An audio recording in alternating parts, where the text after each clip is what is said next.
We're at Caymanas Park in St. Catherine, Jamaica for the biggest race day in the history of English-speaking Caribbean racing history. The Moute Mile, the fourth running of the Moute Mile, and the weather is expected to be good. Partly cloudy conditions for some part of the afternoon, but we expect no rain, and we expect an excellent racetrack for this event. A massive race day. This is going to be the Moute Mile, of course, carrying a purse of $300,000 US.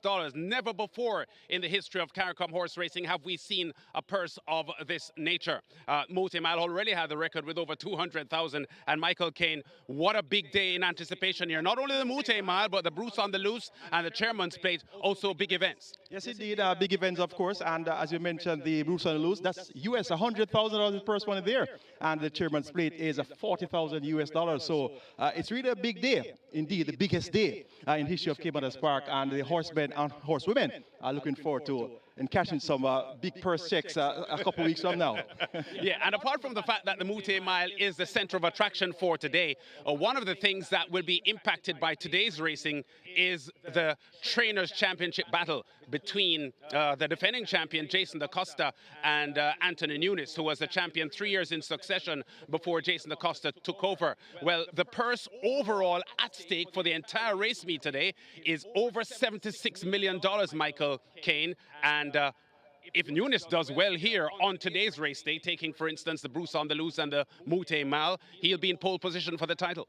Definitely, with 50 million separated the top two. And of course, you can do the calculations. The Moute Mile is 45 million in the purse. The winner's share is about 25 million. And that would definitely swing the pendulum in favor of Anthony Nunes. And if he gets the job done in that race, and even prior to that race, how about the BRUCEONTHELOOSE and the highly thought of a Revolution? That one is that one has tongues wagging all week long, and so does Nautical Star, tongues wagging all week long. A couple of weeks, as a matter of fact, this one has blazed the exercise track, and Anthony Nunes has a couple of other orders on the card. The likes of Amazing Force is also in the race one, and Nebuk Chadnazar as well as Papi Uso. So the race card is littered with a lot of Anthony Nunes live runners. Yeah, and one of the things that we've got to look at for the Moute Mile coming up, which has a post time of 4:50 local time, by the way, is that no Jamaica-bred horse has ever won this event. The Moute Mile has been won by Excessive Force, Rough Entry, and Fun Can't Done, all US-bred horses. Now, Richie Azan has Moute. In a moment, we'll hear from him, I think, going in here as a local bred taking the charge against the foreigners. And while the odds may not favor Moute winning, this horse is beginning to show, for the first time since his early 3-year-old days, the quality that we know he has. Yes, and there are actually two local breds. The other is Sensational Soul, this year's 2,000 guineas winner. So definitely the local breds are outnumbered by the importees. As you rightfully pointed out, all of the 3 Moute Miles have been won by importees. So chances are the numbers are in favor of another imported horse to be winning this race today. Yeah, and you know, after a couple of weeks of watching the horses as exercise gallops, so many things have gone through the punters' minds, because whatever we thought in September, October, and maybe even the early part of November, a lot of changes in mindset based on what we've been seeing on the exercise track. But since we started with Moute, can we hear from Richie Azan? Richie Azan has had a lot of work to do with this horse. Moute raced only twice as a 4-year-old. This horse has some issues, but scoring back-to-back wins in his last 2 outings. The first time he has scored back-to-back wins in a couple of years, and Moute is beginning to look good again, leading the charge for the local talent. And Richie Azan feels fairly comfortable that he has this horse where he wants him for the Moute Mile.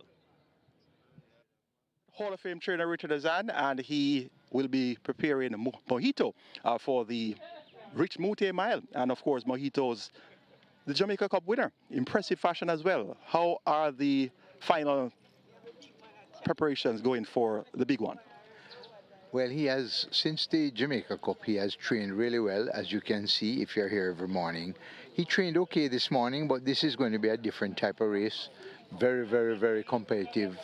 You know, a lot of horses, those horses that allowed him weight the last time, he's going to go level weights with them, so that makes a big difference.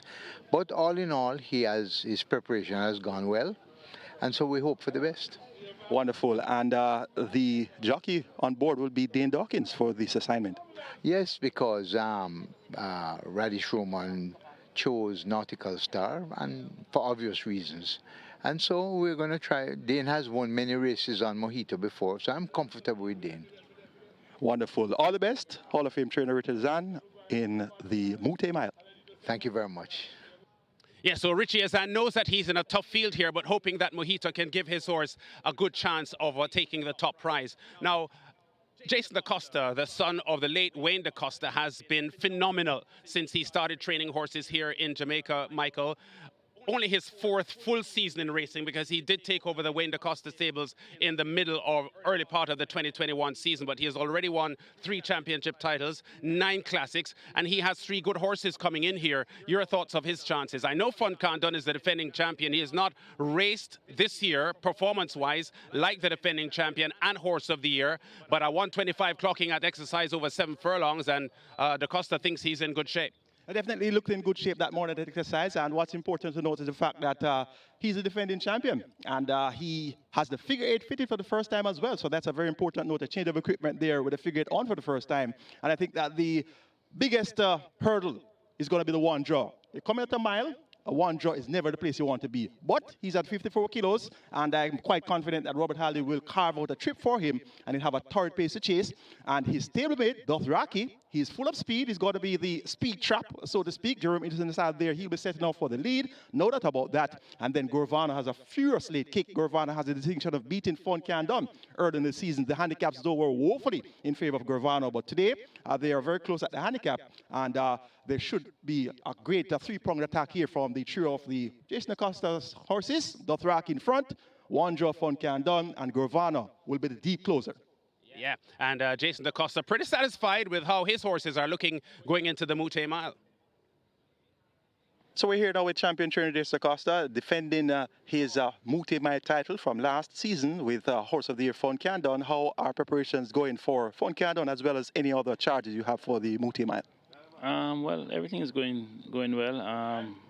All 3 got their final gallops this morning, and they worked really well, so I'm happy. And all 3, that's Fun Candon, Gorvana. Who's the other? And Dothraki. So Dothraki as well. So all 3 horses owned by champion owner Carlton Watson. I'm quite confident that you will be upbeat about defending your title and possibly running the exacta and trifecta. Definitely, that's the plan. Wonderful, champion trainer Jason DaCosta. All the best in the rich Moute Mile. Thank you very much. Yes, so all the best to Jason DaCosta and his bid here. Only 40 years old, Jason DaCosta, but has been tremendously good. Has had over 500 winners in the USA already, and looking to continue making his mark here in Jamaican horse racing, looking for back-to-back Moute Mile wins. Anthony Baba Nunes, 3-time champion trainer, Michael, has a very, very strong hand here. Nautical Star in the Moute Mile and Other Revolution in the BRUCEONTHELOOSE have really, you know, excited the fans who watch exercise gallops in the morning, and these 2 horses look big.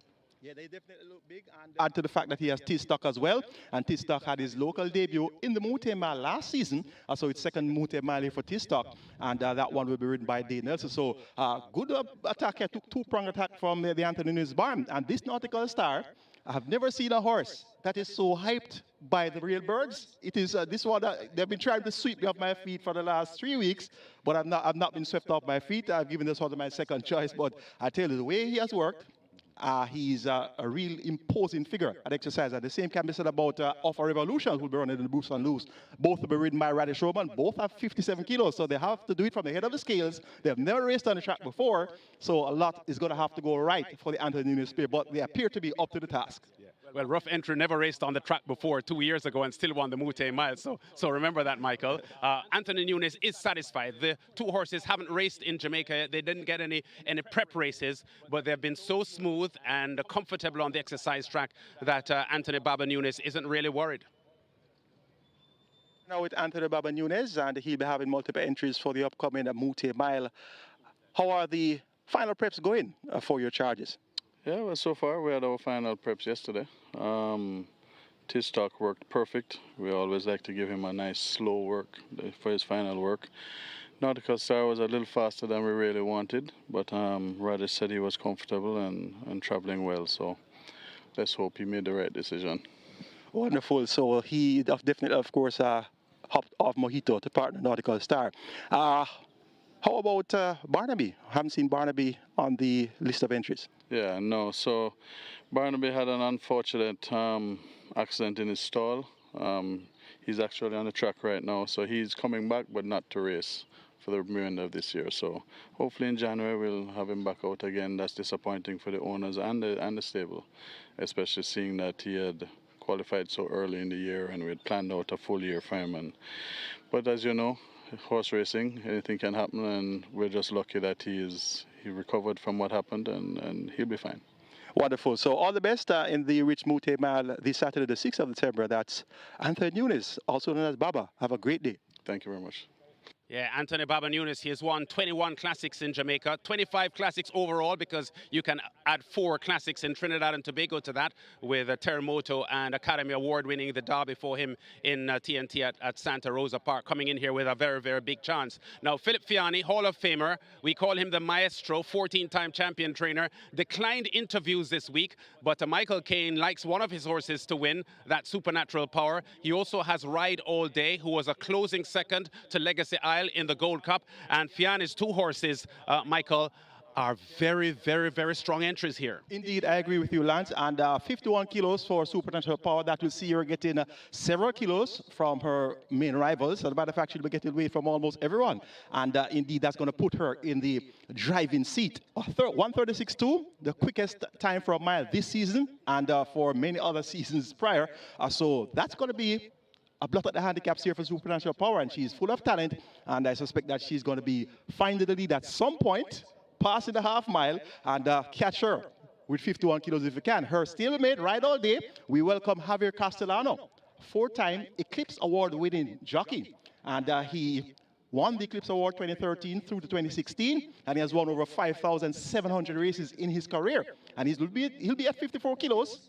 Aboard Ride All Day, and Ride All Day is certain to be getting a big ride. So it's going to be a very big chance for Philip Fiano to win this Moute Mile. He, of course, won the inaugural running with Excessive Force, owned by ACK Stables. Supernatural Power is owned by ACK Stables. So that's where I've gone in the Moute Mile. And I can't blame you. And Javier Castellano is accustomed to going to different tracks globally and winning first time out. 2013, he was in Trinidad and Tobago winning the TNT Derby with big man in town for Jamaican trainer Gary.III. Javier Castellano, as you said, Michael Caine, heading for 6,000 career wins now in USA horse racing. And only a dozen or so riders in the history of racing in the USA have had more than 6,000 winners. Riders like Angel Cordero, Bill Shoemaker, Lafitte Pinkai Jr., and so on. So Javier Castellano is on the verge of joining a bracket of riders who are legendary and iconic, and he's on a big one today with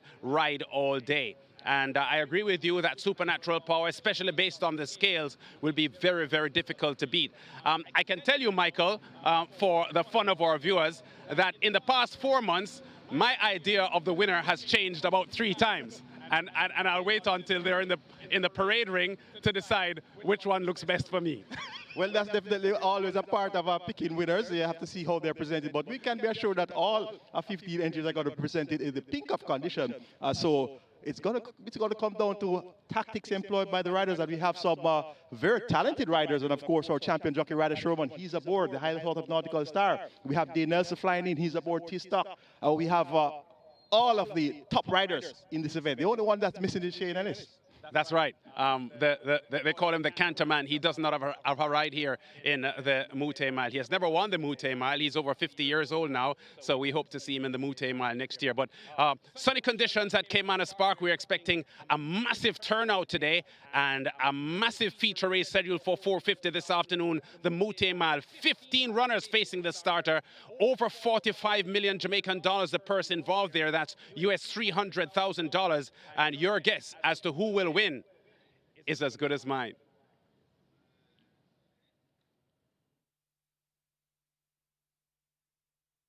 This telecast of our signal to our off-track betting parlors is authorized by Supreme Ventures Racing and Entertainment Limited for the sole use of our licensees. Any reception, interception, retransmission, redistribution, or other use of the signal without the express written consent of Supreme Ventures Racing and Entertainment Limited is strictly prohibited and will be the subject of criminal prosecution and civil action. Any equipment or apparatus involved in such a use is subject to seizure and forfeiture under the law.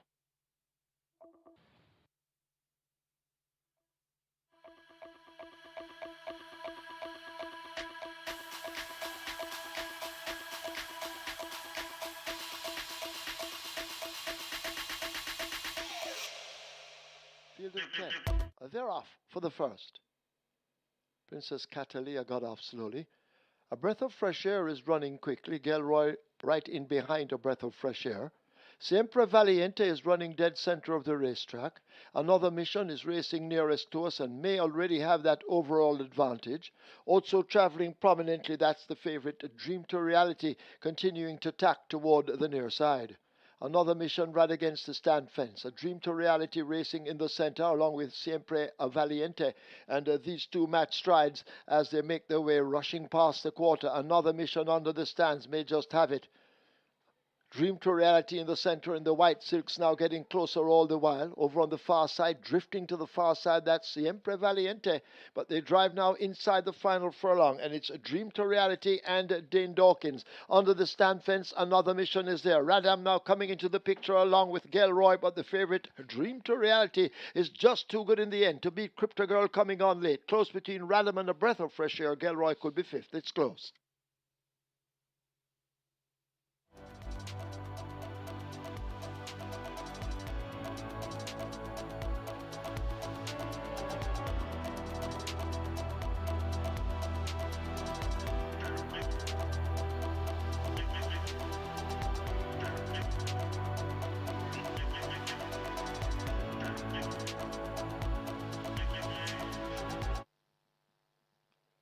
Often racing.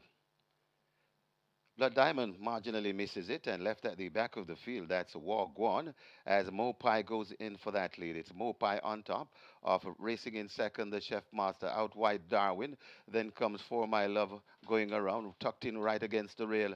That is London Spirit now joined and overtaken by Blood Diamond racing at the back of the field, the slow starter Wagwan. They head toward the three and making the running, that's Mopai. Mopai in front of For My Love tracking intently in second. Blood Diamond is making good progress right there in a third, right against the rail and coming on now. That's Wagwan out wide and just out wide, that is the Chef Master.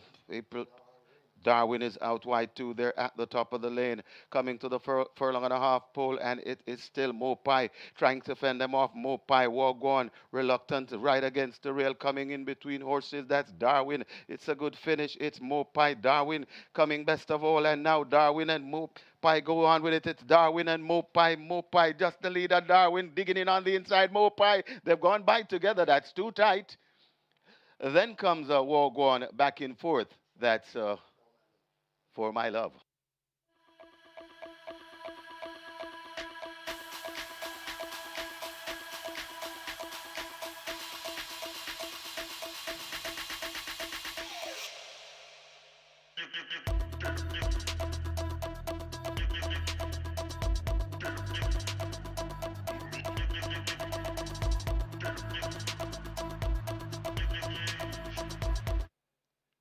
They're off. Easy Money came out at the back of the field. Talona didn't and grabs an early lead. Warsaw goes in chase. Rejected Roger and Best Daughter-in-Law, they race together. Easy Money now has progressed and begins to make ground just 4 lengths off that lead, and a Great Wayne left at the back. A half a mile to run in the third event. They make their way now toward the final 3, and Warsaw has now been sent on by some 2 lengths. Best Daughter-in-Law in close proximity. Talona left back on the rail as they go slipping past the 3. Warsaw out in front. Has to make progress. That's Rejected Roger in between horses. Easy Money on the outside. Best Daughter-in-Law in between them. Talona on the rail as they come thundering into the top of the lane. Forget Great Wayne, but Warsaw gets cracks of that left-hand stick at the 3/16th. Here is Rejected Roger now lengthening strides on the outside. Warsaw, the rider, changing the stick to the right hand. They leave the furlong pole, still holding on to just over a length advantage. Can Warsaw hang on? They're inside the final 16th. Rejected Roger now coming at Warsaw, but Warsaw continues to fend Rejected Roger off. Warsaw and Emilia McLean take it by 2 or more. Rejected Roger second. Easy Money is third. Fourth, Talona.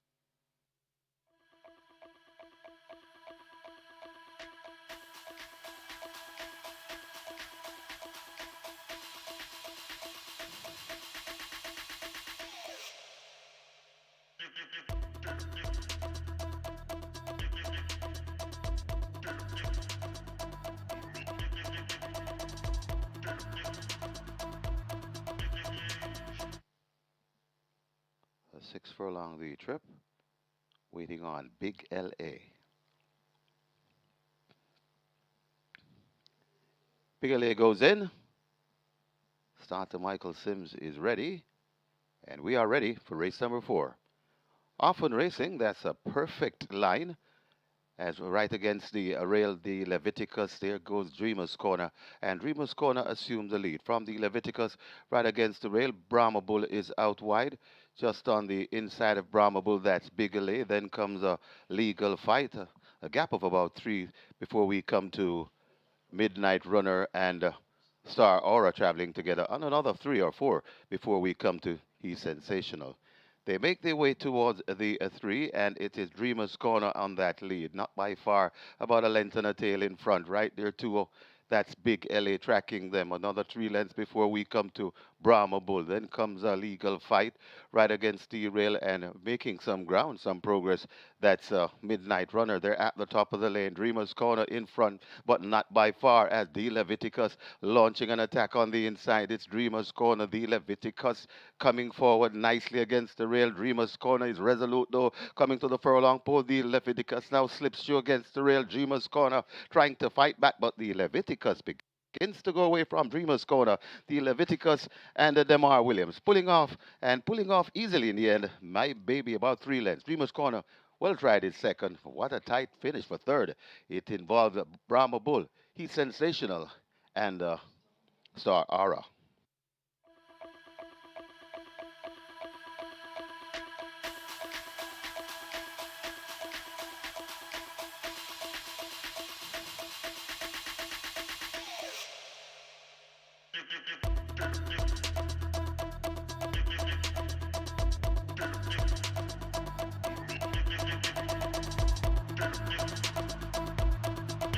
Field in 9. This is the 5th.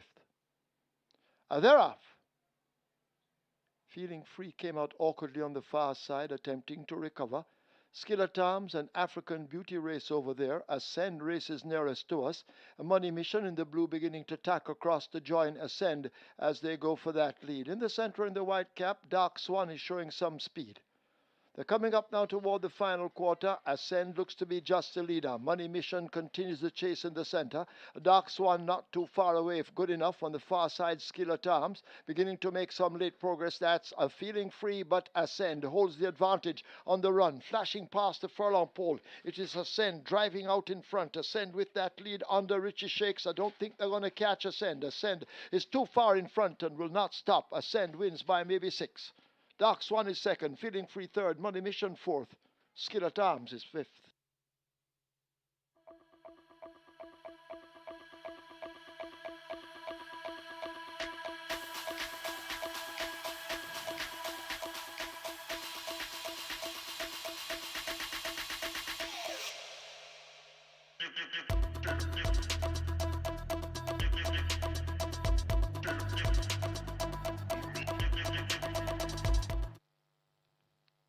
We have a line. Often Racing. Closest to us, that's a Traditional Boy getting away sharply. Basilicus has speed and not afraid to show it. Mr. Wonderful is right there too. Also there, that's Air of Fire. Phoenix Risen is in the mix in the middle. Over toward the far side, Sir Ganga Jamuna leads that group, followed by Beautiful Moon, and over on the far side, that's Ella Fortunata. But it looks to be Phoenix Risen on that lead. Phoenix Risen and Air of Fire. This is where the race lies as they come toward the final furlong. Phoenix Risen looks to be slipping away from Air of Fire and coming on Basilicus. Phoenix Risen is in on top, and Phoenix Risen and Demar Williams will have a double on the card. Phoenix Risen beats Air of Fire. Then comes Basilicus, Traditional Boy, and Absolute Blue back in fifth.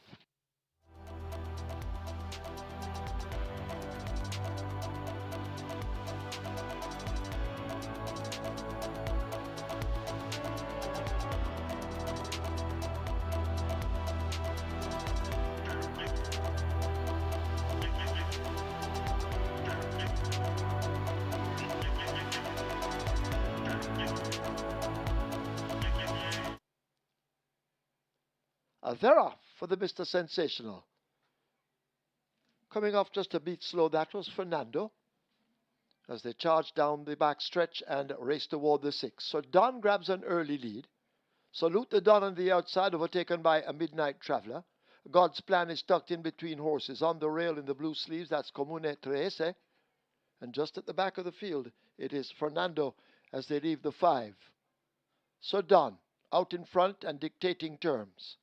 Just about 2 lengths in front of God's Plan in the black cap, racing in second as they arrive at the half mile and go spinning into that turn. So Don out in front. Fernando has made steady ground on the outside. Salute the Don is right there. On the rail, that's God's Plan. So the Oak Ridge Farms horses controlling the event thus far as they leave the 3-8 spool. MOUTTET is some 5 or 6 lengths off that lead and being ridden, and Midnight Traveler struggling at the back as they come thundering into the top of the lane. A quarter of a mile to go. It is Sir Don in charge, large and in charge. The rider having a peep over his shoulder as they drive past the 3/16th, down against the rail. That's the stablemate God's Plan, but Sir Don is in complete control. Let loose now and explodes and begins to draw right away from this field. This is murder. This is a slaughter. Sir Don, so much better than these. Ease down in the end, will win by double digits. Sir Don in charge, wins it easily. Salute the Don is second. Fernando is third. God's Plan is fourth.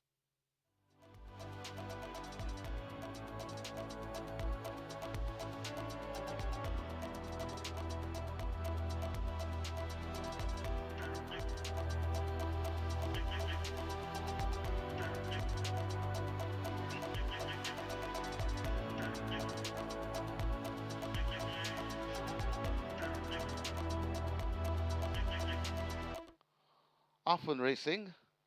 Tanker gets away smartly from gate 5. Miss Moneypenny is really traveling well over on the far side and could have that overall lead right in the middle. That's High Slew Squared. Donker is right there too. Global Pursuit, Wayne's Cherry Link. This is the way they line up. Just behind them, that's Miss Marbella, and racing at the back of the field, that is Brompton Boy. They come out making their way, coming out of the chute, and Wayne's Cherry Links looks to assume the lead. Wayne's Cherry Links in front of High Slew Squared over on the far side, and has to come forward. That's Miss Moneypenny. Wayne's Cherry Links still leading them a merry dance over on the far side. That's Miss Moneypenny, driven for all she's worth, but it's Wayne's Cherry Links coming to the furlong pole with that lead. Wayne's Cherry Links trying to get away from these and has flown the coop. Wayne's Cherry Links in front. High Slew Square begin to come on late, but Wayne's Cherry Links pulling away and pulling clear. It's a double for Richie Shakes and a double for Barrington Bernard. Then comes High Slew Square, Donka, and maybe Miss Marbella back and forth.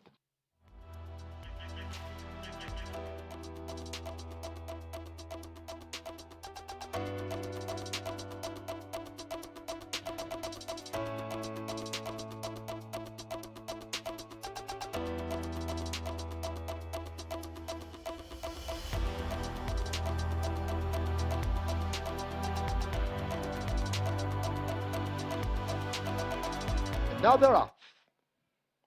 First start, Bulletproof Coffee just toward the back with Atlantic Convoy. California Crown breezes through, gets that lead quickly. Zulu Warrior racing on the outside. There goes Fortuna Bell in pursuit of the leader, California Crown, as they arrive at the half mile. California Crown by just over a length. Fortuna Bell racing back in second. Zulu Warrior is 3 lengths back and running in third. They lead the 7/16. Huntsman is a further 2 lengths back, right there on the rail. That's Strike Smart as they go flashing past the 3. Teflon Don now beginning to make ground toward the outside. Cookie Day and Night. Bulletproof Coffee is asked to close up. Strike Smart has faded. Atlantic Convoy at the back, but out in front and traveling strongly. That's California Crown with that lead. Here now is a Cookie a Day, rather Fortuna Bell kicking in on the outside. California Crown. Fortuna Bell needs to find 2 lengths. Zulu Warrior now coming with a rush down against the rail, but it is California Crown driven to the max inside the final 16. Zulu Warrior running best of the rest. California Crown and Robert Halladine will win the Kazashe Trophy by almost 2 lengths over Zulu Warrior. Then Cookie Day and Night, Fortuna Bell is back in fourth.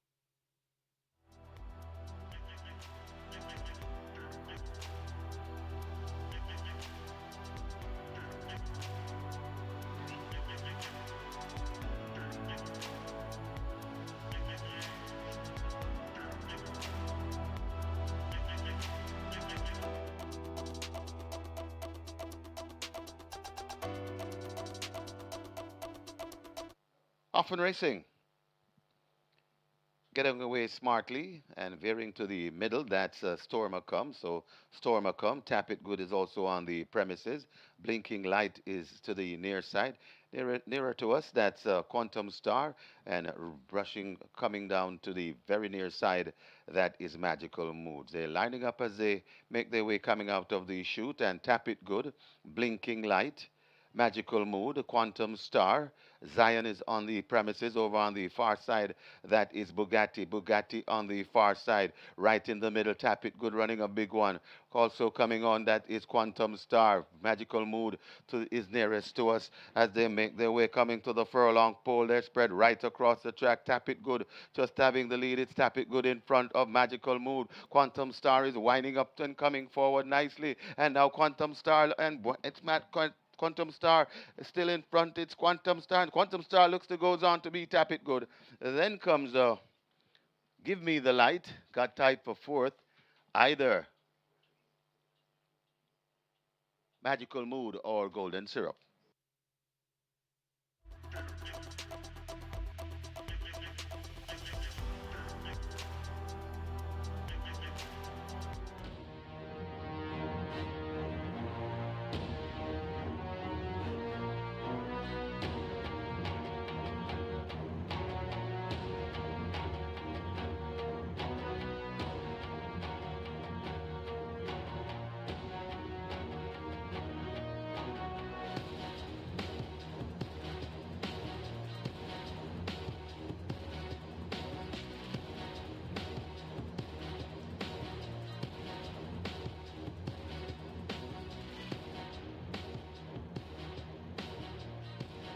Once again, a very good morning, racing fans. As Supreme Ventures Racing and Entertainment Limited welcome you to the Caymanas Park Racetrack and our off-track betting parlors. And of course, today, the biggest race day at Caymanas Park in Jamaica and the Caribbean with the fourth running of the Moute Mile.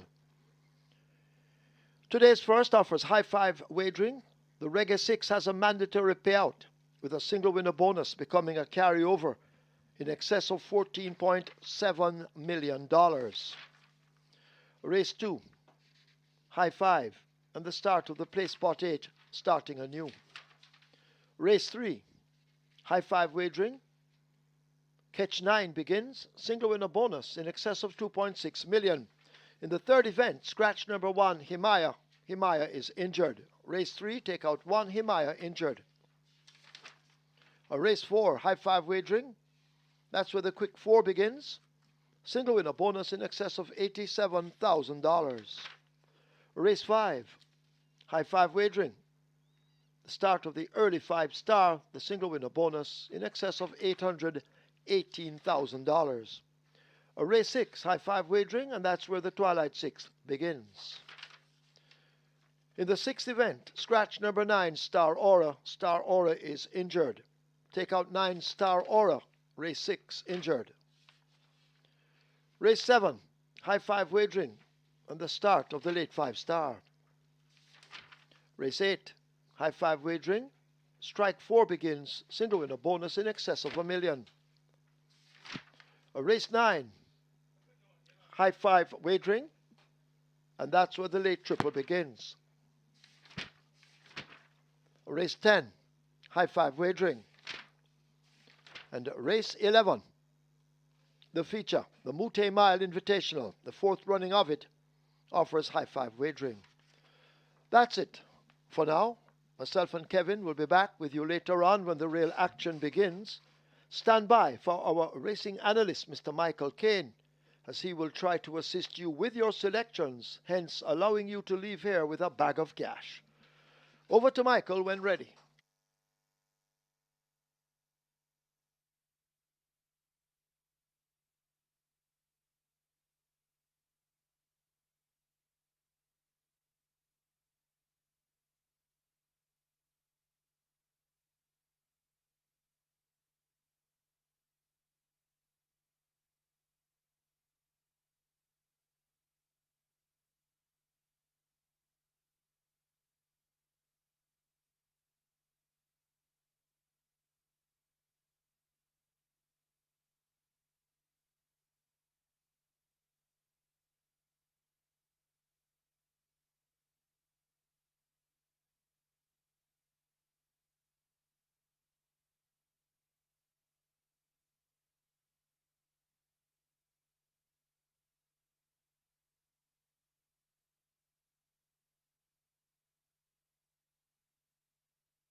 Good day, racing fans, and welcome to Caymanas Park, home of the Caribbean's #1 Derby, Royal Caribbean's finest thoroughbreds, and home of the Moute Mile. And today, indeed, is a Moute Mile day, the fourth run of the Moute Mile, with a purse of US $300,000 up for grabs. And we also be having the BRUCEONTHELOOSE Sprint. That's going to be for a purse of $100,000 US, and the fourth running of the Chairman's Plate is going to be a feature as well. The purse here is $40,000 US. So 3 big races on the card, and indeed it's going to be a very great race day, and it's picture perfect conditions. So for forward racing, we have bright and sunny conditions, and there's a drone shot of Caymanas Park, the 9-furlong oval, and indeed 2 shoots here at Caymanas Park, and it's a 9-furlong circuit. And we are going to be having some very exciting races today at the Great Raceways Caymanas Park. The Reggae 6 has mandatory payout in the first event. Of course, we kick off with a 14.7 million plus jackpot, automatically converted to a carryover. It's mandatory payout day, and we're looking forward to a pool close to $40 million on the big Moute Mile day. Mandatory payout on for the Reggae 6. Catch 9 also has an attractive jackpot, over $2.6 million up for grabs there. And the Twilight 6, a very special minimum guarantee payout for you today on Moute Mile Day of $4 million. And that will begin in race number 6. So many ways to make money at Caymanas Park. Compliments of promoters Supreme Ventures Racing and Entertainment Limited. We're 43 minutes to go to post for the opening contest, and this is the start of the mandatory period Reggae 6, and it's the Have a Go with More GWM Trophy. And we have a maximum field of 16 runners. They go a distance here of 1,200 meters or 6 furlongs. The purse is $1.3 million. We're favorite in betting. Early wagering favorite is number 11, and that's Nebuchadnezzar at odds of 95. Well, actually, it's 65 for number 16, Good Conscience. So the favorite is Good Conscience at 65, 95 second favorite. Nebuchadnezzar, number 11. Then you get 92 for number 14, Papi Uso, and 8 to 1 for number 3, One Code. And barring those, you're getting 10 to 1 or more, 10 to 1 for number 12, Green Lightning. Interesting betting there. And after that, you drift out to double-digit odds, some greater odds there. 13 to 1 for number 5, Chasing My Dream. And you go further and further up the tote in terms of the prices there for the first event. My idea of the best 4 to kick off the Moute Mile card includes 4, Bad Bad Tanisha, 11, Nebuchadnezzar, 14, Papi Uso, and 16, Good Conscience. 4, 11, 14, and 16 appear to be the numbers from which we should be able to get our winner. Hopefully we can get the exacta Quinella trifecta, and we could very well go as far as a superfecta. Big field of 16, quite a challenge to narrow down the numbers here to the best 4. And indeed, if those numbers were to comprise those exotics, it would have been a real great feat. 6 minutes versus 10 codes to kick off the card. And my top selection goes to number 11, Nebuchadnezzar. Tajay Siku riding for Anthony Nunes. And this one owned by Distinguished Thoroughbreds. Was a run-up last time out, going 5 for straight to the very impressive Formalist in a minute flat, and Formalist was making his debut, and that was an ultra-impressive debut victory. Prior to that, we hadn't seen much speed from Nebuchadnezzar. He was always tailing off towards the back end of the field and then showing some amount of late gain very rarely. So it's interesting to see him coming around the bend now at 6 furlongs. After that run-up effort going 5 furlongs straight, it's going to be interesting to see if he's able to progress further, if he's able to improve on that run. If he's able to improve, he should be able to get the job done. But at the same time, if he's not able to follow through on that run-up effort over the straight course and now comes around the bend and finds himself tailing off towards the back end of the field, and that should see him having a lot of work to do. Tajay Saku maintains him out. He was aboard last time out, so I'm going to take this one as my top selection. Number 14 is a stable with Papi Uso. We welcome back Dane the Warrior Chief Nelson to Caymanas Park, and he's fresh from his stint in Canada and recently won multiple races at Woodbine Racetrack. So he's riding quite high right now. And this is the other Anthony Nunes runner, currently at odds of 7 to 2. Papi Uso notably raced among importees last time out and was third by 4 3/4 lengths behind Almastelist and Diesel-Train. And notably 3 starter back also finished 4th.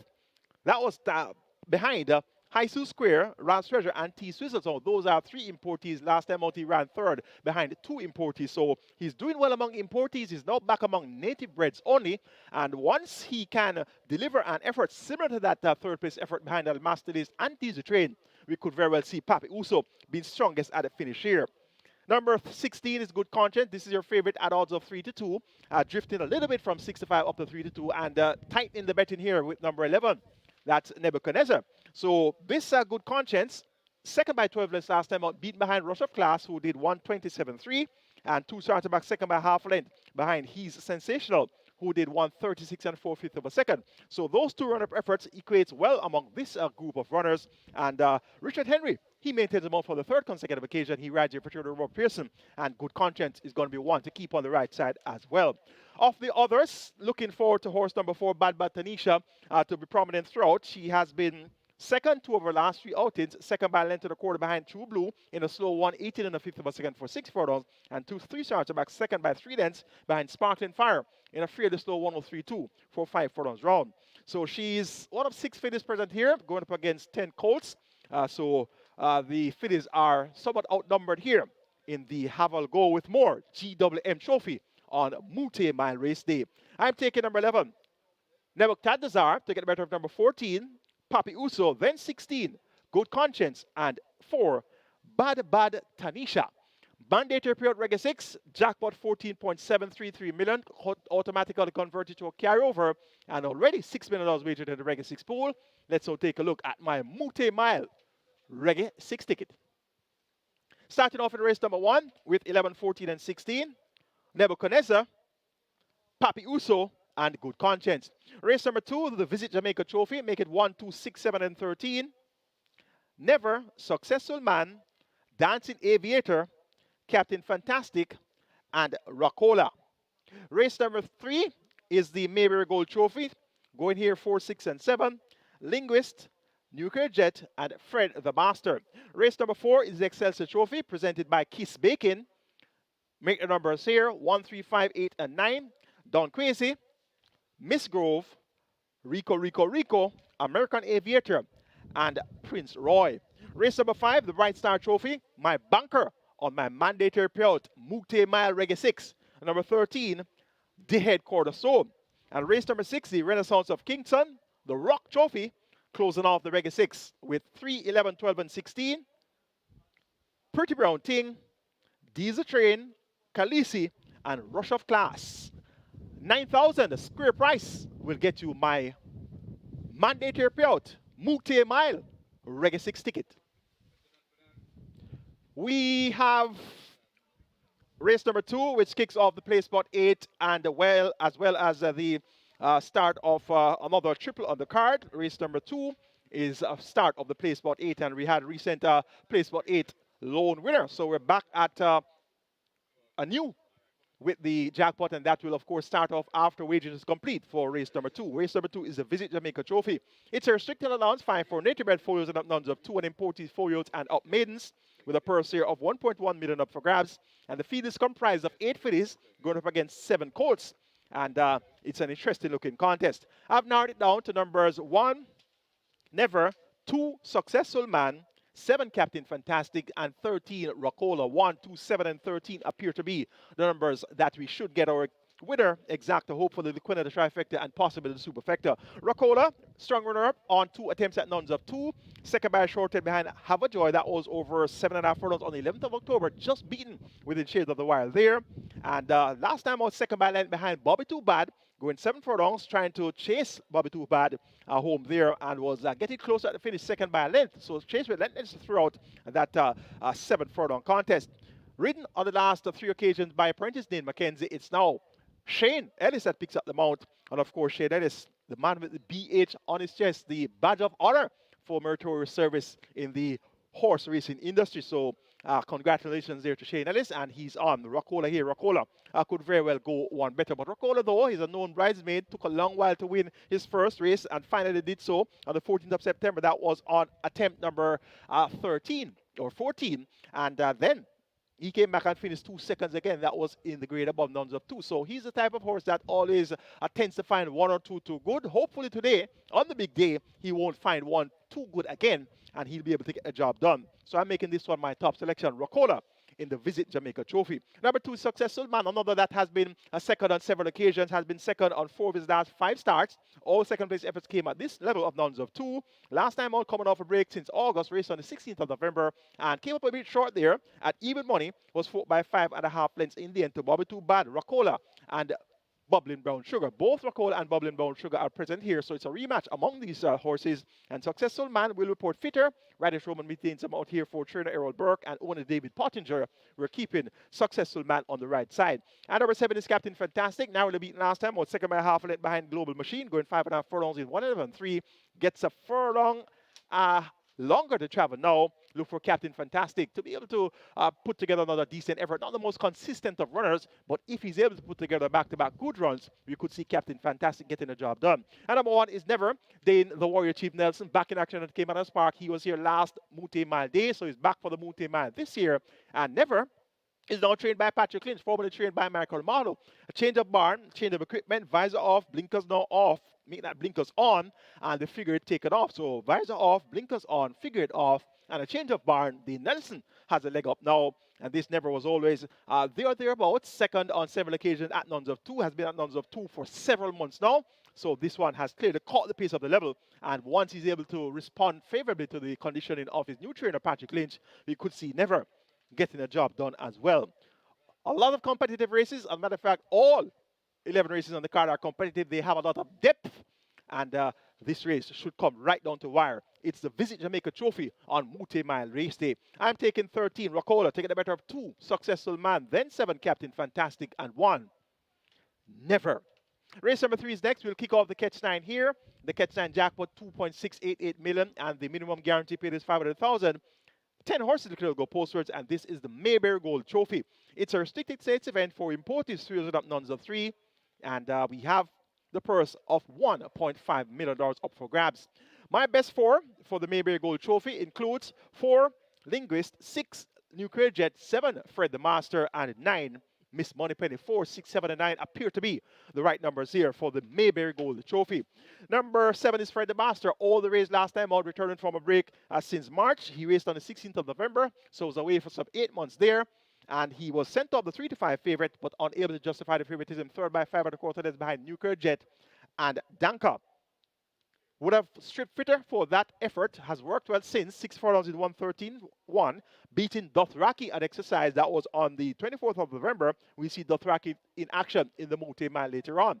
This Fred the Master came back at exercise on the 30th of November, went 7 furlongs in 1:28 flat, but this time around beaten out of sight by Dothraki, who did 1:25.3. So Fred the Master races for the 3rd occasion. He was an impressive win on debut. January 2025, rose by 4.5 lengths in 1:12.3 for 6 furlongs, beating Gervana, and that was an impressive run. Gervana came back, turned the tables on Fred the Master next in town, going 7 furlongs in 1:26.3. So any of those 2 efforts we produce here, we'll see Fred the Master being able to get the job done. Nuclear Jet has to be respected. Beat Fred the Master when they met last time out. Was a 7-1 winner, so created a mild upset that day, did Nuclear Jet. And Fred the Master was sent off at odds of 3-5. So clearly the favoritism was for Fred the Master versus the native-bred Nuclear Jet. That day, Nuclear Jet had 53 kilos. He's now up from 53 to 56 kilos, so 3 kilos heavier is Nuclear Jet. Dane Dawkins maintains him out for Byron Davis. Now, this Nuclear Jet would have second-time Lasix, and we can expect that Nuclear Jet will have just as good a chance as any, and he could very well keep that margin over Fred the Master. But I'm leaning towards Fred the Master. Fred the Master has to be given an excuse, having not raced for 8 months, so race fitness was not on his side versus Nuclear Jet. Number 4 is Linguist, this year's Oaks winner, runner-up in the 1,000 guineas behind Burning Hedge. So she's a classic winner, classic contender. Threw a clinker last time out, going a mile behind Main Mistress. That was in the St. Elizabeth Distaff, and that clinker really came after the final furlong because Linguist was right up there at the half mile, 5th by 5, 2nd by 3 at the quarter pole, 4 by 8 at the furlong pole, but something clearly went amiss, passing the furlong pole to be beaten so badly. So whatever went amiss would have been straightened out by Anthony Baba Nunes. Dane Nelson on another live mount here. He could have a very big day on the Moute Mile card. And this Linguist now cuts back in distance from 8 furlongs to 7 furlongs.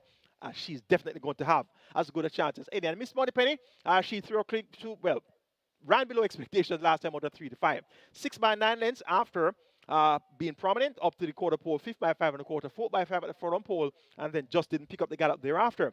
Went up at 3-5 on the 29th of November, that's last weekend, and she's back here now, stretches out in distance to 7 furlongs. 6-time champion jockey Omar Walker picks up the mounted place in Tevin Foster, and Miss Moneypenny has the distinction of beating the likes of Unspun and Burning Hedge early in her career. So she beat Unspun, who eventually was the champion 2 of last season, and of course Burning Hedge won the Jamaica 2 Stakes last season and was a winner in the 1,000 guineas this season. So Miss Moneypenny beat some classy horses early in her career, but she has had setbacks along the way. 7 furlongs should be right up her street. She was a winner by half a length, going 6 furlongs, 2 starter back, stopped the clock in 1:14 flat, beating Lockdown and Mighty Gully. And we've seen Mighty Gully improve vastly since. So this Miss Moneypenny is one that we have to respect her chances as well. It's a Mayberry Gold Trophy, another race that has a lot of depth. I'm taking number 7, Fred the Master, just over recent conqueror number 6, New Jet, then number 4, Linguist, and number 9, Miss Moneypenny. Catch 9 kicks off in the Mayberry Gold Trophy. Jackpot 2.6 million plus, minimum guarantee paid at $500,000. Let's now take a look at my Moute mile card. Catch 9 ticket. Started off in race number 3 with the numbers, as our graphics will be up momentarily, numbers 6 and 7 to kick off the Catch 9. And those horses are New Jet and Fred the Master. So the rematch here, New Jet and Fred the Master. That's where I'm going to kick off my Catch 9. Race number 4 is the Excelsior Trophy presented by Kiss Bacon. Make it 1, 5, and 8. Don Quasi, Rico, and American Aviator. Race number 5, the Bright Star Trophy. I'm banking number 13, the Head Cornerstone. Race number 6, the Renaissance of Kingston, the Rock Trophy. Make it 3, 11, and 12. Pretty Brown Thing, Diesel Trade, and Khaleesi. Race number 7, the 4th running of the Chairman's Plate. I'm taking number 5, Run Julie Run, as a single. Race number 8, the Legend Trophy. That's the Whisker Group Legend Trophy. Make that the Whisker Group Legend Trophy. The numbers here, 2, 8, and 12. Amazing Force, Princess Fiani, and Wicked Cassie. Race number 9, the Main Event Trophy. Make the numbers here 1, 6, and 11. Brenda Boy on Louis Don and Gallopin de Veloz. Race number 10, the BRUCEONTHELOOSE Sprint Trophy. I'm banking number 2, Desert of Malibu. And race number 11, the 4th running of the Moute Mile, or main feature today, going wide on the final leg of the Catch 9.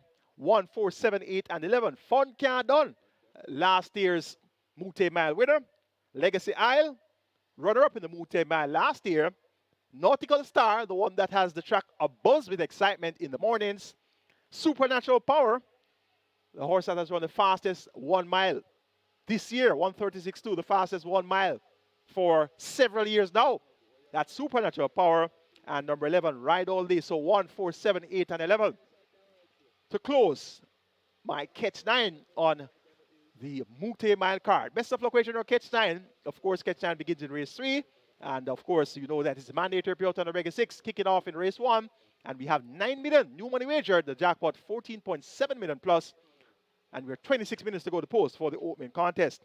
Race number 4 is next. We'll kick off the quick 4 here. Minimum guarantee paid $250,000. We have a field of 10. And it's the Excelsior Trophy presented by Kiss Bacon. It's a restricted stakes event for imported stewards and nuns of 3. They go a distance here of 1,400 meters or 7 furlongs. The purse is 1.5 million. I've narrowed it down to numbers 1. Make that 1, Don Quasi. 3, Miss Grove. 5, Rico, and 8, American Aviator. 1, 3, 5, and 8. American Aviator has shown good speed and pace the last couple of outings, led for 5 furlongs in a 7.5 furlong contest and that before finishing second to Mark My Identity, who ran on very strongly. 2 starter back, 4 by 5.5 lengths, 8-2 Don Quasi. That was over 7 furlongs in 1:25.3, led for the first half mile there, and 3 starter back, led for 7 furlongs in a 1 mile contest, won by Mark My Identity. Mark My Identity ran on very strongly once again to beat American Aviator. American Aviator now cuts back from 7.5 furlongs to 7 furlongs. Stephen Foster picks up the mount for the second occasion. He rides here for Trinidad Acosta, and American Aviator looks poised to before the place here, and is going to be the one to catch in the Excelsior Trophy presented by Kiss Bacon. Number 5 is Rico. We welcome 4-time Eclipse Award winning jockey Javier Castellano to Jamaican soil. Just saw him having a look at the track a while ago in his blue suede suit, and he really looks a class act, a real figure of professionalism.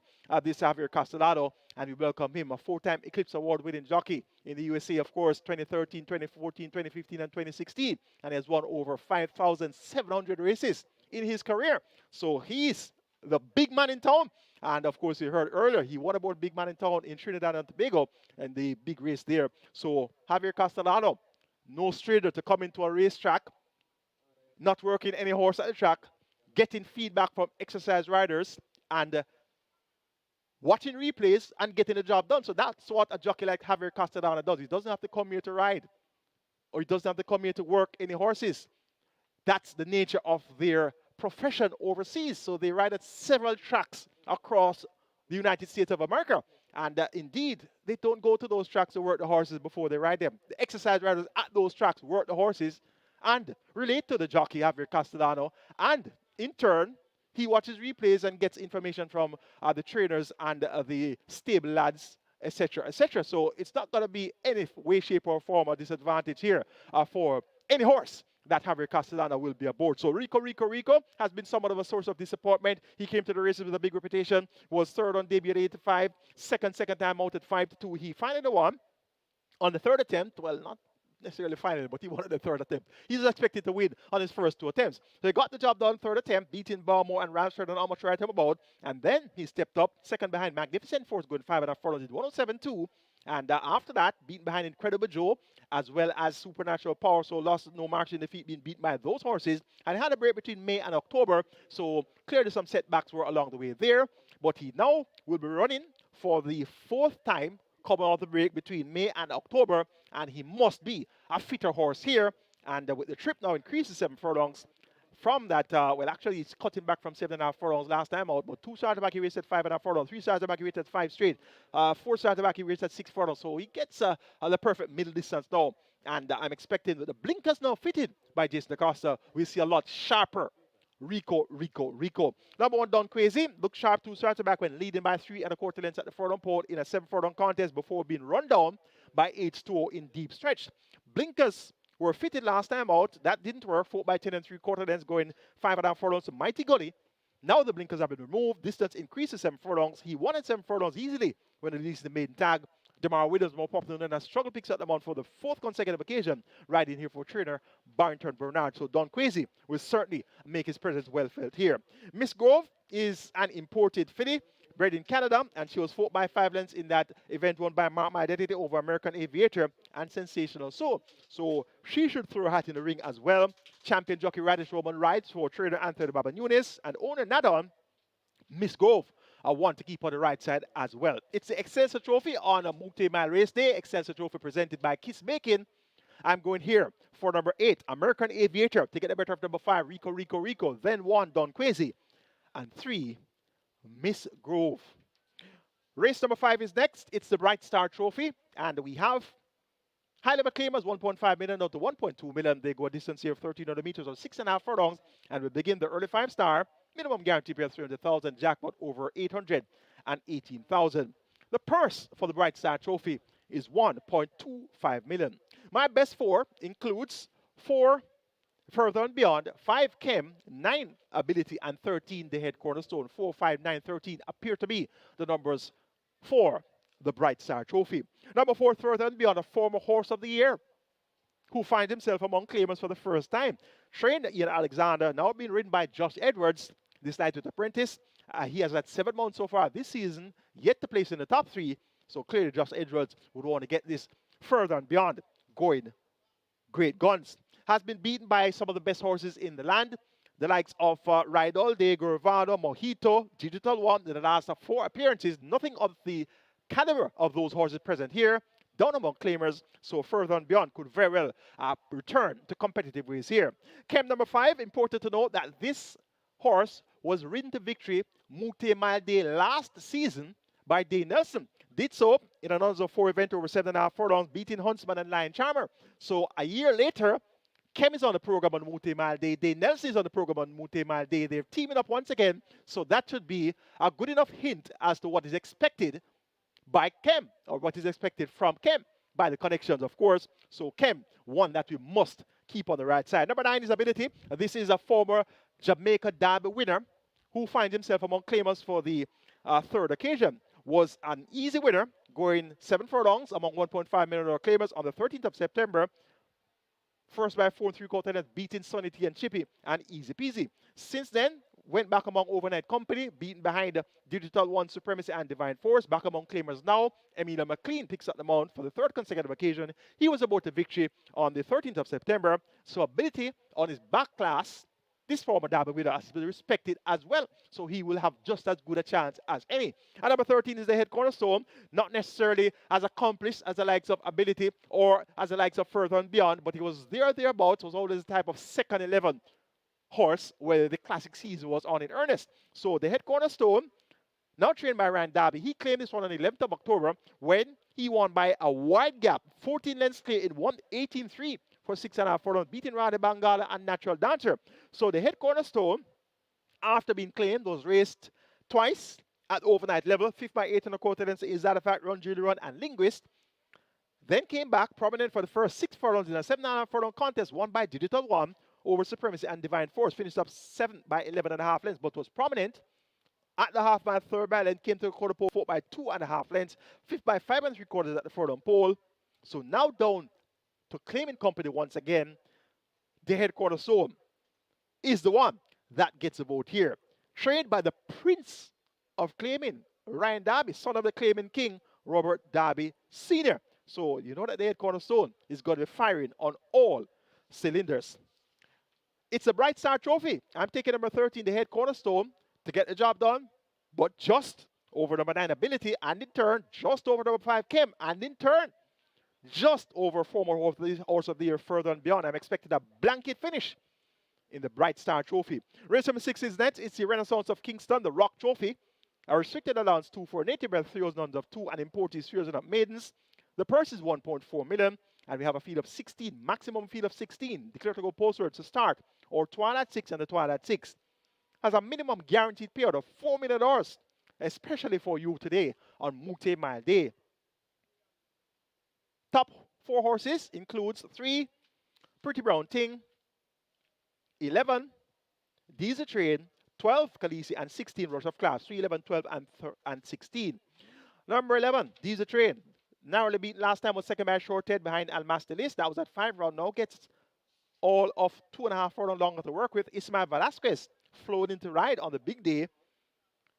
And he'll definitely have Diesel Train firing on all cylinders. Pretty Brown Thing ran on from a hopeless position last time, going 6 furlong, a furlong and a half longer to travel. Natalie Berger picks up the mount for Edward Stanberry. She's aboard for the 3rd consecutive occasion. So Pretty Brown Thing must be respected as well.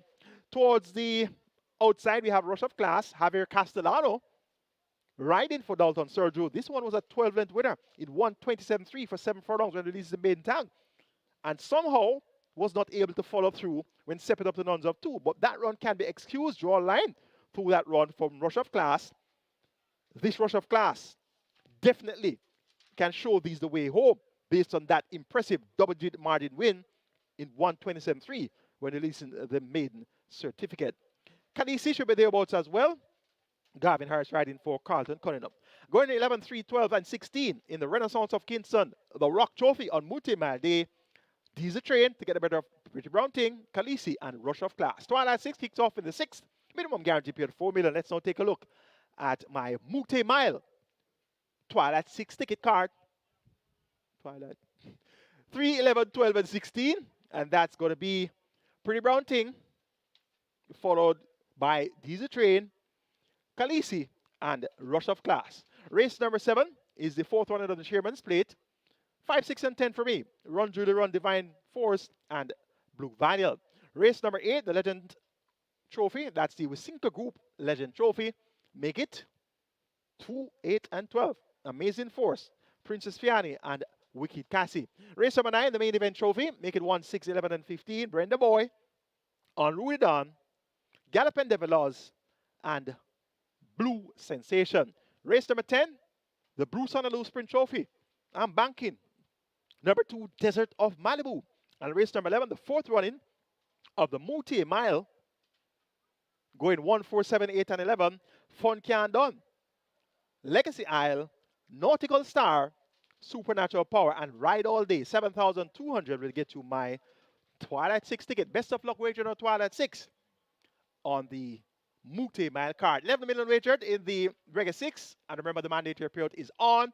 14.7 million plus in the jackpot converted to a carryover. On to race number 7, the Chairman's Plate. Over into the launch contest of 3,000 up. The purse is 40,000 US dollars or 6 million Jamaican. A field of 12 declared to go posters begin the late 5-star here. They go 1,820 meters or 9,425 yards. Run, Julie, run. A big time performer. And she was third in the recent Jamaica Cup behind Moute and Gravado. Last season she was second, narrowly beat by Atomica in the Jamaica Cup. And of course last season she won the 1,000 guineas. She was narrowly defeated in the Jamaica Derby. And that was behind Crown Chaser.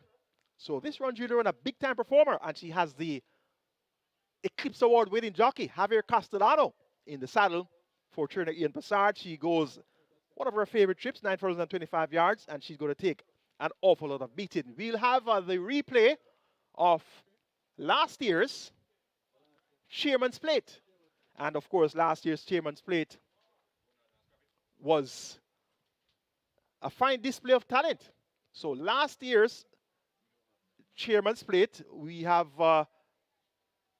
or do we have the Jamaica Cup? Can we have a look at the Jamaica Cup where Run Julie Run raced on the 16th of November? That's this year's Jamaica Cup. So this is going to be one of the prep races, of course, for both the Chairman's Plate and the Moute Mile. So we'll have a look at the Jamaica Cup of the 16th of November.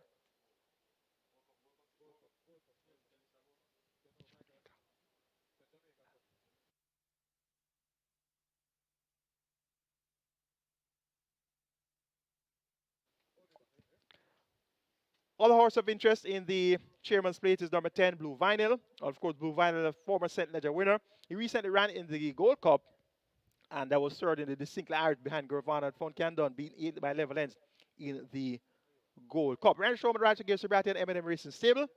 We're going to keep this Blue Vinyl in all calculations as well. We have to do it from the top of the scale. He's joint up weight, though, with Neil Star, Divine Force, Sheer Delight. So, Blue Vinyl want to keep on the right side for the Chairman's Plate. Number 6 is Divine Force. Will be racing for the second time under the care of Anthony Nunes. Dane Nelson picks up the mount. Tongue tie taken off. And this Divine Force is a far-strided sort who's powerfully built.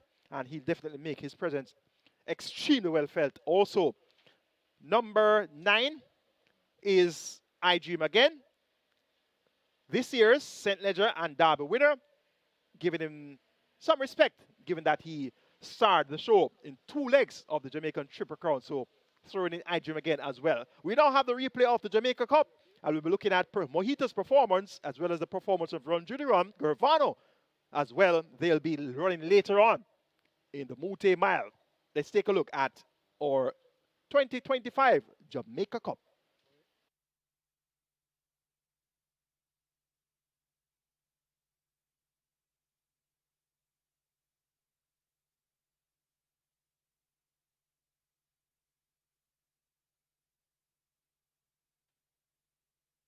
They're off for the Jamaica Cup. Crown Chaser gets a good start. So to Run Julie Run. Mamma Mia, the speedball, rushing down to the outside to go for that lead. And Mamma Mia now picks up that lead on the run to the clubhouse turn. Run Julie Run also possesses speed and goes in chase. Propellant in between horses. Done against the rail, that is unspun as they charge around the turn. Fun Can Done racing just after fractions as they make their way toward the 7. The Grey Mojito races up next. Crown Chaser runs against the rail as they charge away now down the back stretch. Racing in behind them, that's a Tiz Talk kept toward the outside, but they're about to turn over onto the back stretch, and out in front, Mamma Mia sets those fractions. Run Julie Run is chasing. Unspun is in a handy spot right there too. That is Fun Can Done racing back in 4th. A break back to Mojito now moving ahead of Propellant. Sheer Delight races up next as they charge away now down toward the final half of a mile. Crown Chaser races in behind them as they're about to arrive at the half mile, and the speed now begins to pick up. Mamma Mia out in front with that lead from Mojito and a Run Julie Run. There goes making ground. That is Fun Can Done now beginning to get closer all the while. Unspun is there then Sheer Delight. In behind those, Gervana now asked to pick up as they've flashed past the 3, but they're coming toward the 5/16th, and it is Mojito on the outside of Run Julie Run. Fun Khan done now, wound up for a run as they come flashing. Oh, Mamma Mia has given up down against the rail, but it is out in front. The grey Mojito has it from the other grey. Run Julie Run as they race away now toward the final furlong. It is Mojito in charge. Run Julie Run trying to get to Mojito. Fun Khan done running on the spot. Gervano on the outside, and widest of all, that's Tiz Talk. But inside the final 16th, it is Mojito now clinging on to the advantage. Mojito will take the Jamaica Cup. Gervano is second. Run Julie Run is third. Run Fun Khan done is fourth, and racing back in fifth, that's Tiz Talk.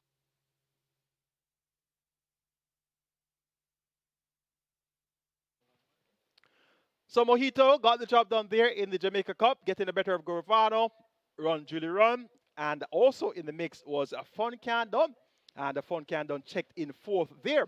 So we'll see those horses in action later on in the Moute Mile, and we're going to be seeing Run Julie Run in action here in the Chairman's Plate. So Run Julie Run ran a brave race there, beaten by 2 very useful colts, Mojito and Gervano. Gervano, of course, an importee. So they'll be running in the Moute Mile. So Run Julie Run didn't qualify for the Moute Mile, but she gets an easy assignment here in the Chairman's Plate. Javier Castellano will ride for Turner Ian Passar. Also present in the Chairman's Plate is this year's St. Ledger and Derby winner. I Dream Again, of course, qualified automatically with that Derby victory. And notably, he's not in the Moute Mile. He qualified for the Moute Mile, winning the Derby, but the connections have opted for the Chairman's Plate. So we're going to have a look at the Jamaica Derby run earlier this season, where I Dream Again rallied very strongly to get the better of Burning Hedge. Field in line for the Jamaica Derby, and they're sent away. 1.5 miles they have in front of them. Burning Hedge took off quickly on the far side. Uncle Harry is also racing over there too. Showing some early dash, a Nuclear Jet. Racing nearest to us, that's Strong Mind, now asked to pick up that lead as they sort themselves out. Sensational Soul is in a very handy spot racing out wide. I Dream Again tucked in between horses. Toward the outside, that's Big Buzz, just in between runners Prince Roy, as they pass us for the first time, and Strong Mind gets that lead from I Dream Again. Nuclear Jet is there. Sensational Soul and Uncle Harry come next. Burning Hedge has been taken in hand and kept down against the rail. Prince Roy is overtaken. Big Buzz racing out wide of those as they make the way now over toward the back stretch. Burning Hedge now begins to make some ground. Alchemy of Souls in the green race is up next. My Identity, Bob the Builder, and Cop Car race up as a team. Pretty Perfect race is up next, and behind them that's Benison. And toward the back of the field, it's Secret Sensation as they turn over onto the far side and run away toward the 6 in the Derby. I Dream Again, setting moderate fractions on that lead. Strong Mind continues to stay close. There goes Sensational Soul. He stays forever. A Big Buzz racing on the outside in that group. Just in behind those, that's a Nuclear Jet racing on their heels. Alchemy of Souls and Cop Car race next. Burning Hedge has made up some progress. Prince Roy is ridden as they leave the 5. A break back to Mark My Identity, then a Bob the Builder. A Pretty Perfect toward the back of the field, a long way behind to Benison. And even huge gap to racing second from the back. That Secret Sensation, and last of all being pulled up, that's Uncle Harry, as the Derby field have left now the 7/16th, and I Dream Again has taken charge. Sensational Soul needs to find 3. Big Buzz running a surprising one on the outside. Burning Hedge is in a handy spot. Alchemy of Souls now asked to pick up. Cop Car asked to get going, but it is I Dream Again at the top of the lane, and coming into it with that lead in the Derby. I Dream Again out in front and holding on to the lead. Here is Burning Hedge now kicking in on the outside. Big Buzz racing in the orange in behind them. Pretty Perfect toward the outside, but they drive up toward the furlong pole. Burning Hedge in a battle with I Dream Again. Both riders all over the mounts. It is Burning Hedge just the leader. Inside the final 16th, I Dream Again now coming with a rally under Robert Halliday. Burning Hedge, and I Dream Again, and I Dream Again has done it over Burning Hedge. Then Pretty Perfect, Alchemy of Souls, and Big Buzz. So paying some respects there to I Dream Again, who ran it stronger to win the derby. He's present here in the chairman's plate. Robert Haldane riding for Jason Acosta and Derek Smith.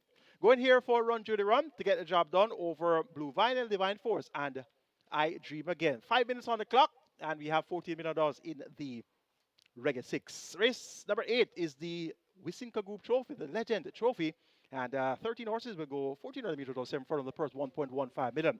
Number 2, Amazing Force gets a vote here. Radish Roman ride for Anthony Nunes. This one has a distinction of beating none other than Run Judy Run when released the maiden certificate, though that was February 2024. So has had setback since, but appears to be primed for a big effort here. So Amazing Force to get the job done over Wicked Cassie.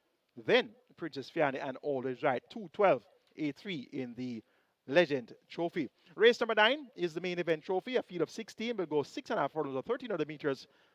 We have 5 fillies, 1 mare, 10 colts, 1.25 million in purse money. Brenda Boy continues to find 1 or 2 too good, but his consistency should be rewarded anytime now. And on the big day, the big stage could be when Brenda Boy comes to the fore. I'm taking number 1 Brenda Boy to get the better of number 6 on Rudy Don. Then 11 Galloping de Veloz and 15 Blue Sensation. The 10th event is the BRUCEONTHELOOSE Sprint Trophy. 12 declared to go postwards. And we have a star-studded field here. The likes of Digital of Malibu, Wall Street Trader, as well as the Zeta Fact and Off a Revolution. That one has been creating a buzz at exercise. Let's now have a look at last year's, well, actually this year's Port Royal Sprint Trophy. So we're going to take a look at the Port Royal Sprint, which was run earlier this season.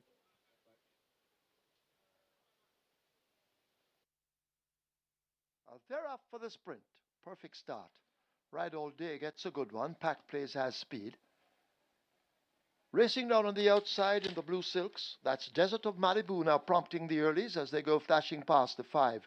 Pack Plays goes on. Desert of Malibu in tow. Dothraki on the outside.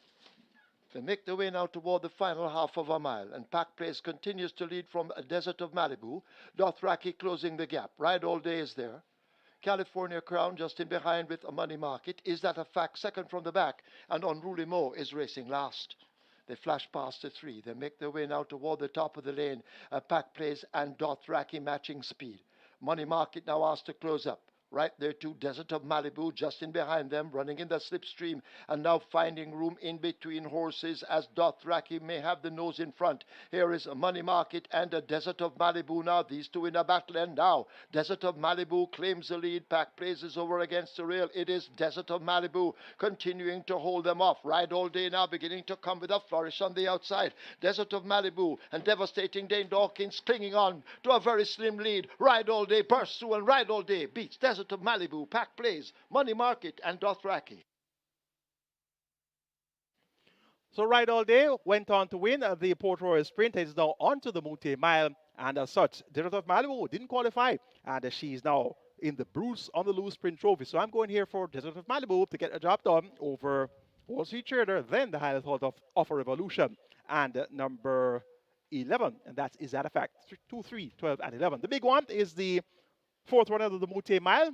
Race number 11, a field of 15, purse 45 million or 300,000 US dollars, and they go 1 mile. We have a look at the Gold Cup, which was one of the major preps, one of the final major preps for the Moute Mile. Starter ready. 7 furlongs.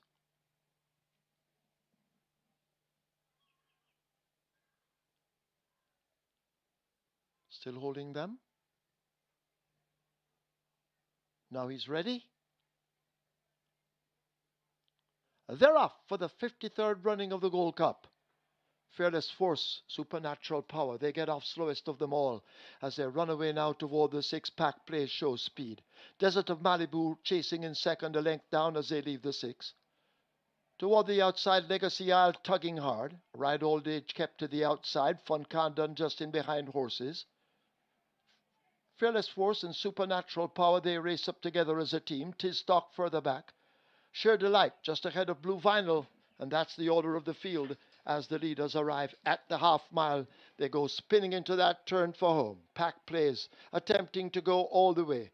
There goes Legacy Isle kicking in on the outside. Desert of Malibu joined by a Ride All Day. A gap back to Supernatural Power, 6 lengths off that lead. Maybe some 3 or more lengths to Fearless Force. Fun Count done now, wound up and asked to really go. Tistock running toward the outside, then Sheer Delight and Blue Vinyl trails the field. Pack Plays and Legacy Isle bring them into the lane. A Ride All Day now beginning to kick in out 3 wide. Desert of Malibu needs to do more down against the fence, but it is Legacy Isle who grabs the lead from Pack Plays. Ride All Day now shaken hard. Legacy Isle continuing to deny them. Pack Plays not done yet. Here now on the rail is Supernatural Power. Legacy Isle with that lead. They drive inside the final yardage, and the Legacy Isle fends them off to win the Gold Cup. Ride All Day looks to be second, close between Pack Plays and Supernatural Power coming late.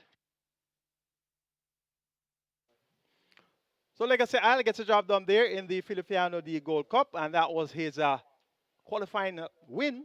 And he's in the Moute Mile, now been ridden by Ismael Jaramillo, and that will see Legacy Isle trying to follow up on that strong second place effort last year, which came behind Fun Can Done in the third Moute Mile. So big rematch here between Legacy Isle and Fun Can Done.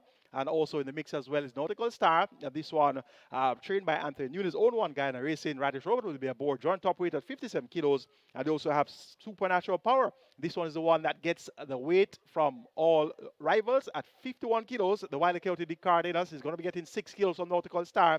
We'll be getting 4 kilos from Legacy Isle, 3 kilos from Fun Can Done.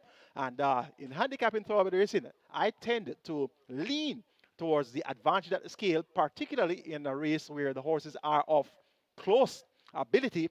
So this Supernatural Power won in 1:36.2 for a mile, the fastest mile time this year and for several years prior to this year. So she appears to have the class to be able to get the job done. So I'm working here with number 8, Supernatural Power, just over number 7, the highly thought of Nautical Star, making his much anticipated local debut.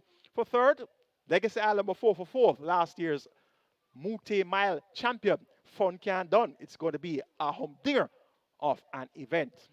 That's going to be the handicapping seminar for you today. Sincerely hope you have a great day wagering. Caymanas racing right here at Caymanas Park, all the OTBs island-wide, as well as on the SV Games app, wagering through HempBet, and also on ExpressBet, NarrowBets, and the Woodbine Mobility platform. Have a great day wagering Caymanas Park Racing.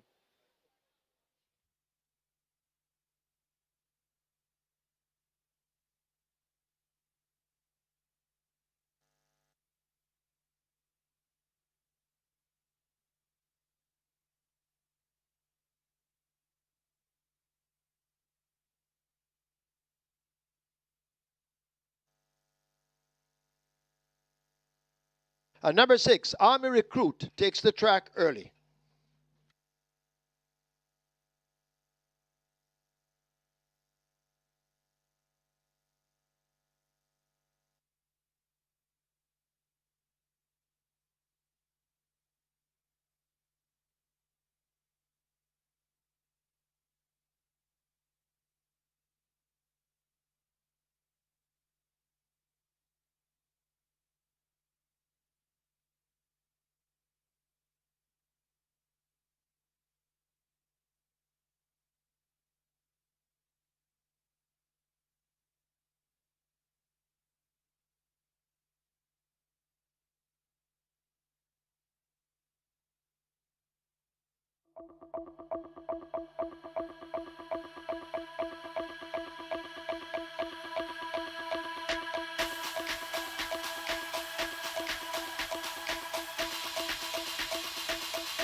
William Shackelford, or Shaggy, asked to go now to the stewards room. Shackelford, please go now to the stewards room.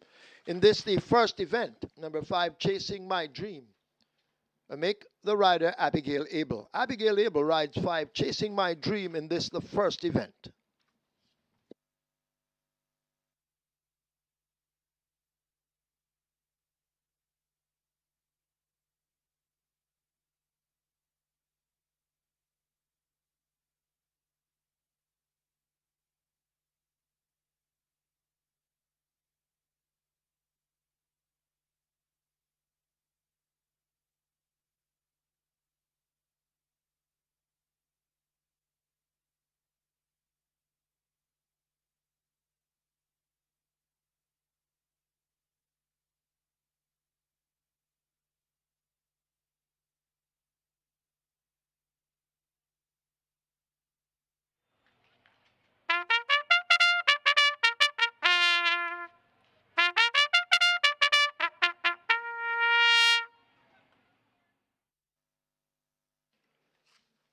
Horses take the track for the first. It's the Haval Go With More GWM Trophy, a maiden condition race for native bred 3-year-olds. The distance 1,200 meters or 6 furlongs. Number 2, Boss Lady Janet, make the weight 53 kilos or 117 pounds. 4, Bad Bad Tanisha, 53 or 117. 5, Chasing My Dream. Abigail Abel rides with a 50.5 kilos or 111 pounds. 6, Army Recruit, 50 kilos or 110. 8, Miracle Selection, 51 or 112. 9, Casually Yours, 55 kilos or 121. 11, Nebuchadnezzar, 54 or 119. 12, Grey Lightning, 56 or 123. 15, Round the Twist, 56 or 123. 16, Good Conscience, 54 or 119.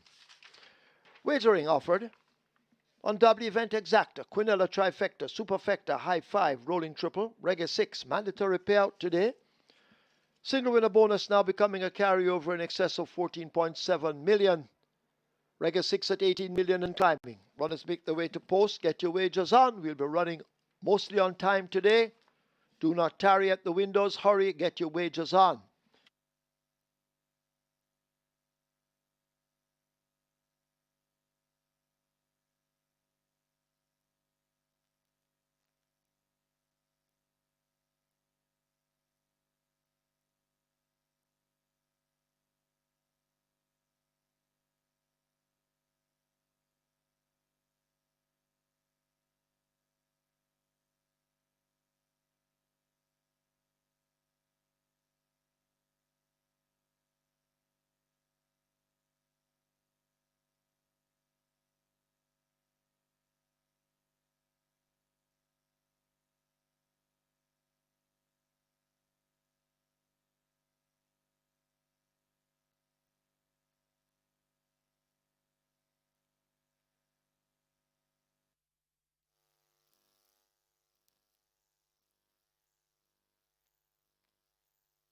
So the runners are making their way to post for the first. It's the Havel Go With More GWM Trophy.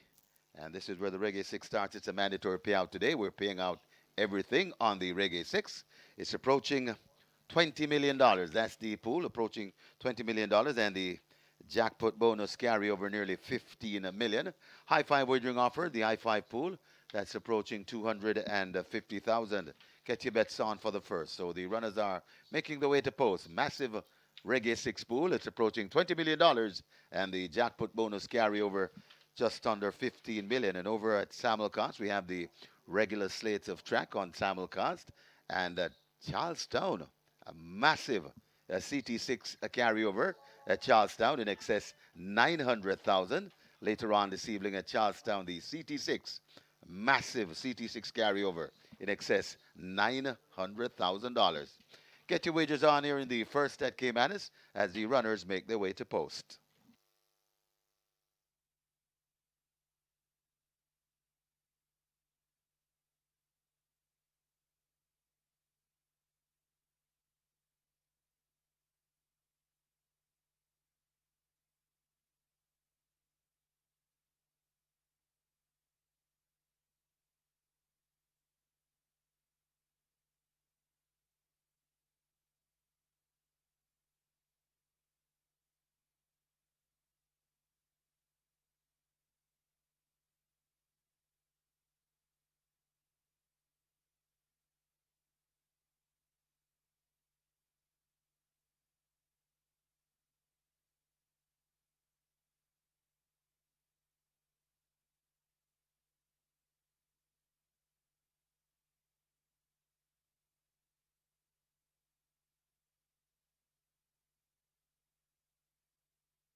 So the runners are now arriving at the post, and the Reggae 6 pool approaching $22 million. Early triple on its way to 900,000. So we're getting close to a million in the early triple, and the high five pool on its way to 250,000. Reminding you that you're asked to wager as early as possible to avoid the disappointment of not getting a ticket. So do not wait until the final 2 minutes to make your wagers. Wager as early as possible.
Hello again, former dancing fans, and welcome to Caymanas Park, home of the Caribbean's #1 derby, home of the Caribbean's finest thoroughbreds, and home of the Moute Mile. It's Moute Mile race day today. The big feature, of course, the fourth runner of the Moute Mile, US $300,000 in purse money up for grabs. And we also be having the BRUCEONTHELOOSE Sprint Trophy, $100,000 in purse money there. That's a US $100,000 purse, and a $40,000 purse money. US dollars, of course, for the Chairman's Plate, or three big features today.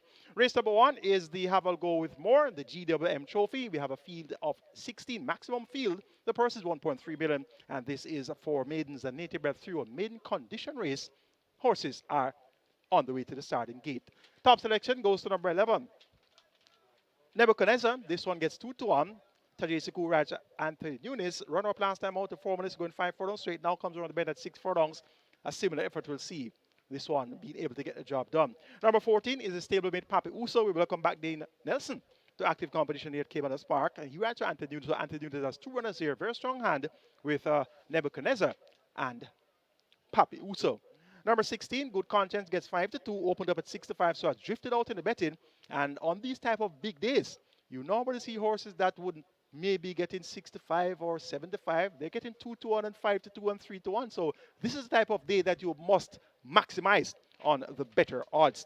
And number 4 is going to be Bad Bad Tanisha, my fourth choice.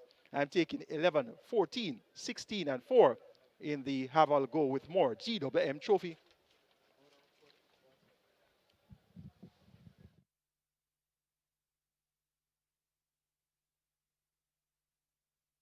Boss Lady Janet.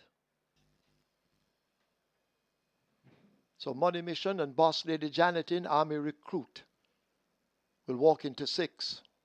Miracle Selection on the way to 8. So Miracle Selection coming into 8. Reggae 6 heading for 24 million. We're at 23.5, rolling triple heading for 900,000. Lauren's Secret will load at 7.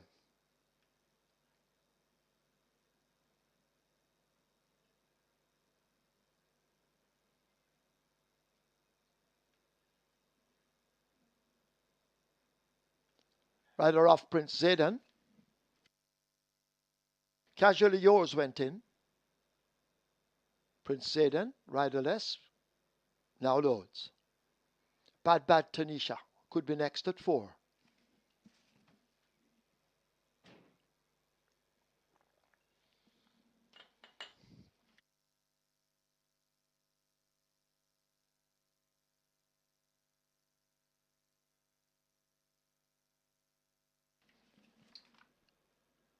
Grey Lightning follows suit. Bad Tanisha now in. Blind Vengeance will come into 13. Full field of 16 in the first event. All packed fields today on Moute Mile Day. The 4th running of it. Papi Uso will load at 14. Rider off Good Conscience.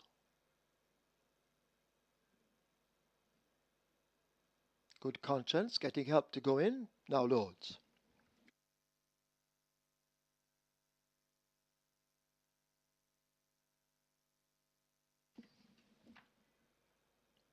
One code joins them. 3 to load.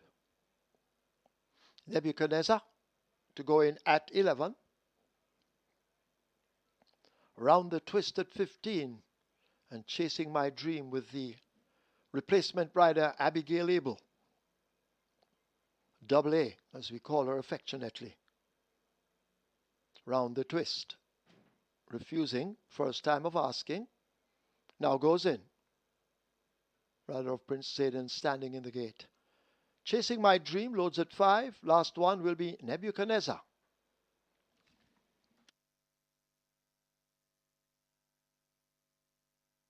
Field in line for the first. First of 11.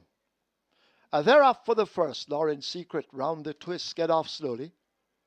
Money Mission moves quickly to go for that lead with Bad Tanisha and Army Recruit as they head toward the 5. One Code and Chasing My Dream race up next. Good Conscience racing on the outside. Grey Lightning and Nebuchadnezzar is there. One Code looks to have hit a speed bump and fades back. Papi Uso racing out wide. Blind Vengeance in between horses with Prince Zayden. Casually Yours is down against the fence as they leave the half mile. In behind them, that's Boss Lady Janet in the red silks. Lauren's Secret pulling alongside. Round the twist and Miracle Selection last.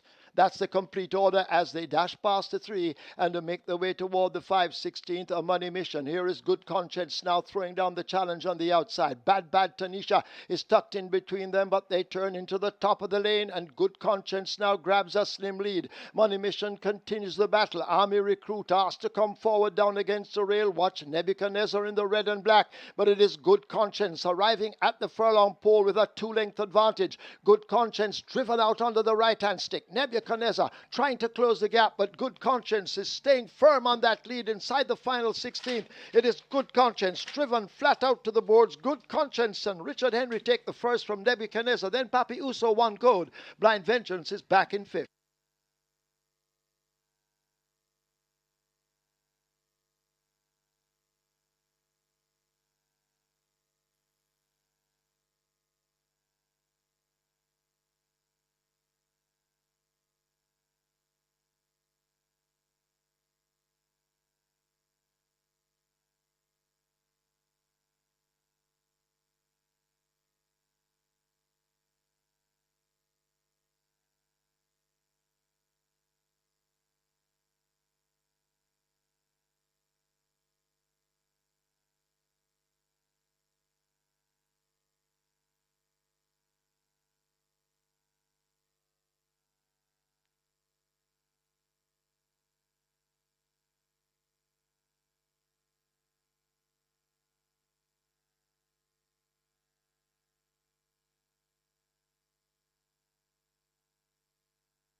The winners enclosure, the unofficial winner of race number 1, the Aval Go With More GWM Trophy. The number 16, Good Conscience, the 3-year-old Bay Colt by Strike While It's Hot, Get Stormed by Stormcraft, bred Patrick Fong, own Jacqueline Ebanks Clark and Akula Hutty. Train Robert Pearson, the winning rider. Richard Henry, the groom Prince Bygrave, second. A number 11, Nebuchadnezzar. A third, number 14, Papi Uso, fourth. A number 3, One Code, and a fifth, number 13, Blind Vengeance. Final time for 6 furlongs, 1:15.2.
First of 11. They're off for the first. Lauren's Secret round the twist, get off slowly. Money Mission moves quickly to go for that lead with Bad Tanisha and Army Recruit as they head toward the 5. One Code and Chasing My Dream Race up next. Good Conscience racing on the outside. Grey Lightning and Nebuchadnezzar is there. One Code looks to have hit a speed bump and fades back. Papi Uso racing out wide. Blind Vengeance in between horses with Prince Zayden. Casually Yours is down against the fence as they leave the half mile. In behind them, that's Boss Lady Janet in the red silks. Lauren's Secret pulling alongside. Round the twist and Miracle Selection share last.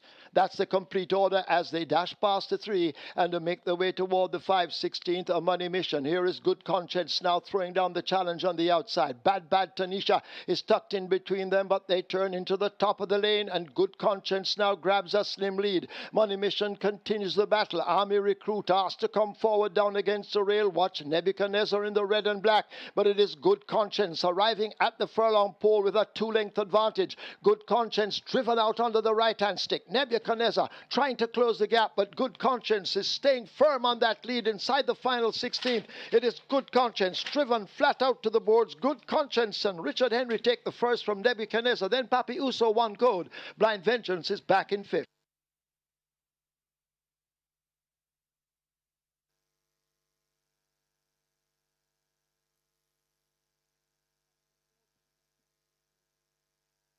Your attention, please. Shavon Townsend will not be riding today. Trainers who had booked the services of Shavon Townsend, please make other arrangements and contact the stewards.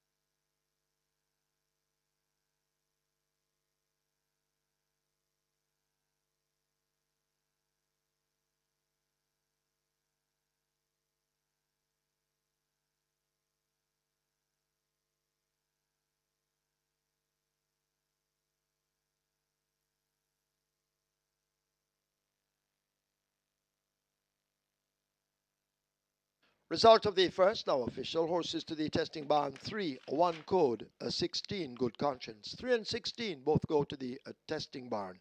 Splits 23-1, 48-4. Final time 1:15-2. The margins 2 3/4 by 4 3/4.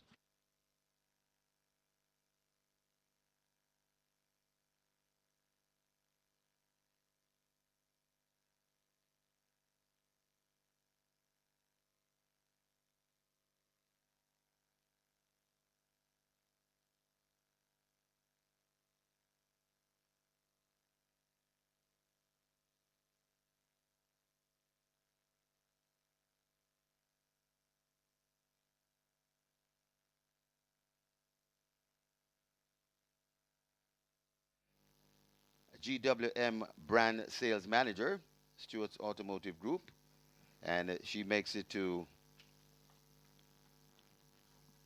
Jacqueline Ibbons Clarks, and also in the presentation party, Mr. Shane Henry, brand marketing executive, Stewart's Automotive Group.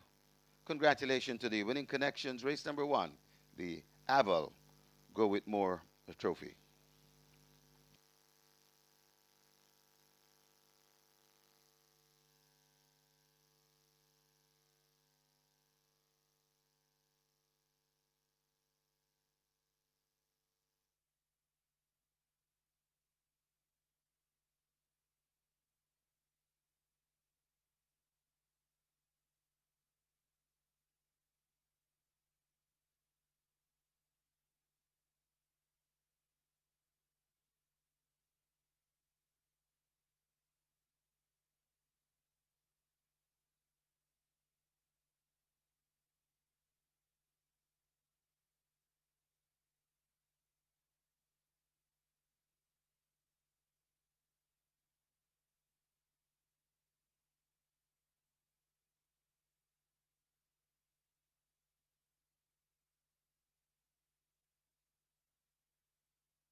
So we have many sponsors this afternoon for the Moute Mile. One of them is Mayberry, Looking to unlock your financial future?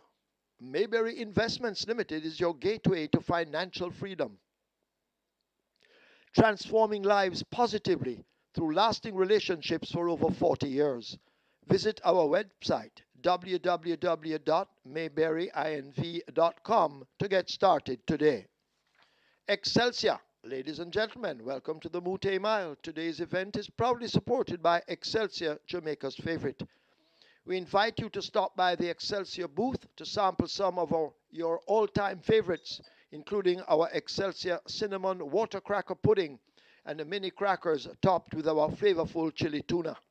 You can also try our newest offerings, butter bread with cheese and a Kiss Apple Cinnamon Cake. Snap a photo at the booth, enjoy the vibes, and be part of the Excelsior experience as we celebrate an exciting day at the track. A Bright Star, another sponsor, is proud to sponsor the Moute Mile for the 4th consecutive year. As Supreme Ventures' trusted full-service lottery provider for over 2 decades, we're thrilled to support our partners' world-class event. We look forward to the excitement on the track today. Best of luck to all the competitors, and may the best horse take the win.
horses take the track for the second. This is the Visit Jamaica Trophy. A restricted allowance 5 for native bred 4-year-olds and up, non-winners of 2. And imported 4-year-olds and up maidens, the distance 1,300 meters or 6.5 furlongs. A number 1 Never, 54.5 or 120. 2 Successful Man, 54.5 or 120. 4 Chesney, 53.5 or 118. 5 The Queen's Bee, 53.5, 118. 6 Dancing Aviator, 50.5 or 111. 9 Lord Espo, 53.5, 118. 11 Spragger, 54 or 119. 12 Bomb Night, 52.5 or 116. 13 Rockola, 56 or 123.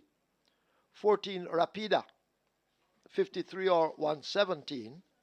15 Don't Tell Lulu, 54.5 or 120. Wagering offered on W event, exacta, quinella, trifecta, superfecta, high 5, rolling triple. This is where the play spot 8 begins. The rolling triple on its way to 500,000, play spot 8 on its way to 700,000. 4 minutes, get your wagers on. Remember, we're moving early today. Don't be shut out at the windows. Get your wagers on quickly.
So they have a go with more GWM trophy goes to Good Conscience. That one up at 65 and drifted all the way out to 2-1. This is the type of race day that you get a lot of value for those horses. Would have normally gone off at much less than 2-1. So the big day has started off with a 2-1 chance. Good Conscience. Live ticket count on the mandatory period Reggae 6, 4,183, and there's 32.179 million in the net pool there. It's now time for the Visit Jamaica Trophy.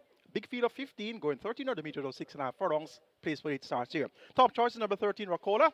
Big race jockey Shane Lennis rides for trainer Michael Marlowe. Racola run up the last two outings when ridden by Dane McKenzie. Racola looks poised to go one better.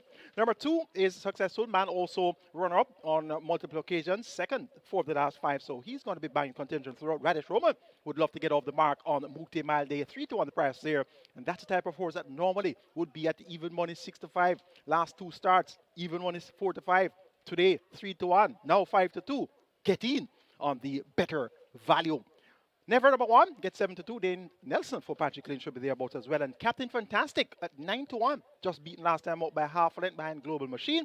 He should also be able to throw his hat in the ring. It's a Visit Jamaica Trophy on Moute Mile Day. Make it 13-2-7-1. Racola from Successful Man, Captain Fantastic, and Never.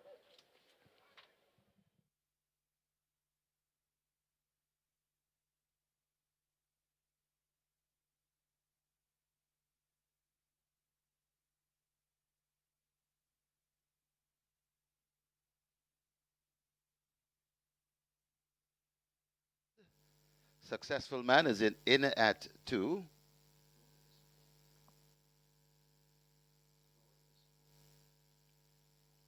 Lord Espo in at 9.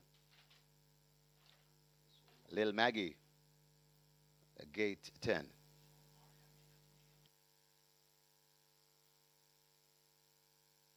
The Soul Warrior loads at 8. Bomb Night 12. Place Pot 8 approaching 800,000, rolling triple on its way to 450,000. High 5, close to 200,000 and climbing. Very last chance to make your wagers. Sprague in at 11. Don't Tell Lulu heads to 15. Don't Tell Lulu is in.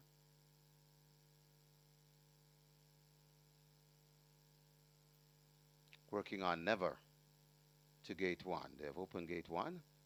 Gate 4 is also open. That's where Chesney will break from.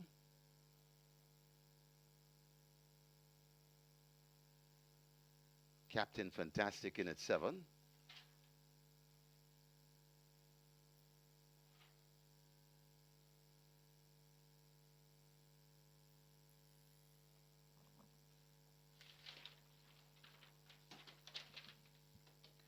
Rapida in at 14.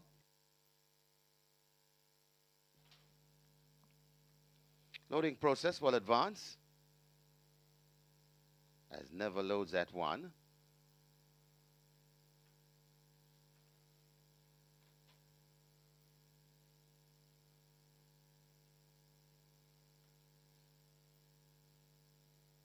Racola in at 13.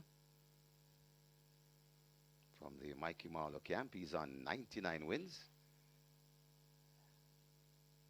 Nearing a milestone.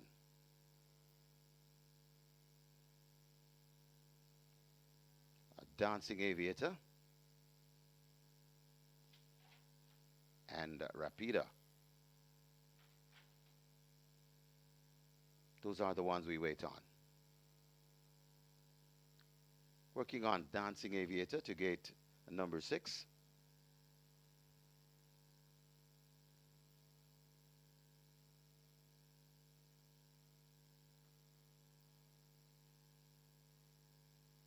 So Dancing Aviator refusing at the moment.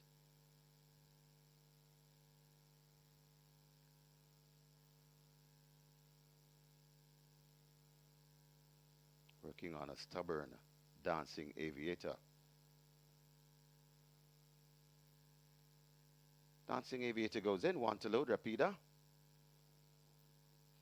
bubbling brown sugar. Bubbling brown sugar goes in, 6.5 furlong the trip.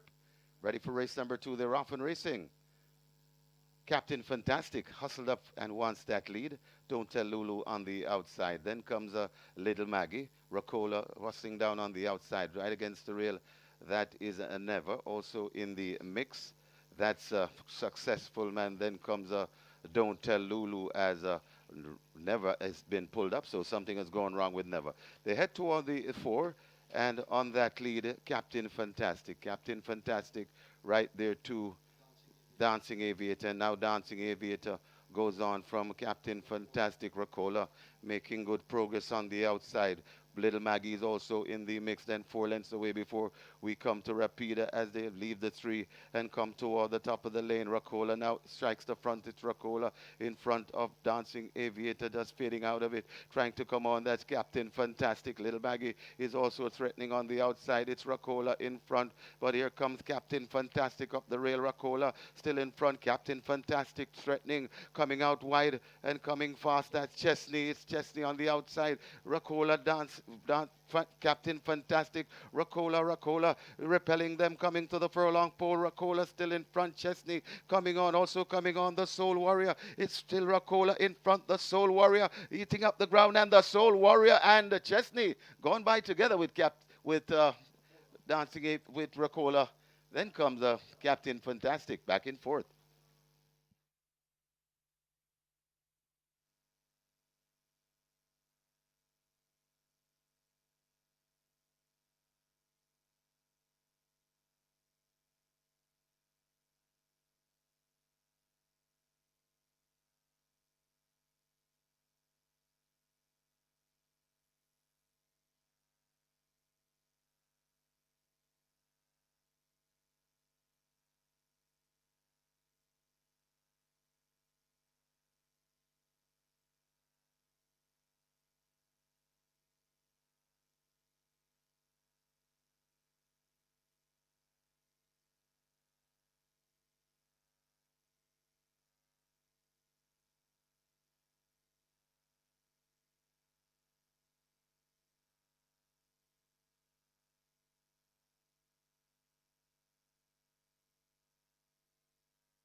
Right away, there's a steward's inquiry. Steward's inquiry looking at an incident on the back stretch in the vicinity of the 6 furlong or 1200 meter point. Please hold all tickets. Steward's inquiry.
In the winners enclosure, the unofficial winner of race number 2, the Visit Jamaica Trophy, number 8, the Soul Warrior.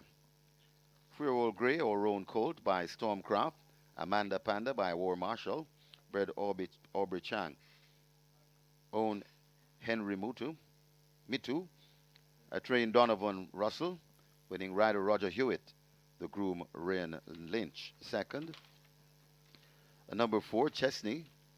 Third, number 13, Racola. Fourth, number 7, Captain Fantastic. And fifth, number 10, Lil Maggie. Final time for 6.5 furlongs, 125 flat.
Have a look at your monitors. The Soul Warrior, the Grey, in the center, getting the better of number 4, Chesney, on the outside in the red cap. So that is the photo. The Soul Warrior winning by a nose.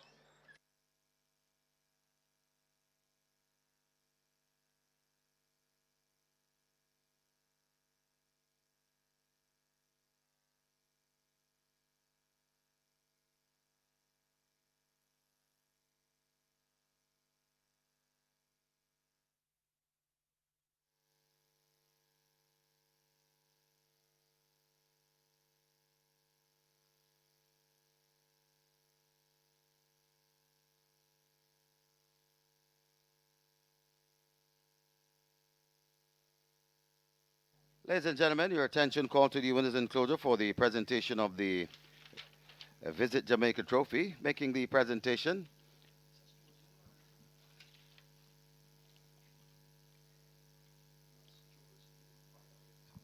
Fiona Fennell. She's the Public Relations and Communications Manager. Also in the presentation party, Shanique Lewis. And presentation made to the Winning Connections.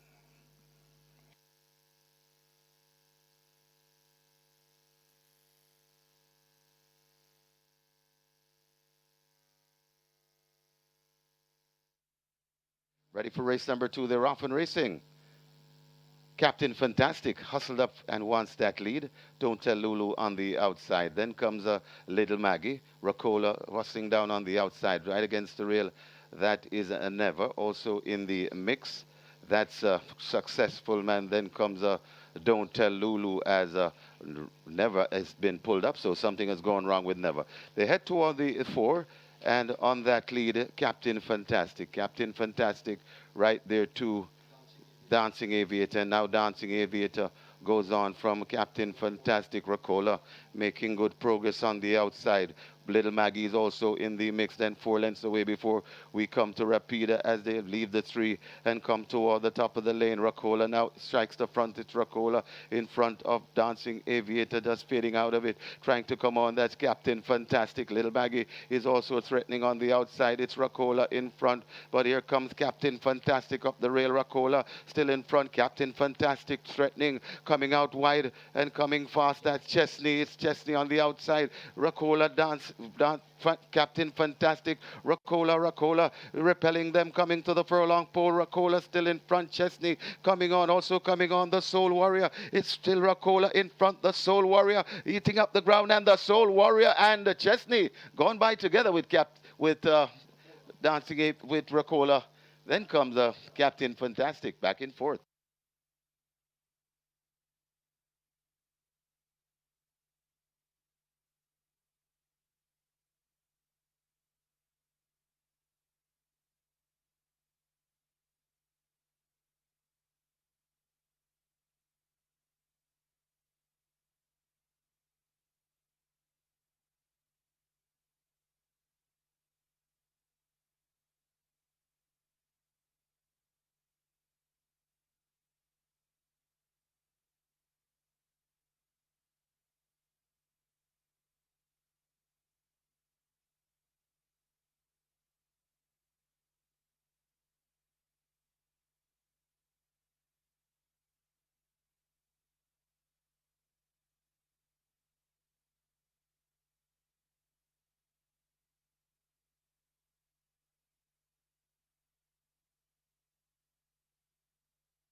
So after this George inquiry, number 10 Lil Maggie, who passed the post fifth, disqualified and placed out of the race for causing intimidation and interference to horses 1, Never, 3, Bubbling Brown Sugar, and 6, Dancing Aviator, in the vicinity of the 1200-meter point.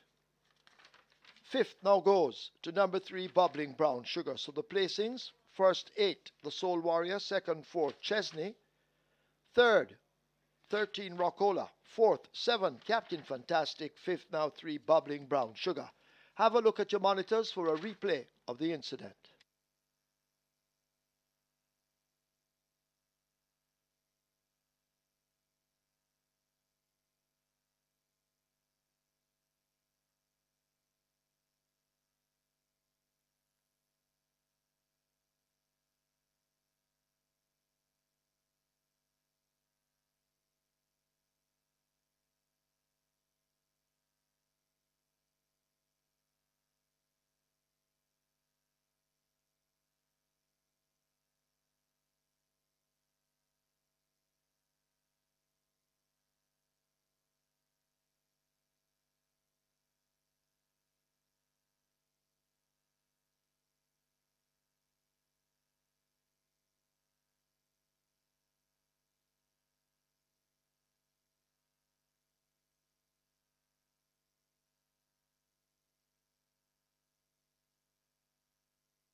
Result of the second now official.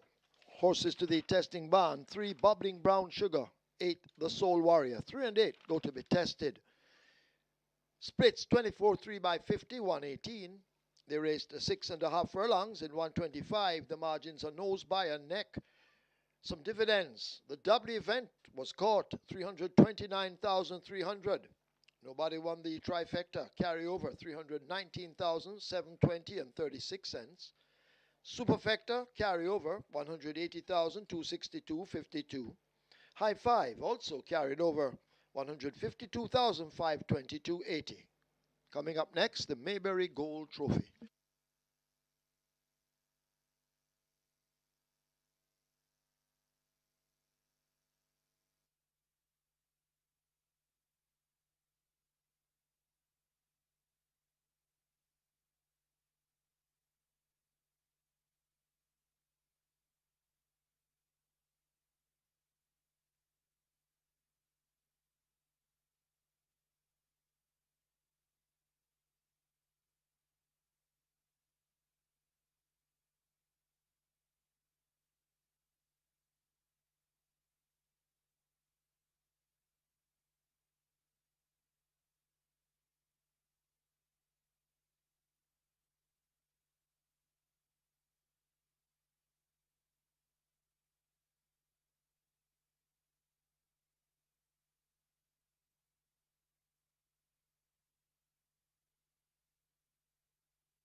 Horses take the track for the third. It's the Mayberry Gold Trophy. A restricted stakes for imported 3-year-olds and up, non-winners of 3. This is Division 1. Also, a native-bred 3-year-olds and native-bred 4-year-olds, non-winners of 4. The distance 1,400 meters or 7 furlongs. Number 1, Himaya, scratched, injured. 2, Star Quest, 54.5 or 120. 3, Princess Chris, 55.5 or 122. 5, Miniola, 53.5 or 118. Wagering offered on W event, Exacta, Quinella, Trifecta, Superfecta, High 5, Rolling Triple, Catch 9 begins here. Single winner bonus in the Catch 9 in excess of 2.688 million. We have carryovers in the Trifecta in excess of 319,000. The Superfecta in excess of 180,000. The High 5 in excess of 152,000. Get your wagers on. Runners make their way to post.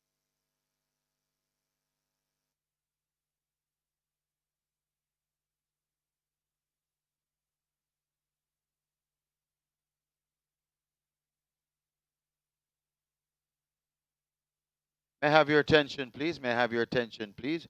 Trainers Anthony Nunes, Richard Azan, and Randall Scott.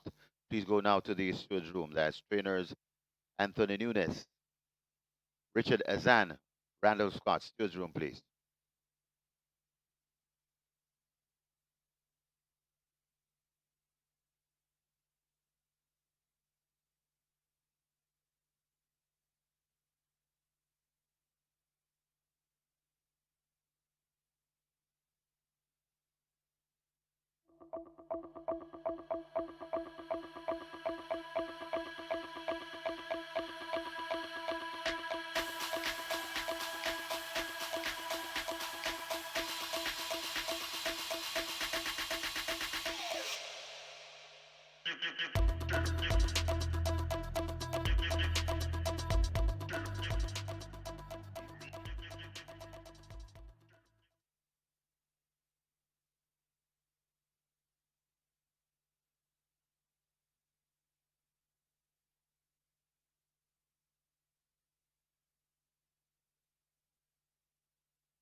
The Visit Jamaica trophy goes to a 99-1 stunning upset winner, the Soul Warrior. Roger Hughes riding there for trainer Donovan Russell, more popular known as Bobo, and owner Henry Mitchell. That one really caused a scare, real scare too, as you could have heard a pin. If you dropped it in the stands, nobody was able to cheer for that one. The Soul Warrior, of course, Donovan Russell must have been hopping for joy there with that one coming through with Roger Hewitt in the saddle. And Roger Hewitt and Donovan Russell, they have had wins in the not too distant past. So they're in the winners' enclosure today with a 99-1 shocker. The Soul Warrior. On to race number 3, the Mayberry Gold Trophy. 10 horses on the way to the starting gate. 10-1, Himaya, a very late scratch. It's a restricted stakes event for importees. 3 years of nuns of 3. The purse is 1.5 million. Top selection goes to number 7. Fred the Master. 3-5 when coming off that 8-month break on the 16th of November. Third by 5 1/4 lengths to Nuclear Jet and Danka. Has worked well since on the 24th of November. 6 furlongs in 1:13.1. Beating Dothraki, but then came back on the 30th of November and was beaten by Dothraki in no uncertain manner. Dothraki did 125.3 for 7 furlongs, and Fred the Master did 128 flat. But he's fitter, and he showed good early promise. Won on debut, beating Gorvano. Therefore, Fred the Master has to give him a chance to deliver the goods. Second time off the break. Number 6, Nuclear Jet, showed vast improvement when winning by 4.5 lengths, beating Danka and Fred the Master. So picks up 3 kilos to go at 56 kilos, and that sees Fred the Master having the advantage at the scale. And Nuclear Jet, though, appeared so much improved that second time lay 6 now. Dane Dawkins maintains him out. He could very well get Nuclear Jet in the winner's enclosure again. They are now 6-5 joint favorites. Number 4, Linguist, this year's Oaks winner. She has Dane Nelson riding for Anthony Nunes. Linguist, one of the class horses here, and she clearly has what it takes to fight out the finish. She looks well. And at 2-1, I would be the least surprised if she's able to upstage the favorites. Towards the outside, number 9, Miss Moneypenny, showed good early promise and has the distinction of beating the likes of Unspun and Burning Hedge. Back to form now. Disappointed at 3-5 last Saturday, but she's back on a quick turnaround, stretching out from 5 furlongs straight up to 7 furlongs. 6-time champion jockey Omar Walker picks up the mount. Look for Miss Moneypenny to try to take them gate to her. Make it 7-6-4-9 in the Mayberry Gold Trophy. Fred the Master from Nuclear Jet, Linguist, and Miss Moneypenny.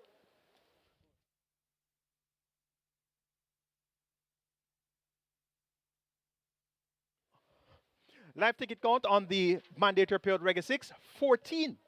So that's the impact that the 99-1 shot the Soul Warrior had, from 4,183 down to 14. Live tickets on the mandatory period Rega 6.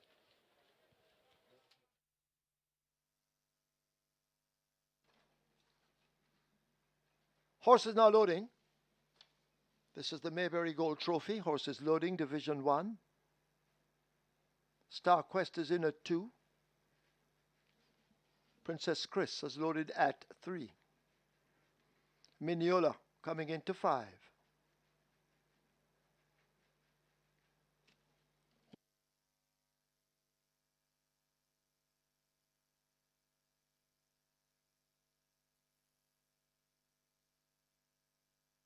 Nuclear Jet and Fred the Master, joint favorites. Miss Moneypenny loads. Ralph's Treasure coming into 10. So not many left to load. Linguist they try with. Linguist moving away. Dane Nelson, Magnificent Dane. And Linguist are in. A Nuclear Jet coming into 6. The final one will be Fred the Master. So still waiting on a Nuclear Jet to load. 7 furlongs.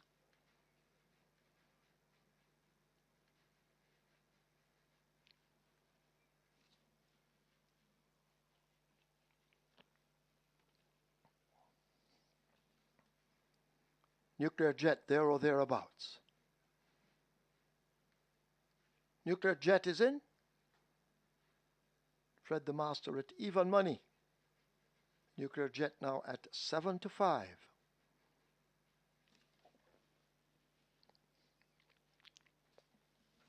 Still we wait on this Fred the Master. Princess Chris Brian Budram Singh from Trinidad won the championship there 9 times. Has also been doing very well in Canada. Fred the Master is in, 7 furlongs. This is the Maybury Gold Trophy. They're off for the Maybury Gold. Perfect start. Fred the Master gets a good one. Nuclear Jet is right there. Miss Moneypenny held toward the outside as they make their way toward the 6. Rat's Treasure races further back in 4th, possibly 5 off that lead. The Linguist and Boss Man team up in behind, heads apart. Star Quest races up, overtaken by Princess Chris, and Mineola is the trailer as the field have left the 5/8 and run toward the final half of a mile. Fred the Master setting those fractions. Miss Moneypenny traveling well. Rat's Treasure on the outside. A Nuclear Jet right with them. These in a tight cluster. A Boss Man on the outside of Linguist. They race as a team. A break back to Princess Chris needing to find a lot. Then Star Quest and Mineola. They trail the field. 3/8 of a mile ahead of them, and they race to the 5/16, and still Fred the Master has that lead, the rider having a peep between his legs. Ralph's Treasure now asked to cut into it on the outside. Nuclear Jet is set alight along with Linguist, but Fred the Master drifting down to the rail. Nuclear Jet gets the run against it. These two could be in a bumping match as they leave the 3/16. Fred the Master and Nuclear Jet searching for space. Here is Linguist now in between horses and kicking in on the outside. Fred the Master is brave and bold. He continues to shrug them off inside the final 16th. It is Fred the Master being driven to the max by Robert Halladine. They won't catch Fred the Master. He wins by maybe 5 over Linguist. Then Nuclear Jet, Boss Man. Ralph's Treasure is 5th.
And they won as enclosure, the unofficial winner of race number 3, the Mayberry Gold Trophy. Number 7, Fred the Master, 3-year-old bay colt by Matoli, but for money, not for love. Fred sent Simon Place LLC and Match Hall. own Miletus and CD, trained Jason DeCoster, the winning rider, Robert Halladine, the groom, Garth Pennant, second, number 4, Linguist, third, number 6, Nuclear Jet, fourth, number 8, Bossman, and the fifth, number 10, Ralph's Treasure.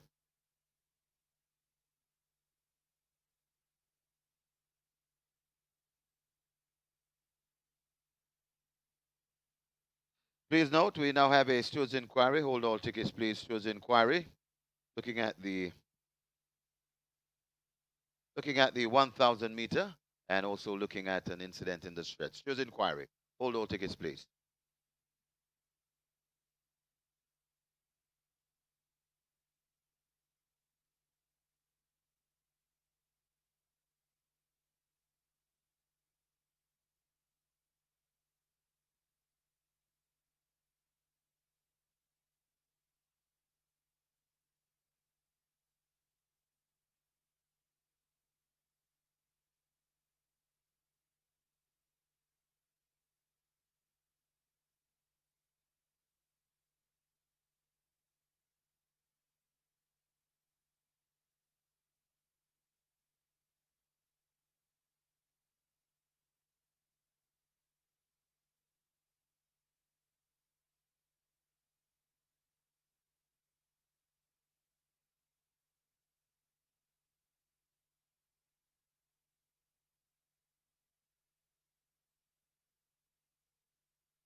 They're off for the Mayberry Gold.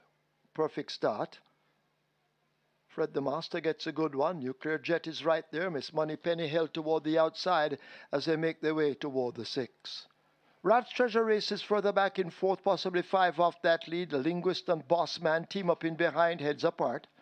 Star Quest races up, overtaken by Princess Chris, and Mineola is the trailer as the field have left the 5/8 and run toward the final half of a mile. Fred the Master setting those fractions. Miss Moneypenny traveling well. Ralph's Treasure on the outside. A Nuclear Jet right with them. These in a tight cluster. A Bossman on the outside of Linguist. They race as a team. A break back to Princess Chris needing to find a lot. Then Star Quest and Mineola. They trail the field.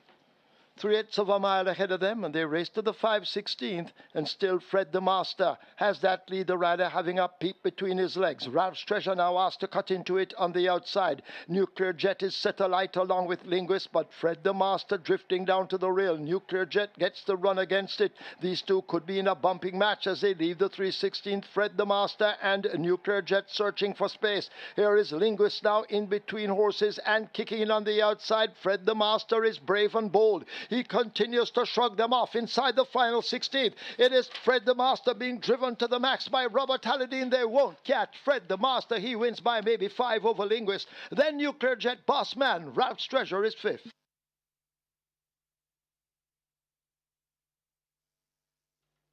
Your attention, please. As well as the steward's inquiry, we now have a jockey's objection. Third past the post, number 6, Nuclear Jet, Dane Dawkins aboard. Objects against first past the post, 7, Fred the Master with Robert Halladine. So steward's inquiry, jockey's objection. Please hold all tickets.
Your attention, please. Your attention, please. After the steward's inquiry and jockey's objection, the objection has been upheld. First past the post, 7 Fred the Master, disqualified and placed behind horse number 6, Nuclear Jet, for causing intimidation and interference at the 1100-meter point. Placings now: first 4 Linguist, a second 6 Nuclear Jet, third 7 Fred the Master, fourth 8 Bossman, fifth 10 Ralph's Treasure. Have a look at your monitors for a replay of the incident.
Horses take the track for the 4th. It's the Excelsior Trophy, a restricted stakes for imported 3-year-olds and up, non-winners of 3.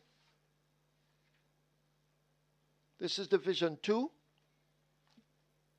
The distance 1400 meters or 7 furlongs. Number 1, Don Quezzy, 53.5 or 118. 2, Enthusiasm, 52.5 or 116. 4, Global Pursuit, 54.5 or 120. 9, Prince Roy, 52.5 or 116. 10, Alchemy of Souls, 51.5 or 114. Wagering on double event exacta. Quinella, trifecta, superfecta, high 5, rolling triple. Quick 4 wagering begins here. Single winner bonus in excess of $87,000. Runners make their way to post. Get your wagers on.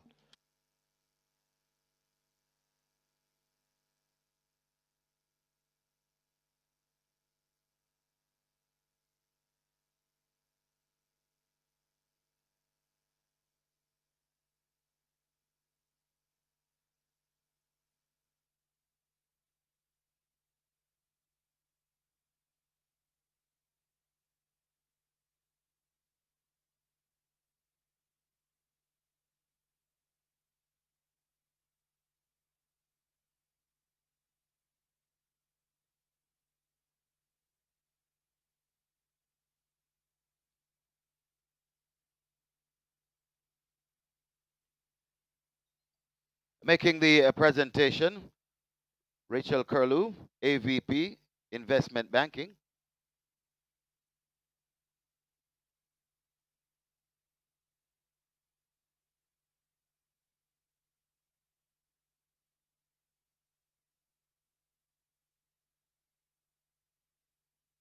This is the Mayberry Gold Trophy presentation, making the presentation, Rachel Curlew, AVP Investment Banking, and she makes it to Chandra and Rajpunai. Congratulations to the winning connections. Race number 3, the Mayberry Gold Trophy.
The Mayberry Gold Trophy goes to linguist via the steward June Day Nelson, back in the winning enclosure here at Caymanas Park, and he rode there for trainer Anthony Baba Nunes. And linguist proves that her Oaks win would have been good enough to be thereabouts here. And of course, awarded first place after disqualification of first master post Fred the Master. Live ticket count on the mandatory period regular 6 now down to 10 with 32.179 million in that net pool.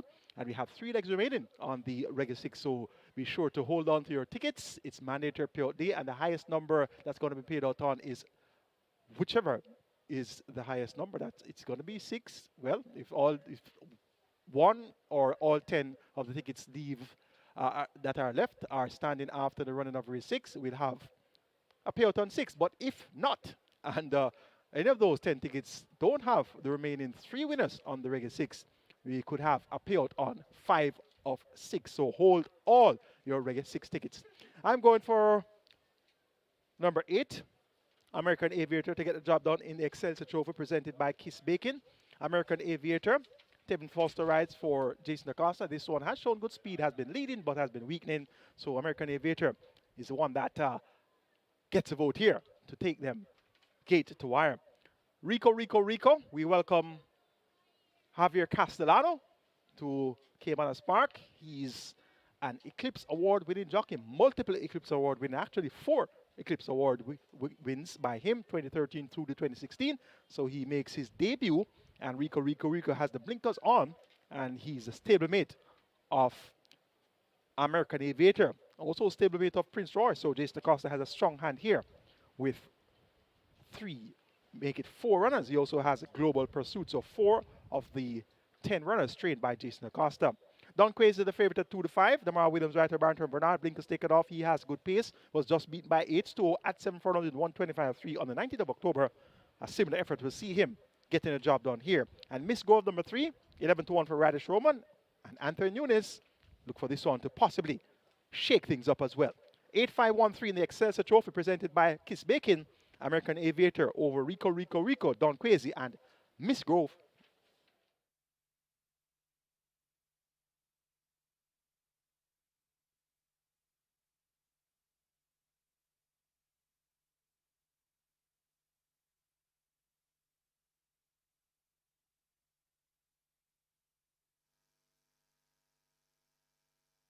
Excelsior Trophy. Enthusiasm, the first one to load.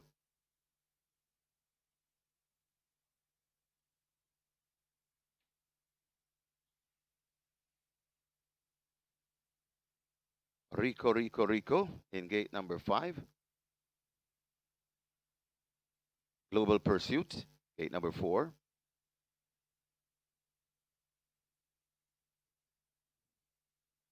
Bob the Builder, gate 6.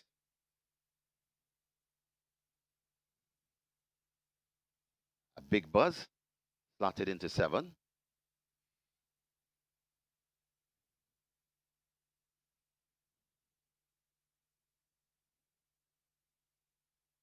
Prince Roy, gate number 9.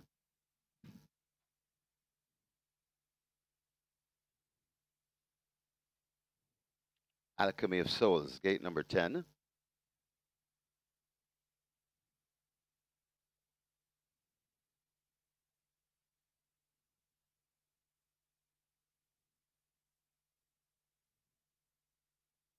Don Quessy coming to gate 1.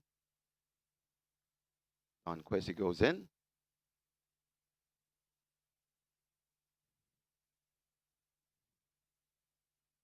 Miss Grove loads at 3. And American Aviator to complete the line. 7 furlong the trip. American Aviator goes in. Ready for race number 4.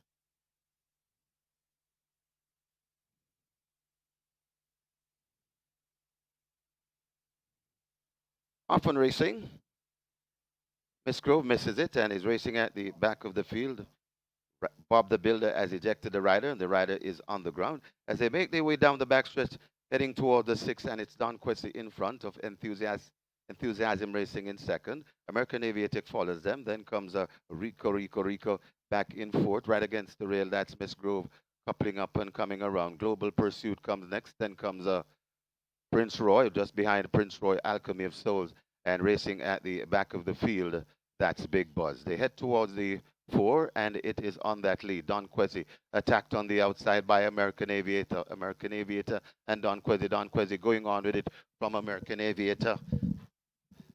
Rico tracks them in third. Then comes up Miss Grove making stealthy progress against the rail. Backing out of it, that's Enthusiasm. Then comes a Global Pursuit, followed by Alchemy of Soul, Prince Roy, and racing at the back of the field. Big Buzz there at the top of the lane, and it is still on that lead.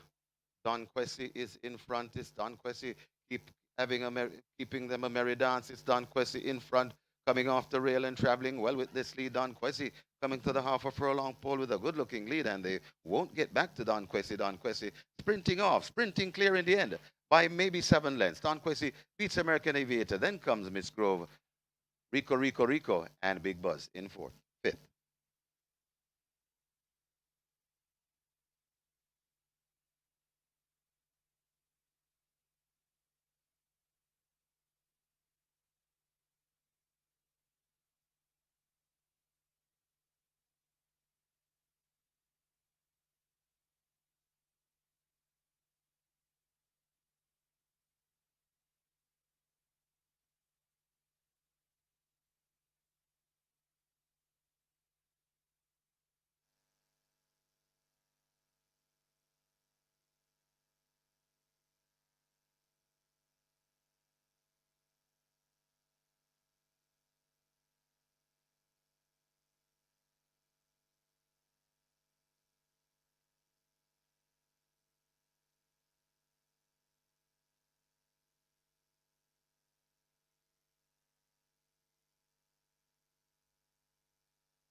So right away, there's a steward's inquiry. Steward's inquiry. Looking at the fall of the rider, please hold all tickets, hold all tickets.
And the winners enclosure, the unofficial winner of race number 4, the Excelsior Trophy, the number 1, Don Quessy, a 3-year-old bay colt by Sensational Slam, Look at Me Now by Region of Merit, bred Michael Beecham, owner Quanzi Bernard, trainer Barrington Bernard, the winning rider DeMar Williams, the groom Garnet McCarthy, second, the number 8, American Aviator,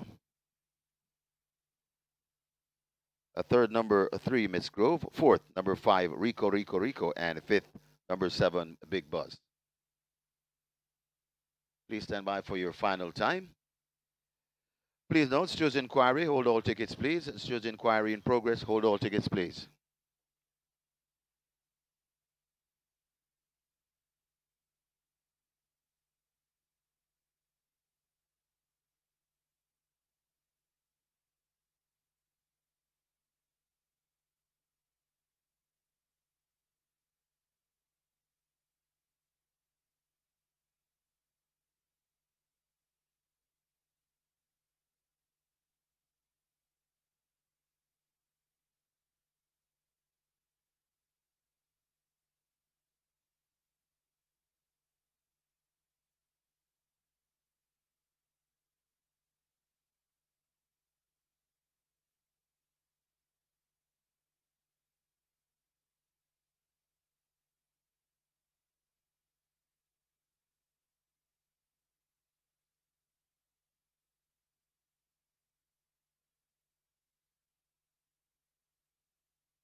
So once again, we'd like to thank all our sponsors that have allowed the Moute Mile to be put on here at Caymanas Park today. Mayberry Investments, Supreme Ventures Foundation, Fox Sports, Main Event, Jamaica Tourist Board, GWM, Stewart's Automotive Dealers, Naira, Bright Star, Rock Hotel, Chemtech, Worthy Park Estate, Wisinko, Legend, Jamaican Lager, Water, Sparkling Cran Water, True Shake Nutrition Shake, True Juices, Boom Energy Drink, Empower Non-Alcoholic Malt Beverage, Rum Bar, Calico Jack, Excelsior, Jamaica's favorite iCool water.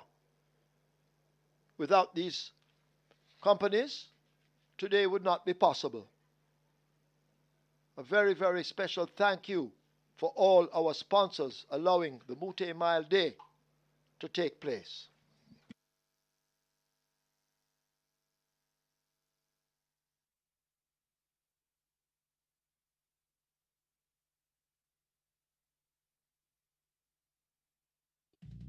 Jamaica! Meet your new bread obsession, Excelsior Butter Bread. Soft, fresh, and bursting with flavor. Ideal for a quick snack, pairing with your favorite cheese, or making the best egg sandwich ever. And guess what? It's just $100. It's the best choice for a tasty, affordable meal. Perfect for anyone on the go and those looking for a filling lunch. Excelsior Butter Bread, making delicious affordable. Find it in stores island-wide today.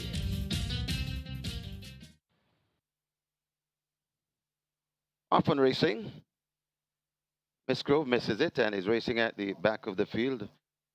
Bob the Builder has ejected the rider, and the rider is on the ground. As they make their way down the backstretch, heading toward the 6, and it's Don Quessy in front of Enthusiasm Racing in second. American Aviatic follows them. Then comes Rico back in fourth, right against the rail. That's Miss Grove coupling up and coming around. Global Pursuit comes next. Then comes Prince Roy, just behind Prince Roy, Alchemy of Souls, and racing at the back of the field, that's Big Buzz. They head towards the 4, and it is on that lead. Don Quessy attacked on the outside by American Aviator and Don Quessy going on with it from American Aviator. Rico tracks them in third. Then comes up Miss Grove making stealthy progress against the rail. Backing out of it, that's Enthusiasm. Then comes a Global Pursuit, followed by Alchemy of Soul, Prince Roy, and racing at the back of the field. Big Buzz there at the top of the lane, and it is still on that lead. Don Quessy is in front. It's Don Quessy keeping them a merry dance. It's Don Quessy in front, coming off the rail and traveling well with this lead. Don Quessy coming to the half a furlong pole with a good-looking lead, and they won't get back to Don Quessy. Don Quessy sprinting clear in the end by maybe 7 lengths. Don Quessy beats American Aviator. Then comes Miss Grove, Rico, and Big Buzz in fourth, fifth.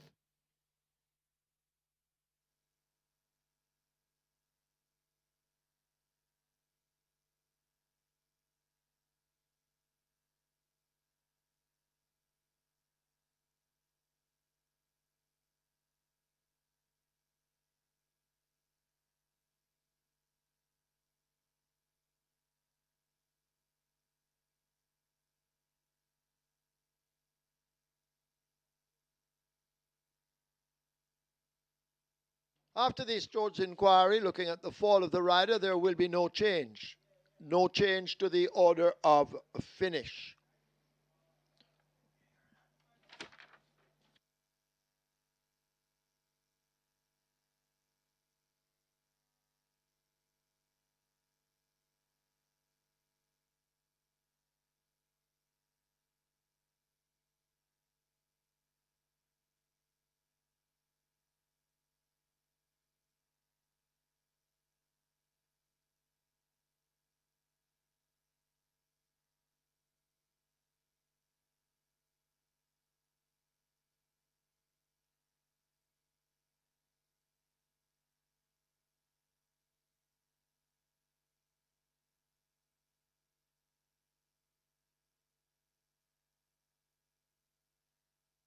Result of the fourth, now official. Horses to the testing barn: 1, Don Quessy; 8, American Aviator. 1 and 8, both go to be tested. Splits 24-1, 47-2, 112-2. Final time 1400 meters, 126.2. Margins 9 by 3. We have carryovers in the double and the triple. The double event carryover in excess of 329,000.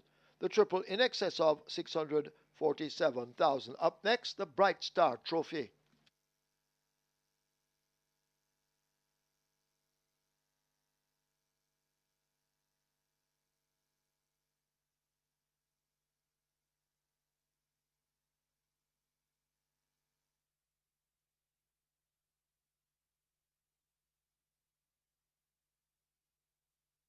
Ladies and gentlemen, your attention call to the winner's enclosure for the presentation of the Excelsior Trophy. Making the presentation, Shanoya Robinson, brand ambassador, and she makes it to Mr. Wayne Henry. Also in the presentation party, Mr. Edward Shakir, he's the CEO. Of course, winning trainer, Barrington Bernard. Congratulations to the winning connections. Race number 4, the Excelsior Trophy.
So in this, the fifth event, the claiming tag for number 2, Kweku, should be 1.4 million.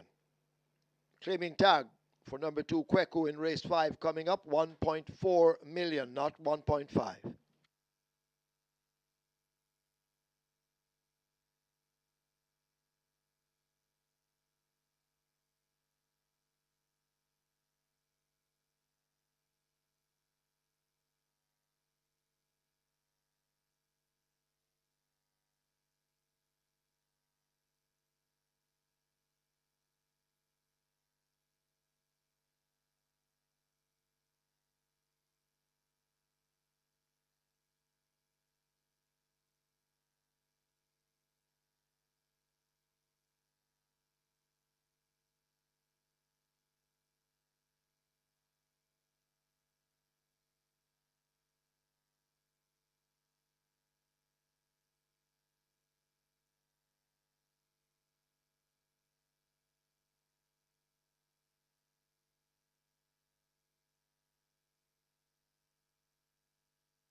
Horses take the track for the 5th. This is the Bright Star Trophy, a 3-year-old and up claiming event.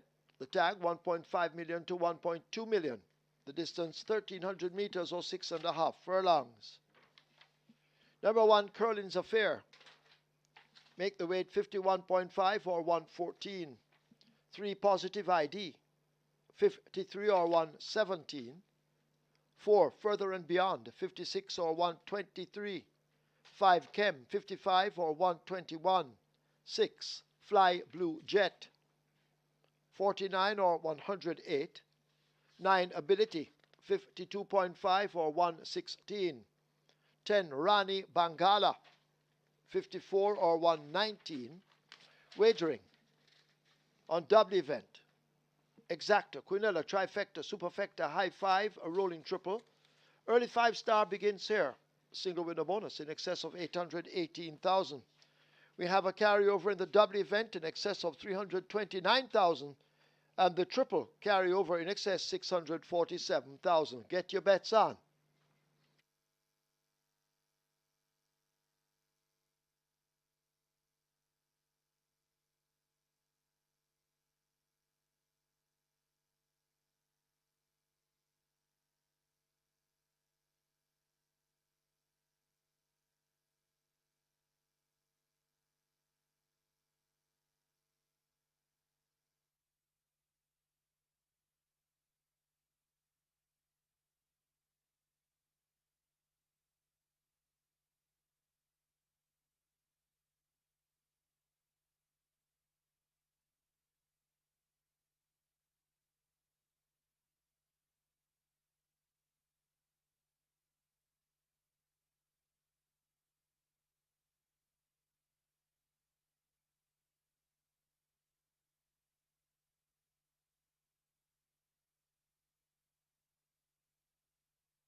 Don Crazy gets the job done quite convincingly in the Excelsior Trophy presented by Kiss Bacon. Them are winners rode there for trainer Barrington Bernard and owner Kwanzaa Bernard, father and son, trainer owner combination on Moute Mile Day. They get the job done with the favorite Don Crazy. Live ticket count on the mandatory period regular 6 now down to 6 with 32 million plus in the net pool there. And we have 2 legs remaining, so into some big dividends already, whatever happens in races 5 and 6. Race number 5 is the Bright Star Trophy, 1.5 million down to 1.2 million claimers. 13 horses will go 13 out of meter, 6.5 furlongs. The purse here, 1.25 million. Let's take a look. Top selection is number 13. The head cornerstone. Last time among claimers was a 14th breeder in 118.3 for this same trip of 6.5 furlongs. So back at the same trip, back down the claiming company after running overnight for 2 appearances since the head cornerstone. Now trained by the Prince of Claiming, Ryan Darby, son of the claiming king, Robert Darby Sr. And Paul Country Francis picks up the mount for the 3rd consecutive occasion. The head cornerstone looks ready to return to the winner's enclosure. Number 9, Ability, former Derby winner, and he was an easy winner among claimers on the 13th of September, going 7 furlongs, made most of the running in 127.3, and got the job done there most convincingly. So this Ability can definitely return to winning ways.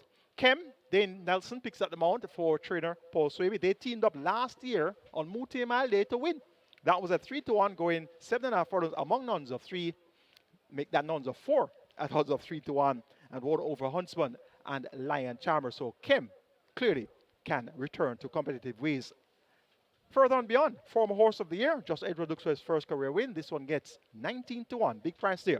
Make it 13,954 in the Bright Star Trophy. The head cornerstone from Ability, Kim, and further and beyond.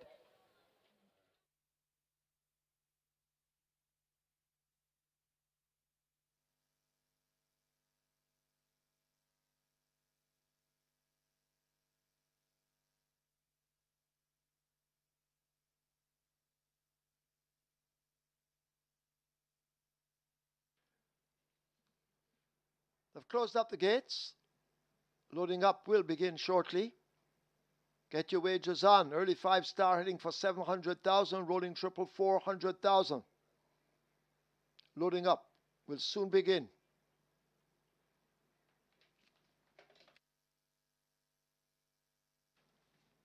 High five on its way to $450,000. Hurry and wager. Loading up about to begin.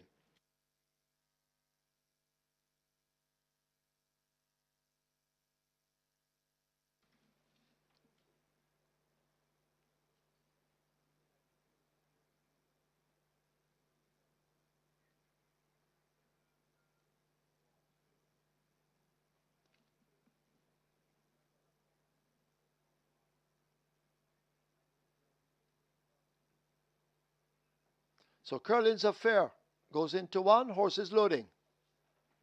Positive ID coming into 3.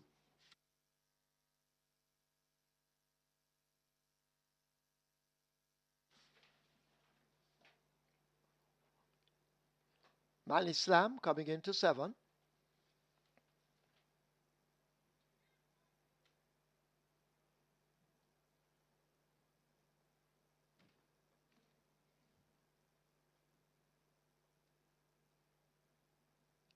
Fly Blue Jet walks to 6.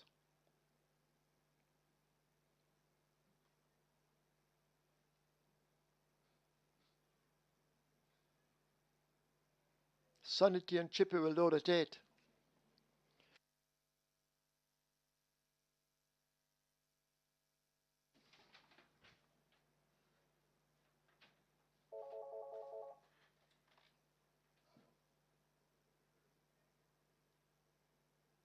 So loading up on the way. Early 5-star on its way to $1 million. Rolling triple heading for 600,000.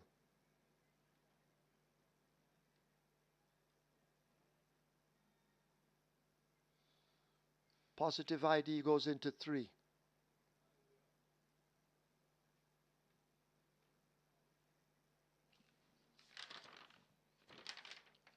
Ability will load at 9. Rider will climb aboard.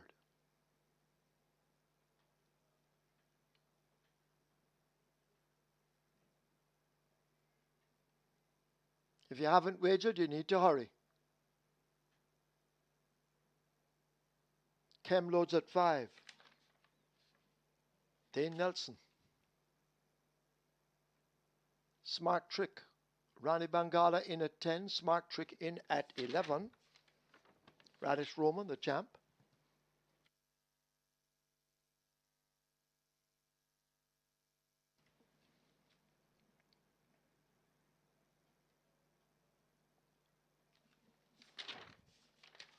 Easy Money loads at 12. They'll try with Kweku at 2.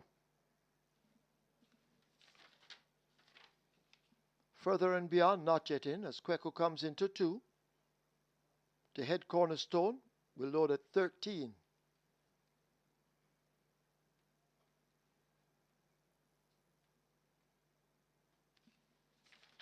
And then Further and Beyond will load at 4.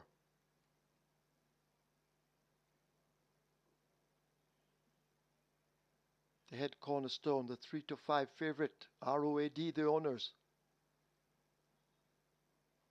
They seem pretty confident that the head cornerstone will run a cracker this afternoon. So Further and Beyond, locked away. Josh Edwards will have a seat. Field in line. 6.5 furlongs.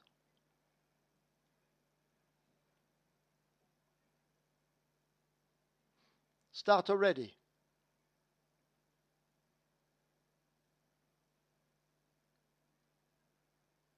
They're off. Positive ID scrambles out at the back with Further and Beyond. Rani Bangala shows speed along with Smart Trick moving down on the outside. Fly Blue Jet is right there on the premises alongside Rani Bangala. Ability now surging through horses. The head cornerstone races wide of these. Just about 5 lengths separates that bunch as they leave the 5. Kem now beginning to make some progress. Curlin's Affair is racing next. Just toward the outside, that's Easy Money now picking off horses and improving as they leave the half-mile marker. Kweku races up, just toward the inside of Kweku. That's a Sunny T and a Chippy. Manny Slam racing in behind them. Further and Beyond is next. And last of all, it is a Positive ID as they've left the 3 and run toward the 5/16. A War up front. Smart Trick just down on the rail. Here is the head cornerstone now kicking in on the outside, and these two turn for home and battle for that lead as they leave the quarter pole behind them. Smart Trick, the rider, changing his hold and asking for everything. The head cornerstone right there on the outside. These two go at it. Rani Bangala races near the rail. Fly Blue Jet is right against it. Kev is under the left-hand stick in the center. Smart Trick battling. Here now is on the inside rail, Rani Bangala. The head cornerstone is out 3 wide. The race looks to be here. Kev now asked to finish strongly, but Rani Bangala snatches it in the end to win it over Smart Trick. The head cornerstone Kem could be Further and Beyond just over Fly Blue Jet.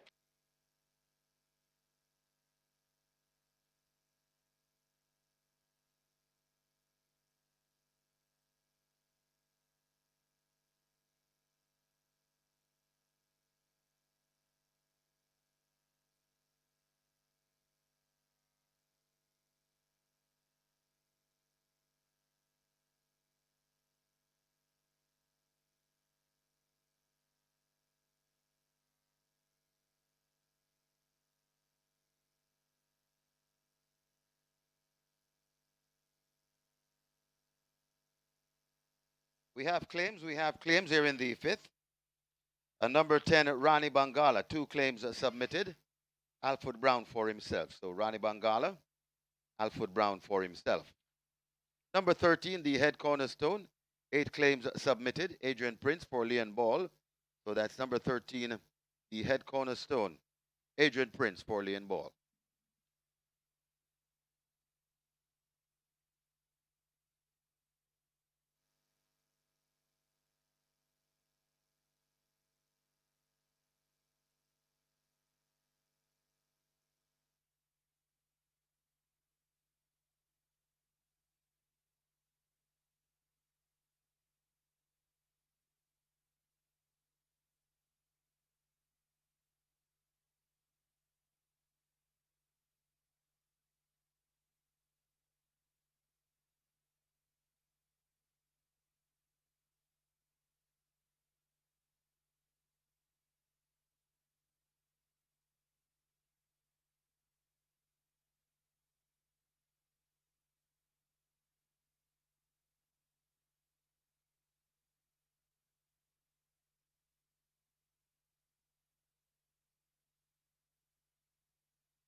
And the winners enclosure, the unofficial winner of race number 5, the Bright Star Trophy, number 10, Rani Bangala, 6-year-old bay mare by Savoy Stomp, Palace Gold by Traditional, bred Wilbert Bagwandine, own Elizabeth DaCosta trainer, Jason DaCosta, the winning rider, terrific Tevin Foster, the groom, Leon Walker, second, number 11, Smart Trick, a third, number 13, the Head Cornerstone, fourth, number 5, Kem, and fifth, number 4, Further and Beyond. Final time for 6.5 furlongs, 122 and 2.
They're off.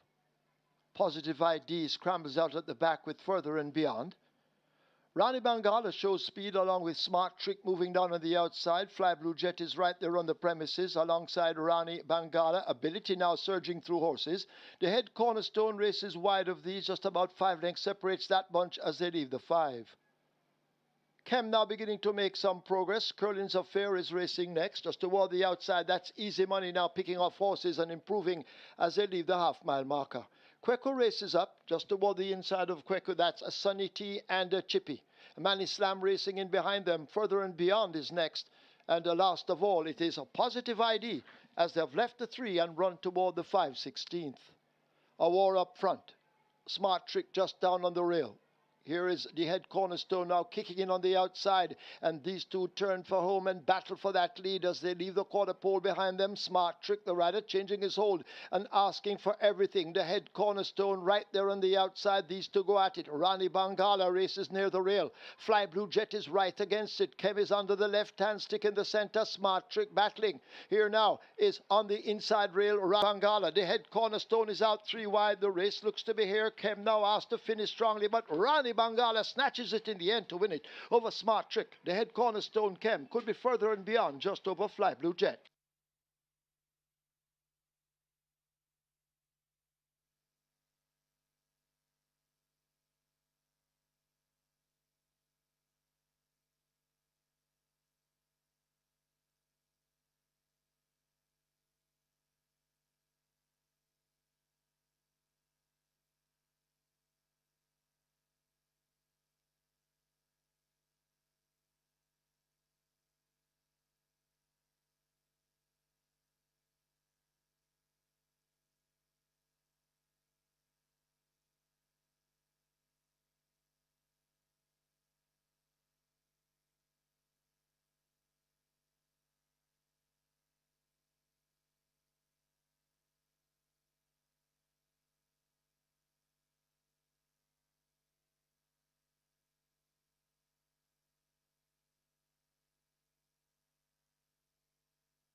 So just a reminder that tomorrow is the Toba annual thoroughbred sale.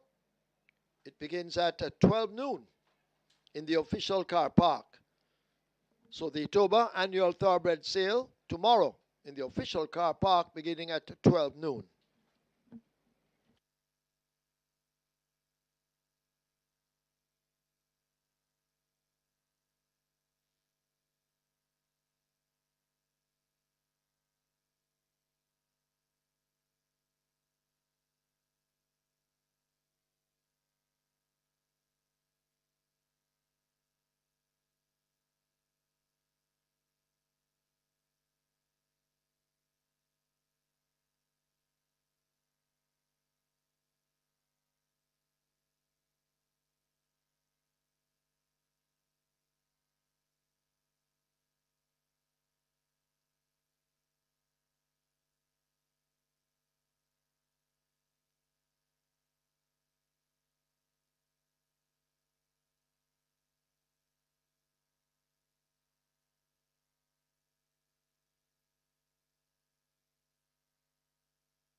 Ladies and gentlemen, your attention called to the winners enclosure for the presentation of the Bright Star Trophy.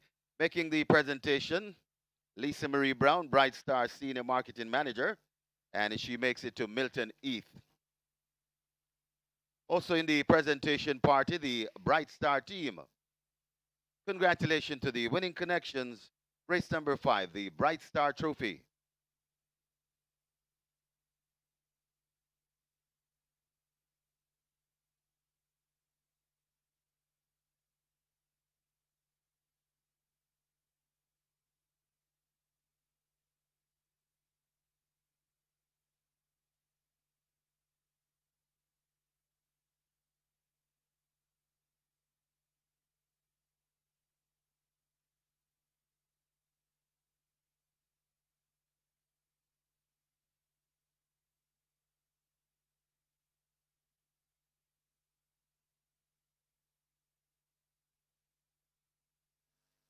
Result of the fifth. The result of the fifth now official. Horses to the testing barn. 10 Rani Bangala, 13 the head cornerstone. 10 and 13 go to be tested. Splits 23-3, 47-4, 115-1. Final time 6.5 furlongs, 122-2. The margins 2 1/4 by 3/4.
I have your attention, please. We have a rider change here in race number 6.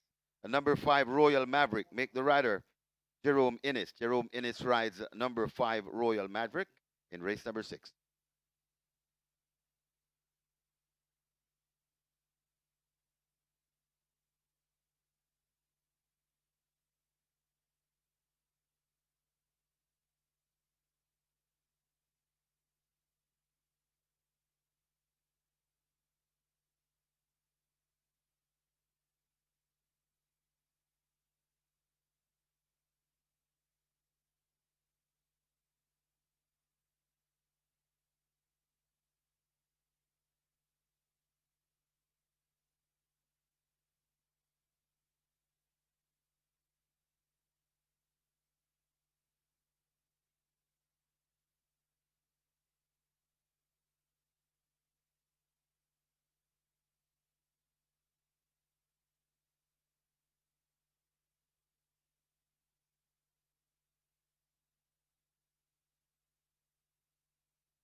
Race number 6. It's been a great betting day and exciting one with all these lovely fields so far. So, look at race number 6. A couple of horses get your attention here at the fixed odds windows, as in the tote.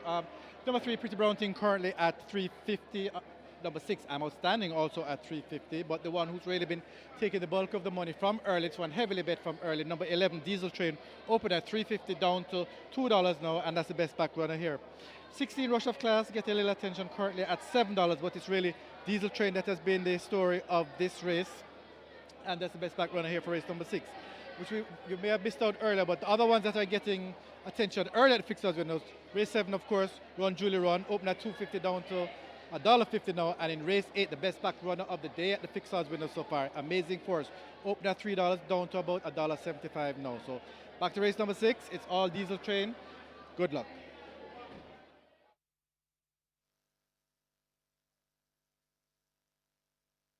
Number 8, True Blue, and Radish Roman, they take the track early.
Horses take the track for the 6. This is the Renaissance of Kingston Rock Trophy. It's a restricted allowance 2 for native bred 3-year-olds, non-winners of 2, and imported 3-year-olds and up. Maidens the distance 1,500 meters or 7.5 furlongs. Number 3, Pretty Brown Thing, 50.5 or 111. 4, She Is My Dream, 53 or 117. 5, Royal Maverick, 54 or 119. Make the rider Jerome Innes. 8, True Blue, already on the way to the start, 54.5 or 120. Scratch 9, Star Aura, injured.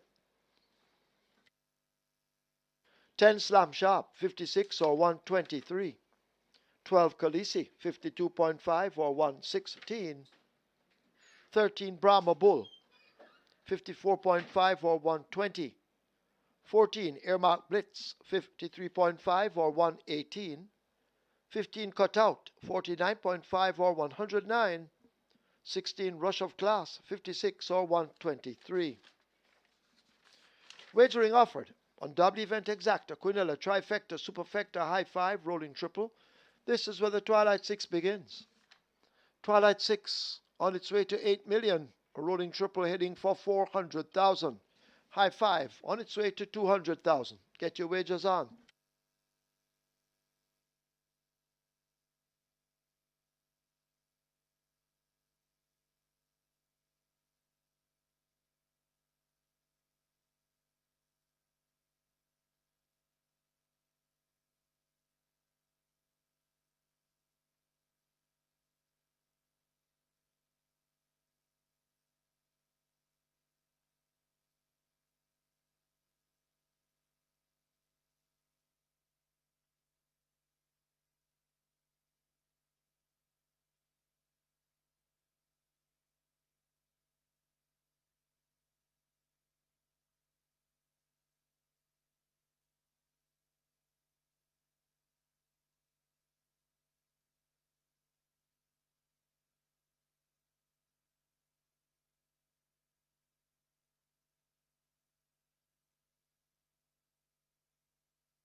Ladies and gentlemen, your attention called to the winners enclosure for the presentation, another installment in the Rocking Robin Handicap.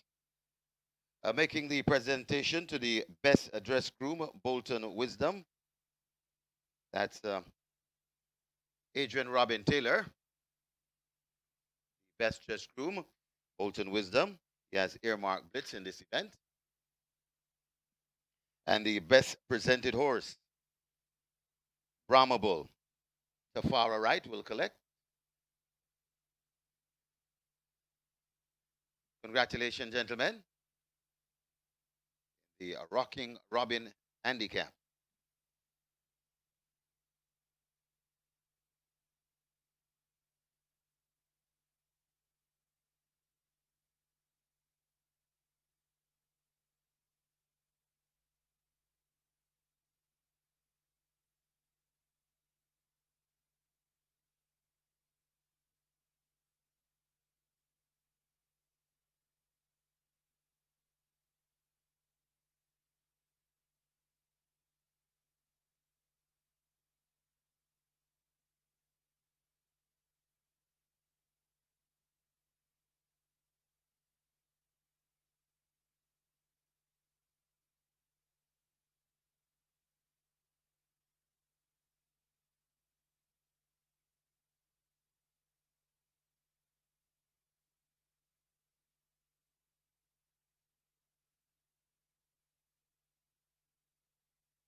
A band upset win there for Rani Bangala in the Bright Star Trophy on Moute Mile Day, and that's Tim Foster on the side for Jason Costa. First time off the claim, and Rani Bangala gets the job done at odds of 6-2. As always, playing runner-up to the likes of Sonny T and Chippy, the head cornerstone in recent times. But today was all about Rani Bangala. And that sees the regular 6 live ticket count now down to 3 coming into the cash out leg, which is the upcoming Renaissance of Kingston Rock Trophy. And 32.179 million plus to be paid out. 3 tickets alive, so each ticket, if standing at the end, will receive over $10 million. 11 tickets are going on the Catch 9. Horses just about getting ready to load for this field of 15. My top choice is number 11, Diesel Train, the favorite at even money. Ismael Velasquez riding for Peter Dumpassard. For second, make it number 3, Pretty Brown Ting, 4-1. Natalie Berger riding for Edward Stanbury. For third, we're going for number 12, Khaleesi Garvin Harris. For Carlton Cunningham. For fourth, number 16, Rush of Class, with Javier Castellano riding for Dalton Serju. 11, 3, 12, 16 in the Renaissance of Kingston Rock Trophy on Moute Mile Race Day.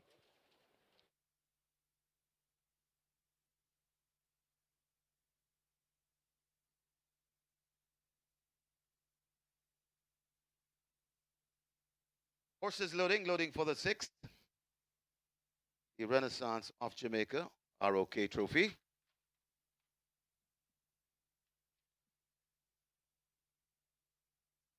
The sensational Prince Kazir are in. Twilight 6 approaching $9 million.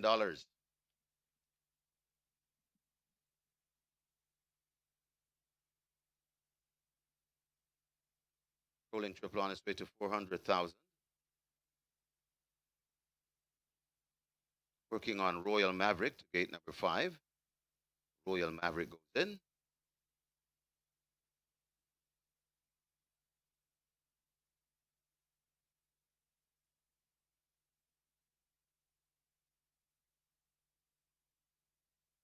Outstanding comes to gate number 6. Is My Dream has loaded into 4.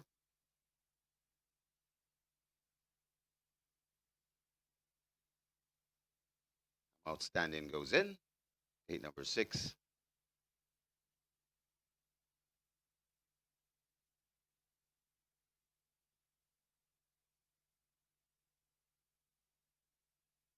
Rush of Class has loaded into 16. Javier Castanalo having a seat.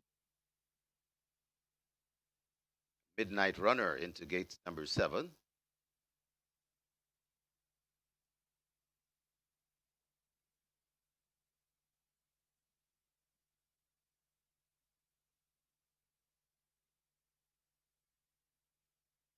Gate 12 is open. That's for the great Khaleesi. Khaleesi goes in.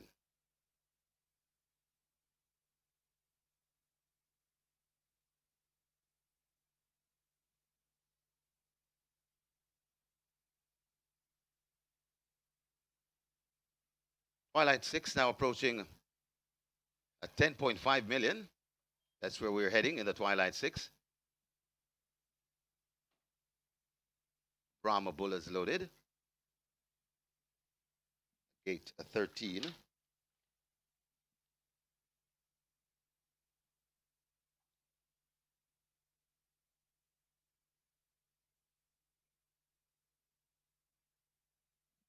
Gate 14 is filled.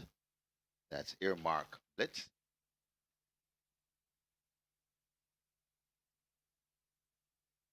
Cutout coming to gate number 15. They've opened gate 10.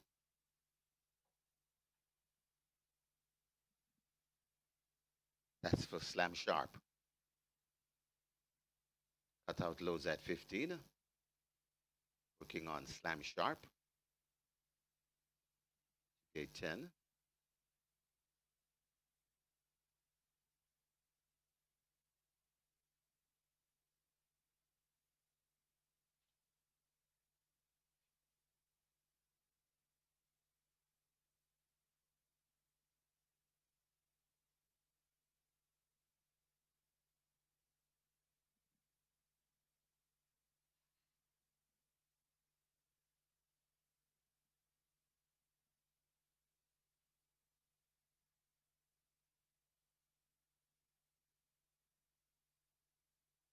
Diesel train is loaded into 11. Loading process will advance. Slam Sharp they try with. Gate 10.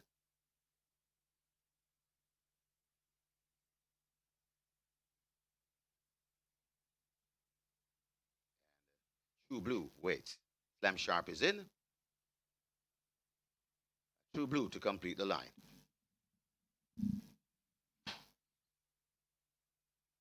True Blue goes in. 7.5 furlong the trip. True Blue not yet in. That's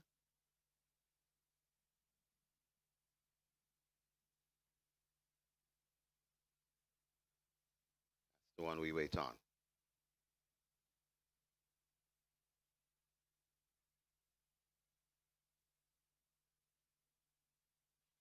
Now they're off and racing.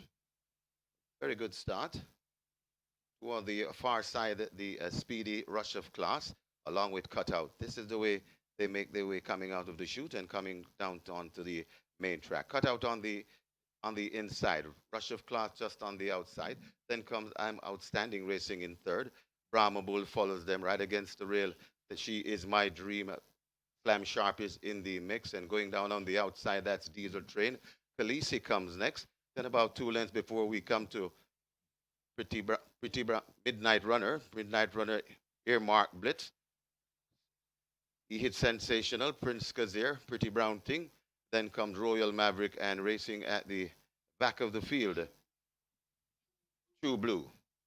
They go towards the 3 furlong point, and it is cut out. It is cut out on that lead. Diesel Train tracking intently now. Diesel Train is sent through. Diesel Train in front of Cutout.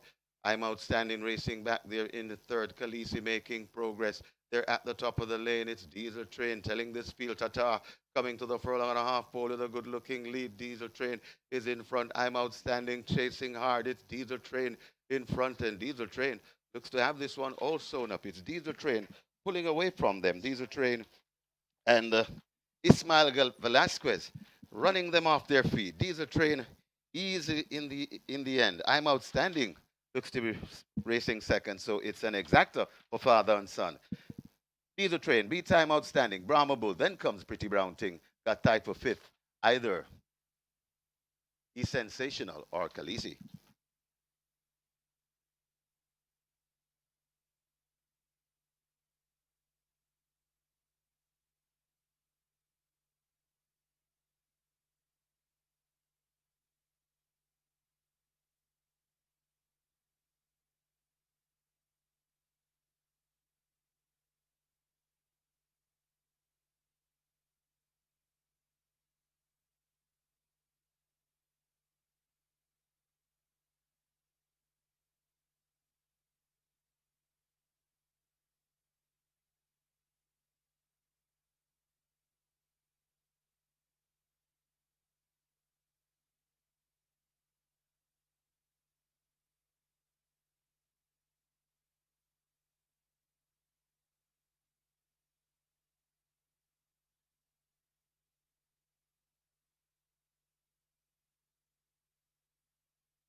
So it's a Peter John Prasad exacta.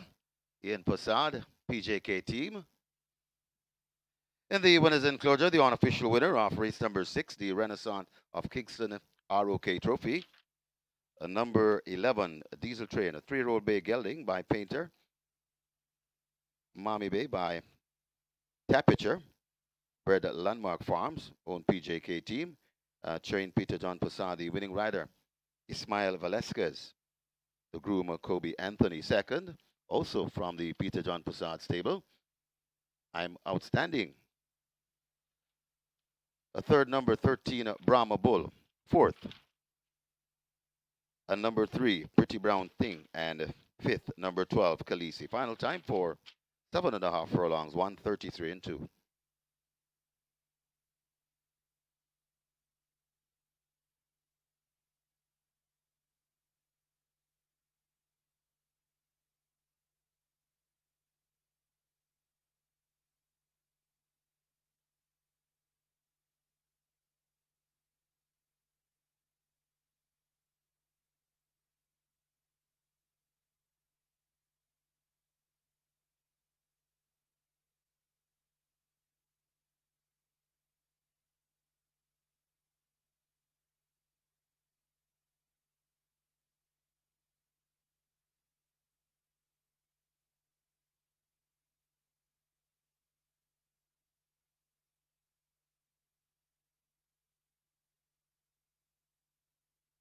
Ladies and gentlemen, your attention call to the winners enclosure for the Rocking Robin Handicap for the winning connections. Making the presentation, Adrian Robin Taylor, and he makes it to Andre Phillips, representing the winning connection.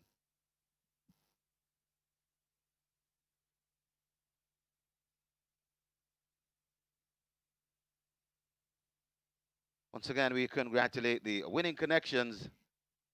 Diesel Train, $50,000.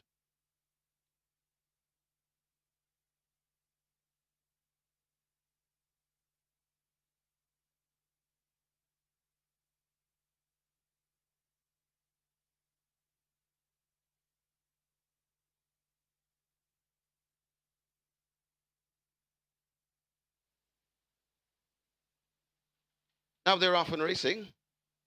Very good start.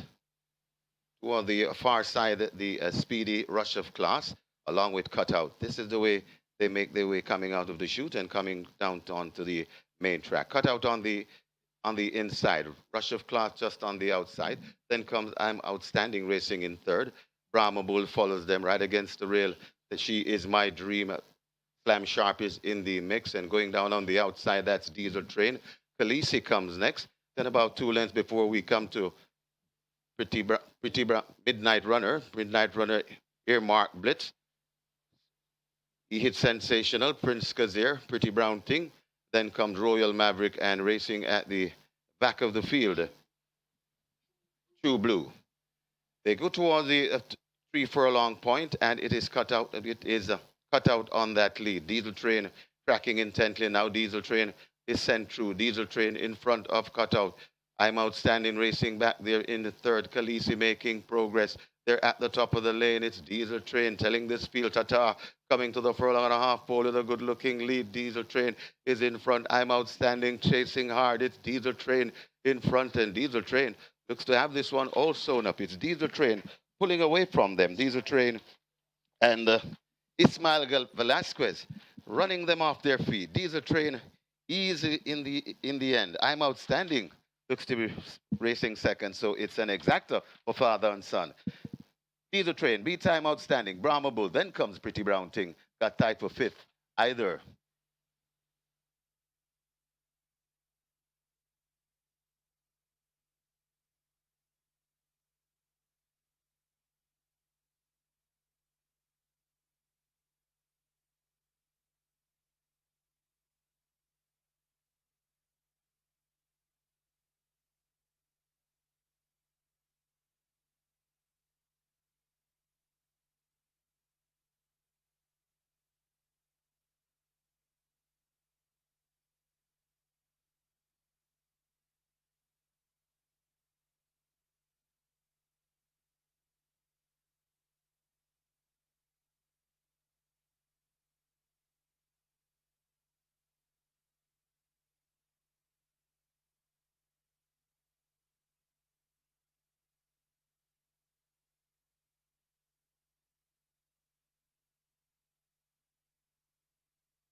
Ladies and gentlemen, your attention called to the winners enclosure for the presentation of the Renaissance of Jamaica ROK trophy. Making the presentation, Carol Beckford, marketing sponsorship consultant, and she makes it to Rohan Boudoir, representing the winning owners, PJK team. Congratulations to the winning connections. Race number 6, also in the presentation party, Tayar Gallo.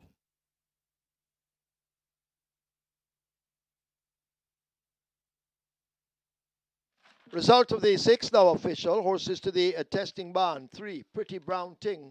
11, Diesel Train. 3 and 11 both go to be tested. The splits were 23-4, 47-1, 113-2. They raced 7.5 furlongs in 133-2. The margins 12 by 10.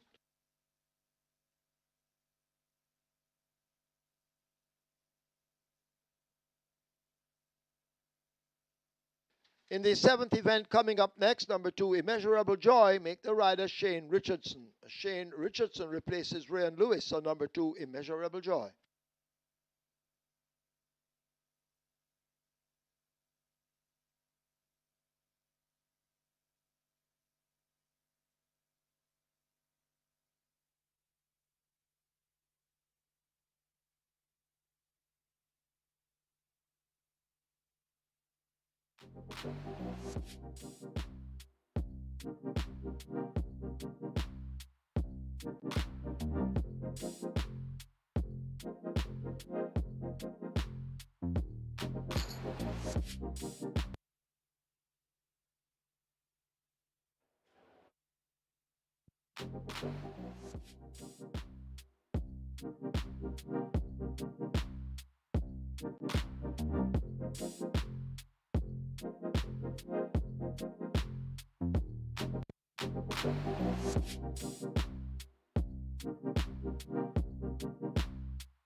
The Renaissance of Kingston, the Rock Trophy, goes to the favorite Diesel Train on Moute Mile Day, and that's Ismael Velasquez in the saddle for trainer Peter Dumbassard. And that's 3 winners of the Reggae 6 on Monday Payout Day, $10,726,495 each. Congratulations. Our other store, Reggae 6 winners having a 99-1 Soul of the Warrior on the second leg of the Reggae 6, and indeed you were duly rewarded. Let's now take a look at the closing stages of our Reggae 6 event. But it is Good Conscience arriving at the furlong pole with a 2-length advantage. Good Conscience driven out under the right-hand stick. Nebuchadnezzar trying to close the gap, but Good Conscience is staying firm on that lead inside the final 16th. It is Good Conscience driven flat out to the boards. Good Conscience and Richard Henry take the first from Nebuchadnezzar. Then Papi Uso 1 Code. Blind Vengeance is back in 5th. It's Racola in front, but here comes Captain Fantastic up the rail. Racola still in front. Captain Fantastic threatening, coming out wide and coming fast. That's Chesney. It's Chesney on the outside. Racola dance, Captain Fantastic. Racola repelling them, coming to the furlong pole. Racola still in front. Chesney coming on, also coming on. The Soul Warrior. It's still Racola in front. The Soul Warrior eating up the ground, and the Soul Warrior and the Chesney gone by together with dancing it with Racola. Then comes the Captain Fantastic back and forth. As they leave the 316th, Fred the Master and Nuclear Jet searching for space. Here is Linguist now in between horses and kicking in on the outside. Fred the Master is brave and bold. He continues to shrug them off inside the final 16th. It is Fred the Master being driven to the max by Robert Halladine. They won't catch Fred the Master. He wins by maybe 5 over Linguist. Then Nuclear Jet Boss Man, Ralph's Treasure is 5th. They're at the top of the lane, and it is still on that lead. Don Quessy is in front. It's Don Quessy keeping them a merry dance. It's Don Quessy in front, coming off the rail and traveling well with this lead. Don Quessy coming to the half a furlong pole with a good-looking lead, and they won't get back to Don Quessy. Don Quessy sprinting clear in the end by maybe 7 lengths. Don Quessy beats American Aviator. Then comes Miss Grove, Rico, and Big Buzz in 4th, 5th. As they leave the quarter pole behind them, Smart Trick, the rider, changing his hold and asking for everything. The head cornerstone right there on the outside. These two go at it. Rani Bangala races near the rail. Fly Blue Jet is right against it. Kev is under the left-hand stick in the center. Smart Trick battling. Here now is on the inside rail, Rani Bangala. The head cornerstone is out 3 wide. The race looks to be here. Kev now asked to finish strongly, but Rani Bangala snatches it in the end to win it over Smart Trick. The head cornerstone, Kev, could be further and beyond, just over Fly Blue Jet. At the top of the lane, it's Diesel Train telling this field Tata, coming to the furlong and a half pole with a good-looking lead. Diesel Train is in front. I'm Outstanding chasing hard. It's Diesel Train in front, and Diesel Train looks to have this one all sewn up. It's Diesel Train pulling away from them. Diesel Train and Ismael Velasquez running them off their feet. Diesel Train easy in the end. I'm Outstanding looks to be racing second, so it's an exacta for father and son. Diesel Train beats I'm Outstanding. Brahma Bull, then comes Pretty Brown Thing, got tied for 5th. Either he's Sensational or Khaleesi.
Horses take the track for the 7th. It's the Chairman's Plate. An overnight allowance for 3-year-olds and up. The distance 1,820 meters or 9 furlongs, 25 yards. Number 2, Immeasurable Joy, make the rider Shane Richardson. 12, Mac and Rome, 56 kilos or 123 pounds. Wagering on double event, Exacta, Quinella Trifecta, Superfecta, High 5, Rolling Triple. This is where the late 5-star begins. Get your wagers on. 3 minutes to post. We're starting on time. Hurry. Get your bets in.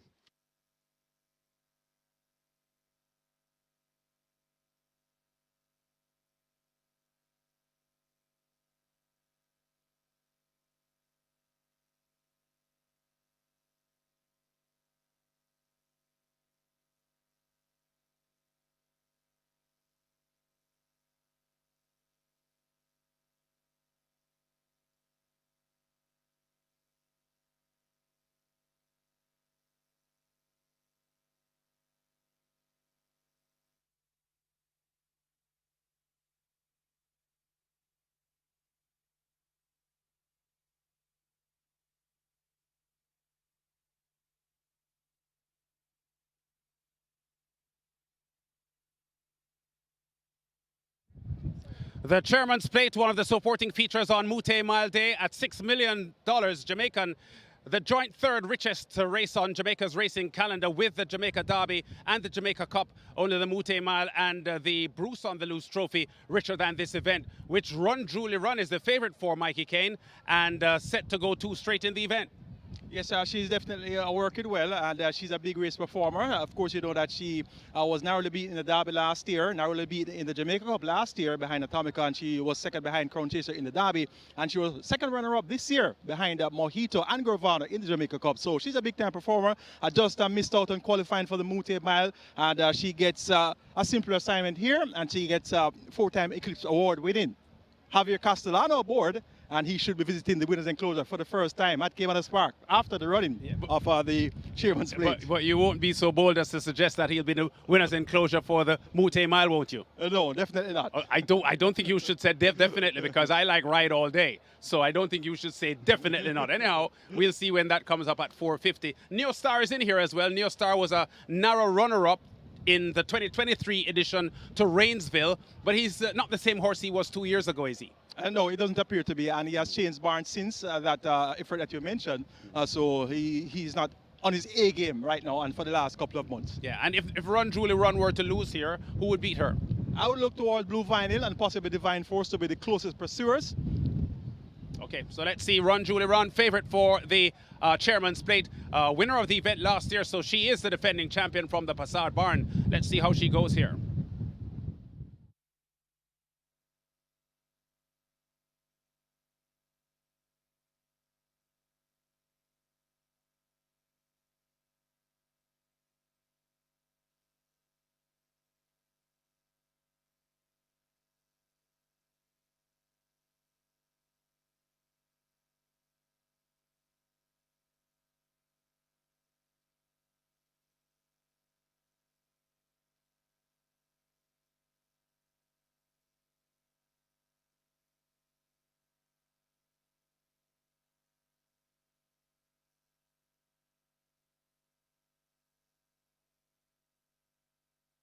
Horse is now loading. Horse is loading.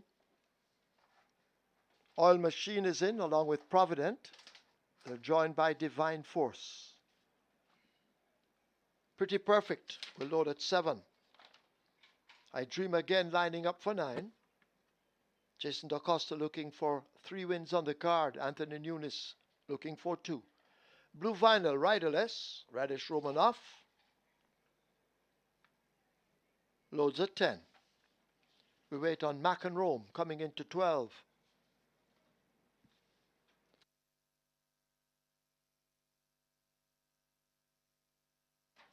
The favorite 1 to 5. Number 5, Run Julie Run with a visiting Javier Castellano. Immeasurable Joy moving toward 2. Neo Star heading for 4.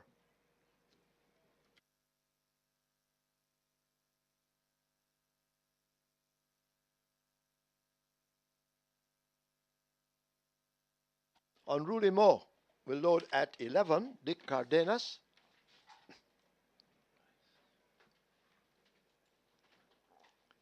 So unruly Mo, being unruly.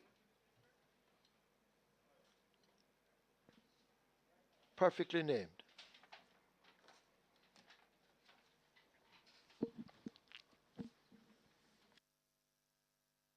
A Neo Star also lining up for 4. So 2 to load, Neo Star and Unruly Mo.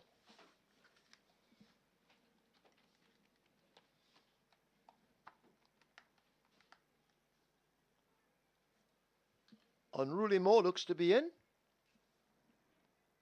Neo Star is in, field in line. This is the Chairman's Plate. 9 furlongs, 25 yards. Starter ready. They're off for the Chairman's Plate. GR.I steps off just a bit slow. Several horses want that lead. Immeasurable Joy is down on the rail. Provident moving ahead. Neo Star also rushing through as they make their way down the far side and leave the near side and leave the mile pole behind them. Neo Star out in front. Unruly Mo, I Dream Again racing in the slipstream. Mac and Rome on the outside of Run Julie Run. Blue Vinyl is further back along with Provident held up for a late kick. Divine Force races next with Pretty Perfect and Immeasurable Joy as they take to the far side and run toward the 6. Oil Machine second from the back, and last of all it is GR.I. 6 furlongs remaining in the Chairman's Plate. They're on the back stretch, and Unruly Mo now ekes out a narrow lead. Run Julie Run right alongside running the rail, that's the grey.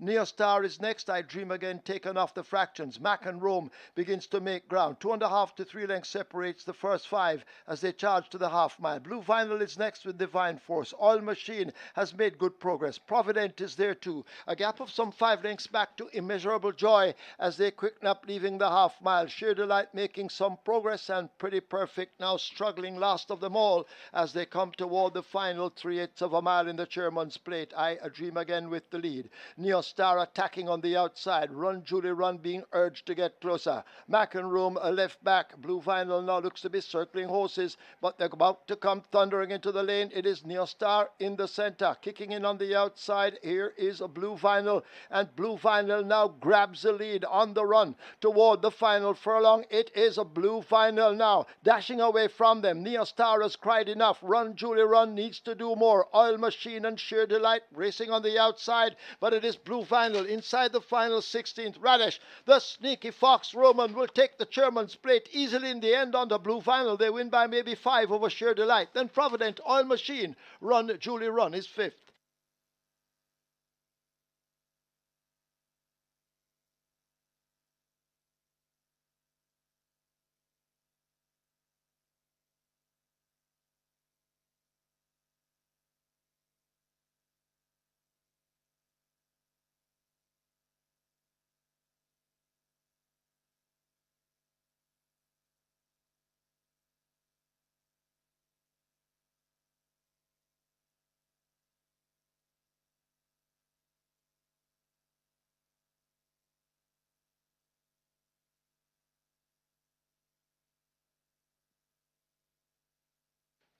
So after the fall, jockey Emilio McLean will not be riding for the remainder of the day. Trainers who had booked his services, please make other arrangements and contact the stewards.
In the winners' enclosure, the unofficial winner of race number 7, the Chairman's Plate, a number 10 Blue Vinyl, a 6-year-old Chestnut Horse by Burn Identity, Blue Field by Hainesfield, bred Ian Possard, own M&M Racing Stable, trained Gary Sobrante, the winning rider, the champion jockey, the Sneaky Fox, Radish Roman, the groom, Lendell Bennett, second, a number 8, Sheer Delight, a third, number 3, Provident, fourth, number 1, Oil Machine, and fifth, number 5, Run Julie Run. Final time for 9 furlongs and 25 yards, 157.2.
So once again, having a look at some of our sponsors, Mayberry. Looking to unlock your financial future? Mayberry Investments Limited is your gateway to financial freedom, transforming lives positively through lasting relationships for over 40 years. Visit our website www.mayberryinv.com to get started today. Excelsior, ladies and gentlemen, welcome to the Moute Mile. Today's event is proudly supported by Excelsior, Jamaica's favorite. We invite you to stop by the Excelsior booth to sample some of your all-time favorites, including our Excelsior Cinnamon Water Cracker Pudding and mini crackers topped with our flavorful chili tuna. You can also try our newest offerings, a butter bread with cheese and a kiss apple cinnamon cake. Snap a photo at the booth, enjoy the vibes, and be part of the Excelsior experience as we celebrate an exciting day at the track. Bright Star is proud to sponsor the Moute Mile for the 4th consecutive year. As Supreme Ventures' trusted full-service lottery provider for over 2 decades, we're thrilled to support our partners' world-class event. We look forward to the excitement on the track today. Best of luck to all the competitors, and may the best horse take the win.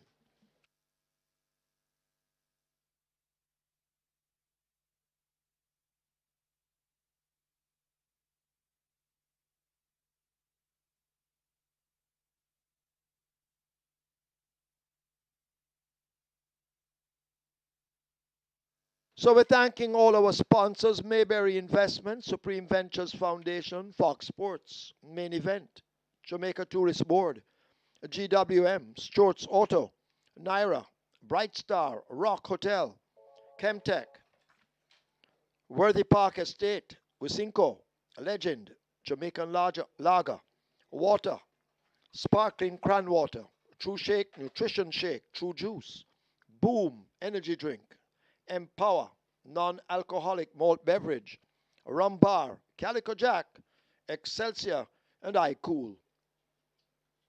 A big thank you to you all. This could not have been possible without you.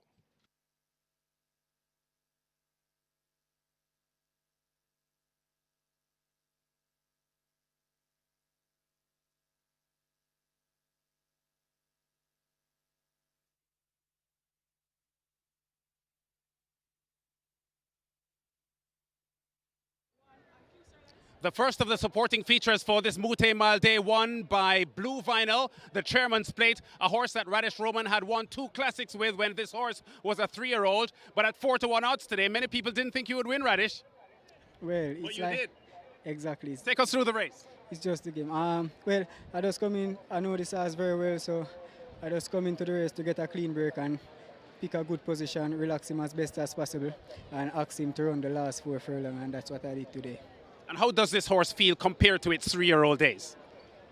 Well, he's more mature and more improved, and although he have his issue, but he's a very willing and talented horse. All right, congratulations. I know you have a busy afternoon and you're on 2 of the favorites for the big ones coming up. All the best. Thank you very much. Okay, that's Radish Roman, champion jockey here in Jamaica. Steers Blue Vinyl to a very comfortable win. Blue Vinyl trained by GR.III. Gary, this horse had won just 1 race from 9 starts going into this event. 4-1 the odds, suggesting that it did have some support, but many people didn't think this horse would win. What was your thought going in? Well, he has a lot of issues, and we worked with him, and we decided on this race about 3-4 months ago. So our mind was really on this race. We gave him a couple run in a higher class, to, and see how he handled it. And he came out to the race as well. Coming into this race, I was a little more confident because we get to train him for a change, because he's a difficult horse to train. But he was doing good, and we just worked with him. And whatever he did, we just worked with it. Yeah, I know Run Julie Run was a logical favorite here. This horse had won in a stakes record last year in the Chairman's Plate, and with Javier Castellano aboard, was a logical favorite. And maybe leaving the 3 looked as if she could have won. Yeah, definitely. I don't know something went wrong, but I don't know, because I know that horse is much better than these. So let's see what happens. I mean, I'm glad for the win. I'm not going to take away nothing from Blue Vinyl. He won the St. Ledger, so I knew the 2-turn wouldn't bother him. Yes. And I know that Blue Vinyl was not a favorite to win here. Neither are Sensational Soul nor Digital One in the Moute Mile coming up. But maybe they have a shot, given what we just saw. Maybe, we don't know. They pay up to 10th place. Thanks, GR.III. Really outstanding trainer, GR.III. He has done a fantastic job with Blue Vinyl. As you heard him say, a difficult horse to train, and since its 3-year-old success in the Guineas and the St. Leger, this horse has had some problems. But 2 wins now from 10 starts this year, and let's see how Blue Vinyl goes from here.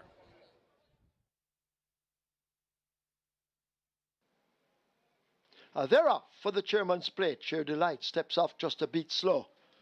Several horses want that lead. Immeasurable Joy is down on the rail. Provident moving ahead. Neostar also rushing through as they make their way down the far side and leave the near side and leave the mile pole behind them. Neostar out in front. Unruly Mo, I Dream Again racing in the slipstream. Mac and Rome on the outside of Run Julie Run. Blue Vinyl is further back along with Provident held up for a late kick. Divine Force races next with Pretty Perfect and Immeasurable Joy as they take to the far side and run toward the 6. Oil Machine second from the back, and last of all it is Sheer Delight. 6 furlongs remaining in the Chairman's Plate. They're on the back stretch, and Unruly Mo now ekes out a narrow lead. Run Julie Run right alongside, running the rail, that's the grey. Neostar is next. I Dream Again taken off the fractions. Mac and Rome begins to make ground. 2.5 to 3 lengths separates the first 5 as they charge to the half mile. Blue Vinyl is next with Divine Force. Oil Machine has made good progress. Provident is there too. A gap of some 5 lengths back to Immeasurable Joy as they quicken up, leaving the half mile. Sheer Delight making some progress, and Pretty Perfect now struggling last of them all as they come toward the final 3/8 of a mile in the Chairman's Plate. I Dream Again with the lead. Neostar attacking on the outside. Run Julie Run being urged to get closer. Mac and Room a left back. Blue Vinyl now looks to be circling horses, but they're about to come thundering into the lane. It is Neostar in the center, kicking in on the outside. Here is a Blue Vinyl, and Blue Vinyl now grabs the lead on the run toward the final furlong. It is a Blue Vinyl now dashing away from them. Neostar has cried enough. Run Julie Run needs to do more. Oil Machine and Sheer Delight racing on the outside, but it is Blue Vinyl inside the final 16th. Radish, the sneaky Fox Roman, will take the Chairman's Plate easily in the end on the Blue Vinyl. They win by maybe 5 over Sheer Delight. Then Provident, Oil Machine, Run Julie Run is 5th.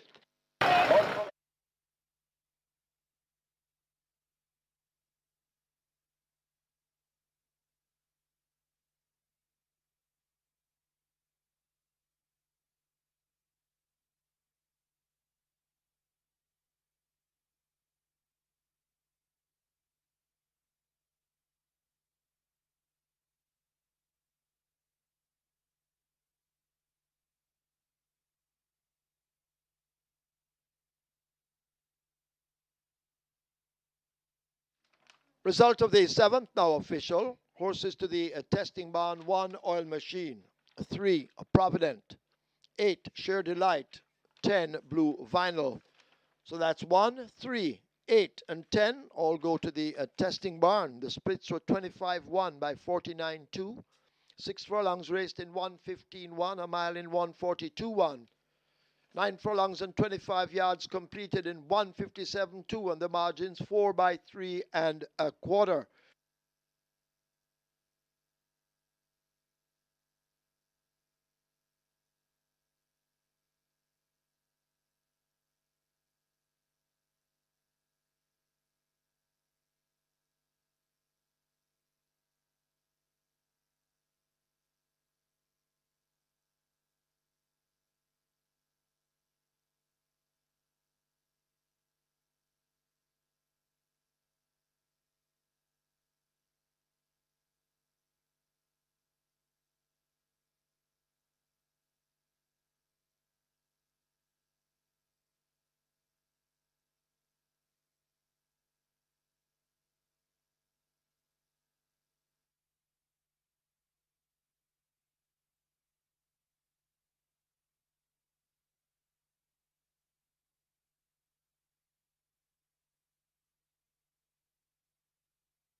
Ladies and gentlemen, your attention called to the winner's enclosure for the presentation of the chairman's plate.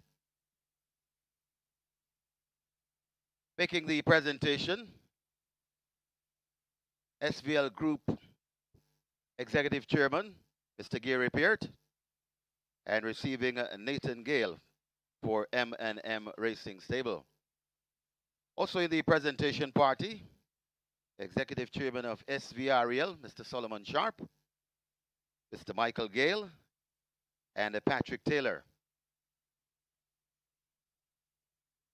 Gary Sobrati also in the picture. Congratulations to the winning connections. Race number 7, the Chairman's Plate.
Horses that take the track for the 8th. It's the Legend Wisinko Group Trophy, a restricted allowance for native bred 4-year-olds and up, non-winners of 3, and imported 4-year-olds and up, non-winners of 2, the distance 1400 meters or 7 furlongs. Number 1, Have a Joy, 54 kilos or 119 pounds. 3, Always Right, 55 or 121. 4, Noble Sovereign, 50 or 110.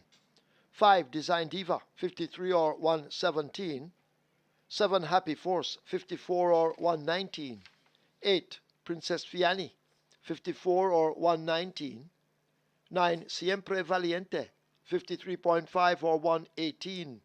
10, Hit and Run, 50.5 or 111. Finally, number 13, Bobby Too Bad, 51 or 112. Wagering on double event exacta, quinella, trifecta, superfecta, high five, rolling triple.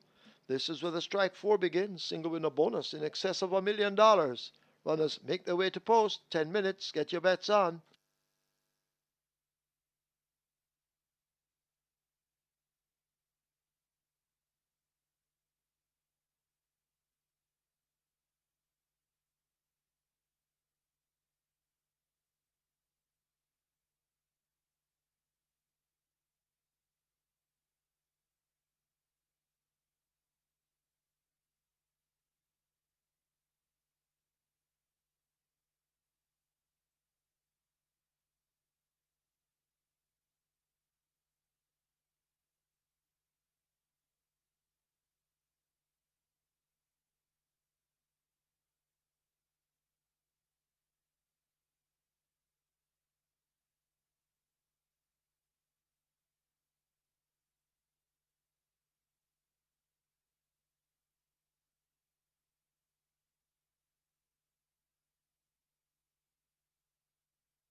So the chairman's plate goes to Blue Vinyl, former St. Leger winner. Back to form now. Radish Roman riding for GR.III and M&M Racing Stable. And of course, Radish Roman was aboard the victory when Blue Vinyl won in St. Leger that time around, trained by Patrick Lynch. So Blue Vinyl now takes orders from GR.III and gets a big win in the chairman's plate. Convincing win 2. Shade Light checked in second. And Provident came from way of the pace for third. Disappointing fifth was the 2-5 favorite, Run and Judy Run. Live ticket count on the Twilight 6 now down to 923 with 7.532 million in that net pool. And the catch sign has one ticket going, and 632,000 is the net pool, and over 2.6 million in that jackpot. So one ticket remaining with 4 legs to go on the catch 9. It's now on to race number 8. It's the Legend Trophy of Wisinko Group fame. A feed of 13 will go 1,400 meters or 7 furlong the purse here, 1.15 million. 8 fillies going up against 5 colts. 8 fillies, 1 mare rather, going up against 4 colts. So the fillies have the advantage by the numbers here. Amazing Force number 2. Radish Roman looks for the quick double. He rides here for Anthony Nudes. This Amazing Force was second on debut, January 2024, behind Fun Candon over 6 furlongs in 112.2, and has the distinction of beating Come Home to Me and Run Julie Run when releasing the main certificate, going 6.5 furlongs February 2024. Start the clock in 121.3. Subsequent to that, clearly has had setbacks, raced twice in December 2024, had a break between December 2024 and August 2025, and returned over 5 furlongs straight, fought by 7.5 lengths to Bold Move, then came back, fought by less than 3/4, going 5 round behind Smart Trick. Ridden that day by Delroy Bahari. It's now Radish Roman that replaces Delroy Bahari. Down in class from nuns of 4 to nuns of 3. This imported colt, Amazing Force, looks to have the measure of these. Number 12 is Wicked Cassie, continues to be thereabouts. Runner-up 4 of the last 8 races. So actually run-up 5 of the last 8 races. So she's knocking at the door. Last time out, 25 furlong straight, a trip which was a try for short of her best. Dane Nelson picks up the mount for trainer Patrick Lynch. Look for Wicked Cassie to be in a serious hunt where it matters most. Number 8 is Princess Fiani, runner-up last time out to Gallop and the Veloz. Has a little bit more work to do here, but she is getting fitter and fitter with each run. Look for another encouraging effort here from Princess Fiani. Number 3 is Always Right. 5-year-old running among 4-year-olds. Don't normally bet these horses, but Always Right has Javier Castellano in the saddle for trainer Michael Malo, and Always Right has been runner-up 4 of her last 7 races. So she's definitely one to keep on the right side. Can't be faulted on the score of fitness, but she has some used to looking 4-year-olds to contend with here. Going 2-12-8-3 in the Legend Trophy. Amazing Force over Wicked Cassie, Princess Fiani, and Always Right.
So runners arriving at the post, for race number 8, the Legend Wisinko Group Trophy. And this is where the Strike 4 begins. We have a massive Strike 4 pool on its way to $2 million. Strike 4 pool heads to $2 million with a jackpot bonus in excess $1 million. And your rolling triple on its way to 550,000. High five wagering offered. That's approaching 250,000. And over at Gulfstream on Simulcast, The Super 6 coming up right now at Gulfstream. Got a carryover in excess 200 and a 25,000 and a pool approaching 450,000. Get your bets on.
Horses loading for the 8th. Have a Joy is in at 1. Always Right loads at 3. Noble Sovereign in at 4. Buttercup heads to gate 6.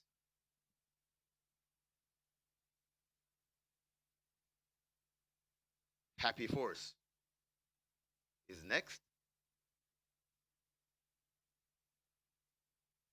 Slotted into 7. So Happy Force is in. Princess Fiani, gate 8.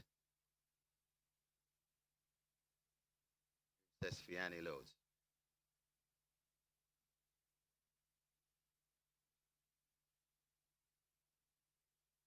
Siempre Valiente, gate number 9.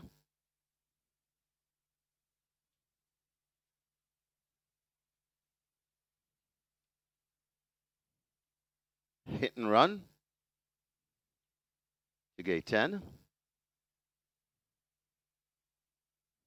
Monster Vigorous, gate 11. Wicked Cassie heads to 12. Wicked Cassie goes in. Bobby Too Bad to complete the line. Amazing Force in at 2. Bobby Too Bad goes in. And we're ready for race number 8.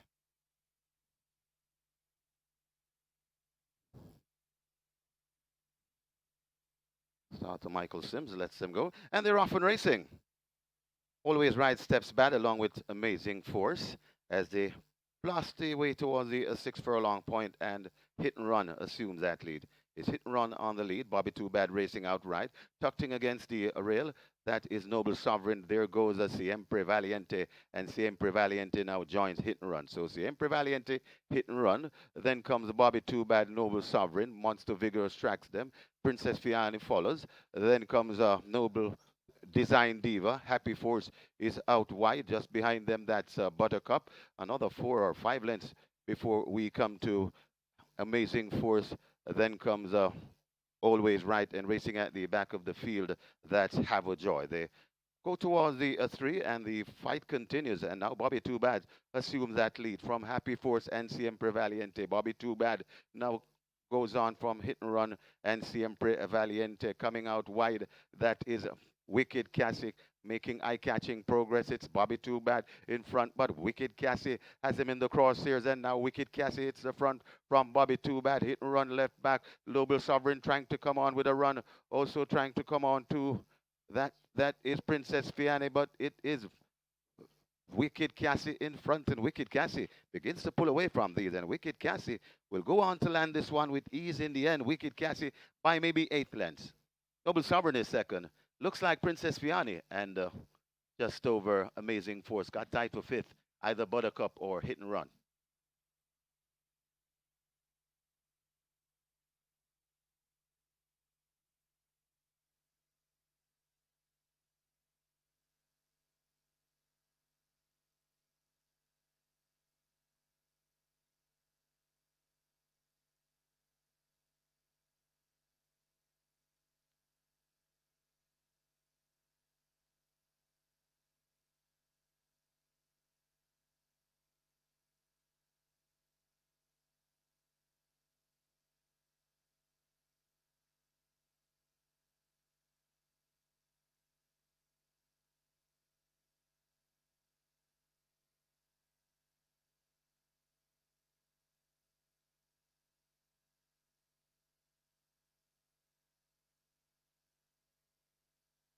And right away, there's a Stewards Inquiry. They're looking at the start. Stewards Inquiry, please hold all tickets.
The winners enclosure, the unofficial winner of race number 8, the Legend Wisinko Group Trophy.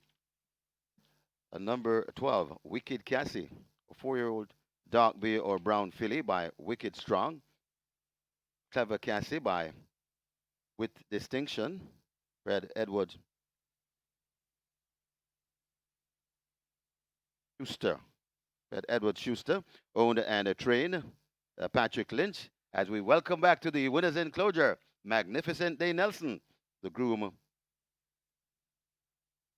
Jarin Lynch. Second, number 4, Noble Sovereign. A third, number 8, Princess Fiani. Fourth, number 2, Amazing Force. And a fifth, number 6, Buttercup. Final time for 7 furlongs, 128 and 4.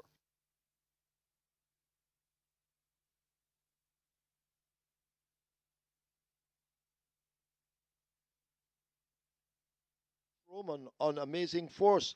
objecting against number 4, Noble Sovereign. Stewards inquiry, jockey's objection against number 4, Noble Sovereign, second past the post. Please hold all tickets.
Go. And they're off and racing.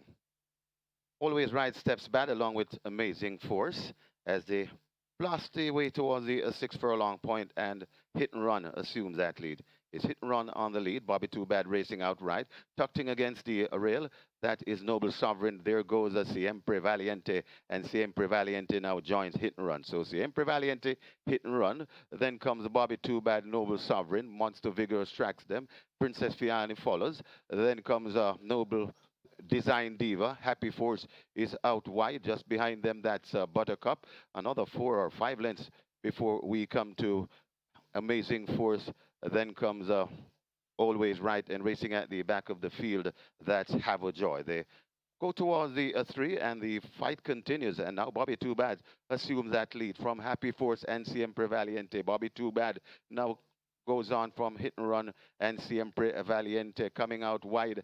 That is Wicked Cassie making eye-catching progress. It's Bobby Too Bad in front, but Wicked Cassie has him in the crosshairs, and now Wicked Cassie hits the front from Bobby Too Bad. Hit and run left back. Global Sovereign trying to come on with a run, also trying to come on too. That is Princess Fiani, but it is Wicked Cassie in front, and Wicked Cassie begins to pull away from these, and Wicked Cassie will go on to land this one with ease in the end. Wicked Cassie by maybe 8th lengths. Noble Sovereign is second. Looks like Princess Fiani, and just over Amazing Force got tied for 5th, either Buttercup or Hit and Run.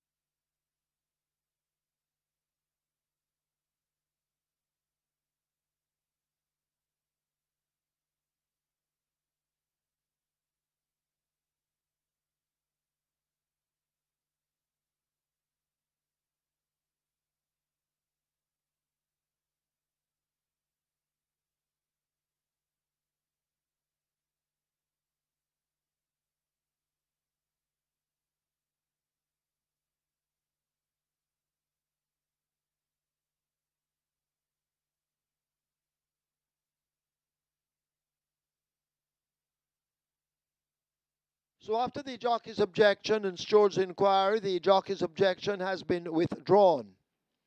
There will be no change to the order of finish.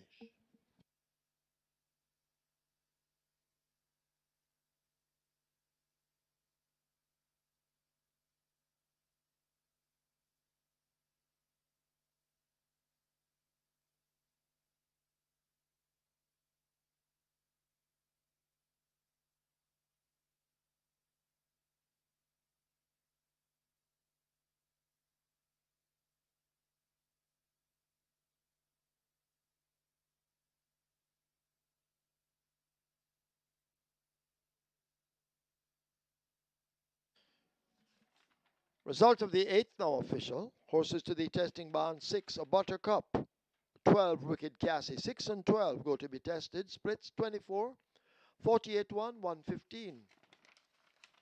7 furlongs raced in 128.4, margins 8 by 3 and a quarter.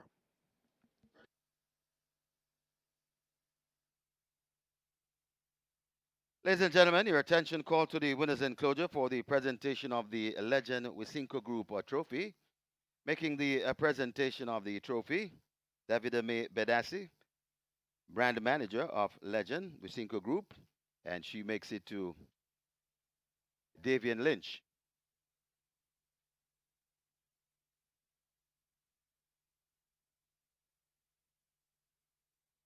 Presentation of a gift basket to be presented by Chevron Lewis, brand manager of Legend Wisinko Group, to Davian Lynch as well. Congratulations to the winning connections, race number 8, the Legend Wisinko Group trophy.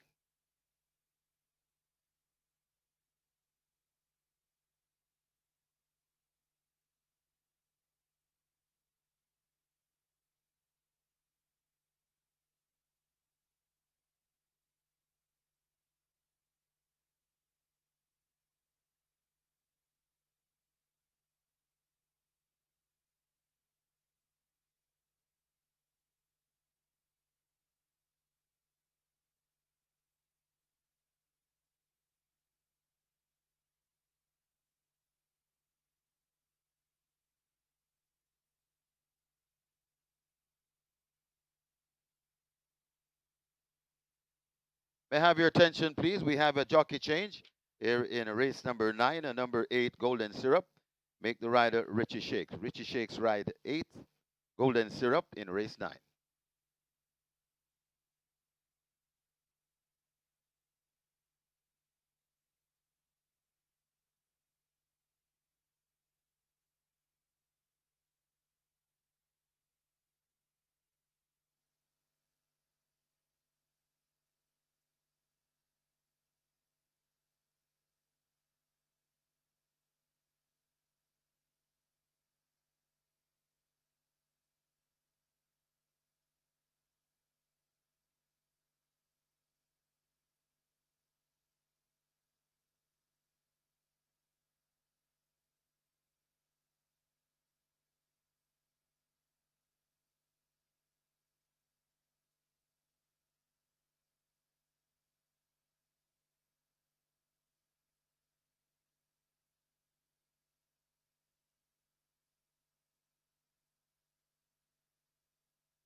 Horses take the track for the 9th. It's the main event trophy.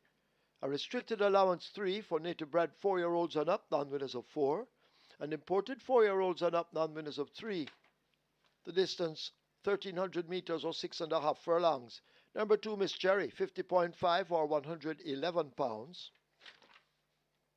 6, Unruly Dawn, 56 or 123. 7, Riches to Rags, 51 or 112. 8, Golden Syrup, 50.5 or 111, make the rider Richie Shakes. 9, The General, 55 or 121. 10, Battle Angel, 55 or 121. 11, Gallopin de Veloz, 53.5 or 118. 12, Playfair, 54.5 or 120. 13, First Offense, 54 or 119. 16, J. Spieth, 52.5 or 116. Wagering on W event, exacta, quinella, trifecta, superfecta, high five. This is where the late triple begins. A late triple at 1.2 heading for 1.3 and climbing. Get your wagers on.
The Latin Trophy goes to Wicked Cassie, Dane Nelson on his second win for the day, and he rode a piece of a race here for trainer Patrick Lynch, and Wicked Cassie romped home the victory by a wide margin. Live ticket count on the Twilight 6, now 441 with 7.532 million plus in that net pool, and we just saw some graphics a while ago. Congrats to our Reggae 6 winners with ticket range from $120 to $4,320, so $120 got a payout of over 10.7 million. Well done. Very well done indeed to that Reggae 6 player. $120. Wow. Pinpoint accuracy as far as wagering is concerned there. It's now on to the main event trophy, race number 9 to start the late triple. Minimum guarantee payout, especially for you on Moute Mile Day. $1 million. Big field of 16 in critical post, so all 16 have stood their ground and are on the way to the starting gate. It's a restricted allowance 3 for native bred 4 years, not nuns of 3, and importees 4 years and up. Non-winners of 3 for the importees, nuns of 4 for the native bred. The purse 1.25 million. 5 finishes, 1 mare, going up against 10 colts. Brenda Boy number 1 has been banging form, but just not winning. Second, by the narrowest of margins, a short head, a half a length, quarter of a length, you name it.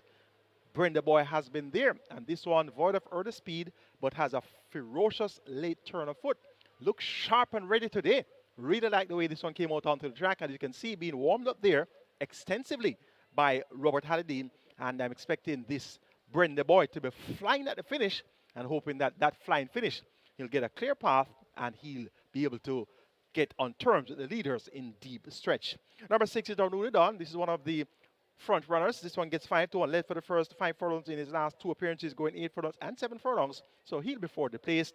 And number 11, Galloping Develops, convincing winner last time out, but at nuns of 3, now steps up to nuns of 4. Not much of a great difference between nun 3 and nun 4 at the 4-year and up level. So look for Galloping Develops to acquit himself fairly well. At number 15 is Blue Sensation. Ismael Velasquez looks for the double for Trainer Peter Dubussard. They teamed up earlier with These the Train. So Blue Sensation looks to be in a spot where she should be able to deliver an encouraging effort as she's of good ability. And her current form, 4th, 3rd, 2nd, 4th, 2nd. So she has been a consistent runner for your exotics. It's the main event trophy on Moute Mile Day, going 1, 6, 11, and 15. Brenda Boy, just in the nick of time, over Unruly Dawn, Galloping Develops, and Blue Sensation. Final triple is at 1.5 million. Best of luck.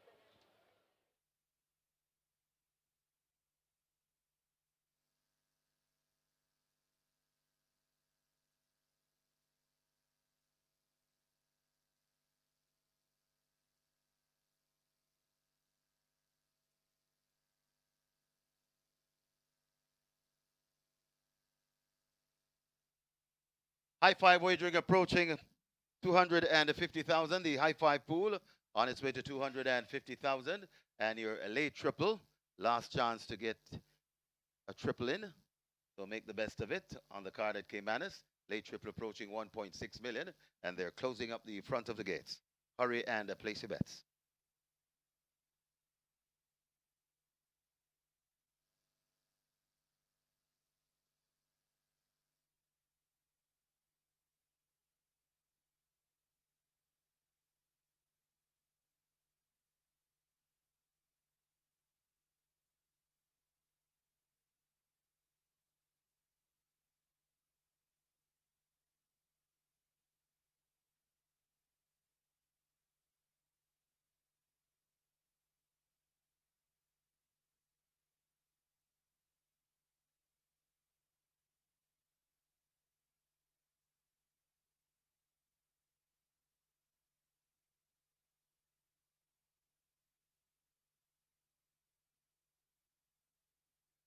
So this is the main event trophy. And the runners looks as though they're getting set to load. So the wagering chance is slim. Gotta hurry and place your bets. Nearly 1.6 million in the late triple. High five, close to 250,000. Get your bets on. Front of the gates are closed, and they're gonna be loading shortly.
Horses loading. Pineapple, the first one to load.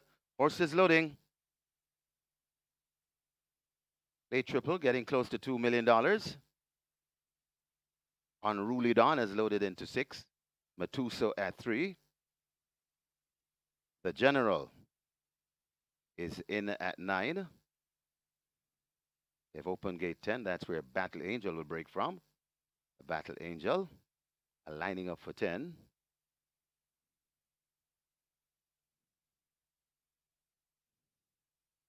Battle Angel goes in.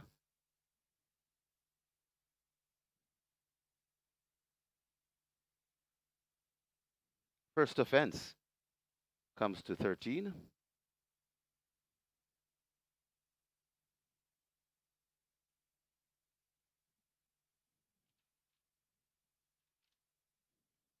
Galloping the Villas at 11. J Speed. Oh, that's not J Speed. Blue Sensation is in at 15.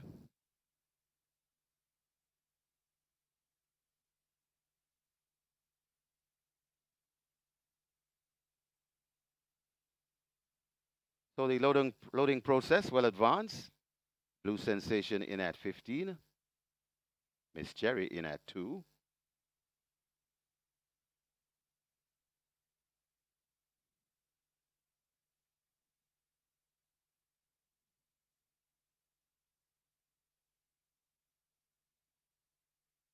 Working on first offense.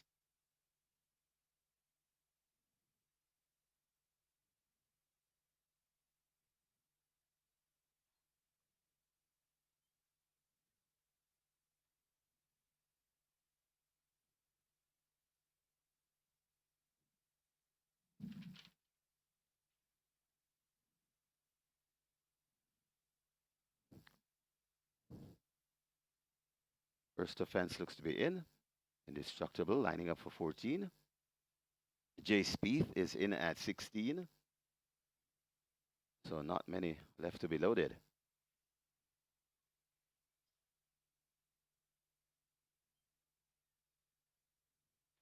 Play Fair comes to gate 12.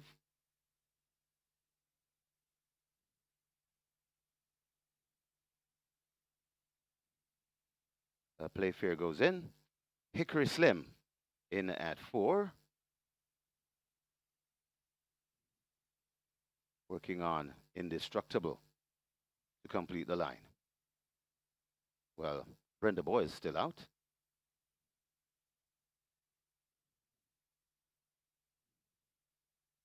Opening gate 14 to coax this one in.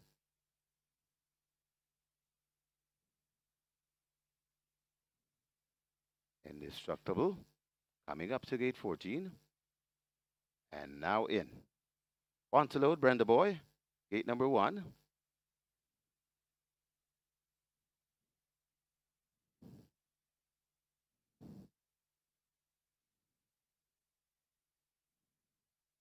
Waiting on Brenda Boy to complete the line. Brenda Boy comes up, 6.5 furlong the trip. This is the main event trophy. They're often racing. That's a perfect line. Right on the inside, Brenda Boy wants that lead. Chris Slim is right in the mix. Miss Cherry now goes to, and Miss Cherry now goes through on that lead. Coming on the outside, Galloping the Villas, and Galloping the Villas at speed. Miss Cherry, Galloping the Villas, just the leader from Miss Cherry. First offense is right there too. Coming out wide, that's Indestructible. Then comes Ikri Slim. Unruly Dawn comes next. Brenda Boy relegated back there. Then comes Matuso as they go past the 4. Just on the outside, that's Play Fair. Then comes Ikri Slim. Then comes Pineapple Racing back there along with Blue Sensation as they passing the 3, and it is Galloping the Villas. Galloping on that lead. Galloping the Villas in front. Miss Cherry is pressing home an attack. J Speed's pressing home an attack. It's Galloping the Villas in front. Miss Cherry coming once again. Coming out wide, that's J Speed and Unruly Dawn. Galloping the Villas caught by Miss Cherry. Miss Cherry and Galloping the Villas. Galloping the Villas still there battling. Miss Cherry now winning the fight. Galloping the Villas is not giving in though. Coming to the furlong pole and digging in for a fight. It's Galloping the Villas coming once again.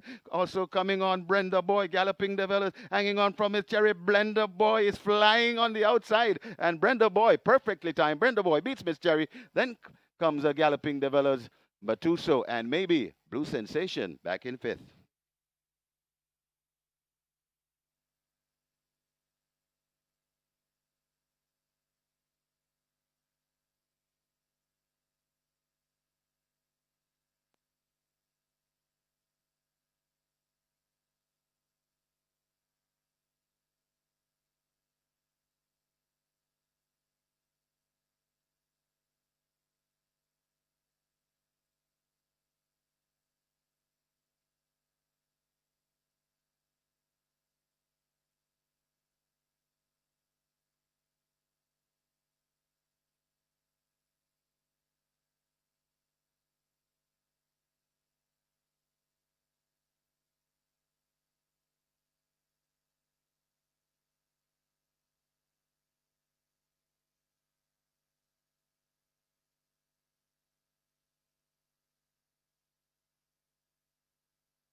In the winners enclosure, the unofficial winner of race number 9, the main event trophy, number 1, Brenda Boy, a 4-year-old bay colt by Savoy Stomp, Delightful Brenda by Stormcraft, bred Desmond Lewis, owned Carlton Watson. It's the third win on the card for the champion trainer, Jason DaCosta.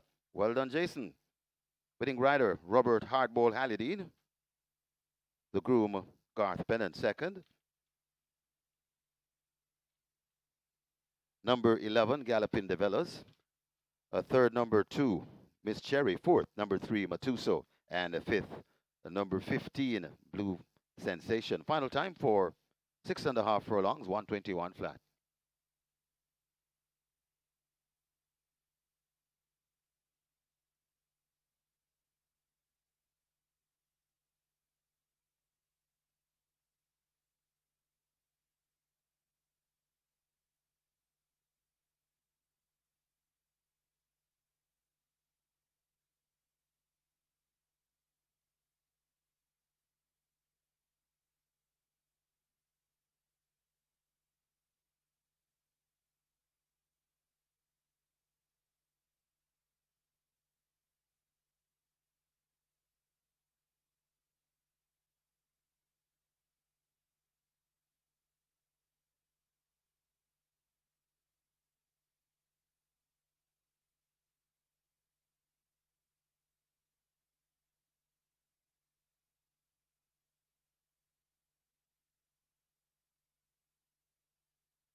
The main event trophy. They're often racing. That's a perfect line. Right on the inside, Brenda Boy wants that lead. Chris Slim is right in the mix. Miss Cherry now goes to, and Miss Cherry now goes through on that lead. Coming on the outside, Galloping de Velas, and Galloping de Velas at speed. Miss Cherry, Galloping de Velas, just the leader from Miss Cherry. First offense is right there too. Coming out wide, that's Indestructible. Then comes Ikri Slim. Unruly Dawn comes next. Brenda Boy relegated back there. Then comes Matuso as they go past the 4. Just on the outside, that's Playfair. Then comes Ikri Slim. Then comes Pineapple Racing back there along with Blue Sensation as they passing the 3, and it is Galloping de Velas. Galloping on that lead. Galloping de Velas in front. Miss Cherry is pressing home an attack. J Speed's pressing home an attack. It's Galloping de Velas in front. Miss Cherry coming once again. Coming out wide, that's J Speed and Unruly Dawn. Galloping de Velas caught by Miss Cherry. Miss Cherry and Galloping de Velas. Galloping de Velas still there battling. Miss Cherry now winning the fight. Galloping de Velas is not giving in though. Coming to the furlong pole and digging in for a fight. It's Galloping de Velas coming once again. Also coming on Brenda Boy. Galloping de Velas hanging on from Miss Cherry. Brenda Boy is flying on the outside. And Brenda Boy, perfectly timed. Brenda Boy beats Miss Cherry. Then comes a Galloping de Velas, Matuso, and maybe Blue Sensation back in 5th.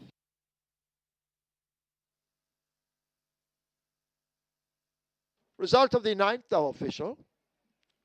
Horses to the testing bound. 1 Brenda Boy, 2 Miss Cherry. 1 and 2 go to be tested. Splits 23-3, 47-2, 114-1. Final time 6.5 furlongs, 121. The margin's 2.5 by a head. We have a high five carryover in excess of 143,000. And the play spot 8 carryover in excess of 584,000. Get your wagers on. Race 10. It's the Bruce on the Loose Sprint Trophy.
Ladies and gentlemen, your attention called to the winners enclosure for the presentation of the main event trophy. Making the presentation, Kimberly Smalling, Senior Accounts Exec, main event, and she makes it to Vernon Watson on behalf of Carlton Watson. Also in the presentation party, Ornella Gray and Neil Yu. Congratulations to the winning connections, race number 9, the main event trophy.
The Bruce on the Loose Trophy is the 10th race on this Moute Mile card, and it's a secondary feature, a massive purse increase from last year.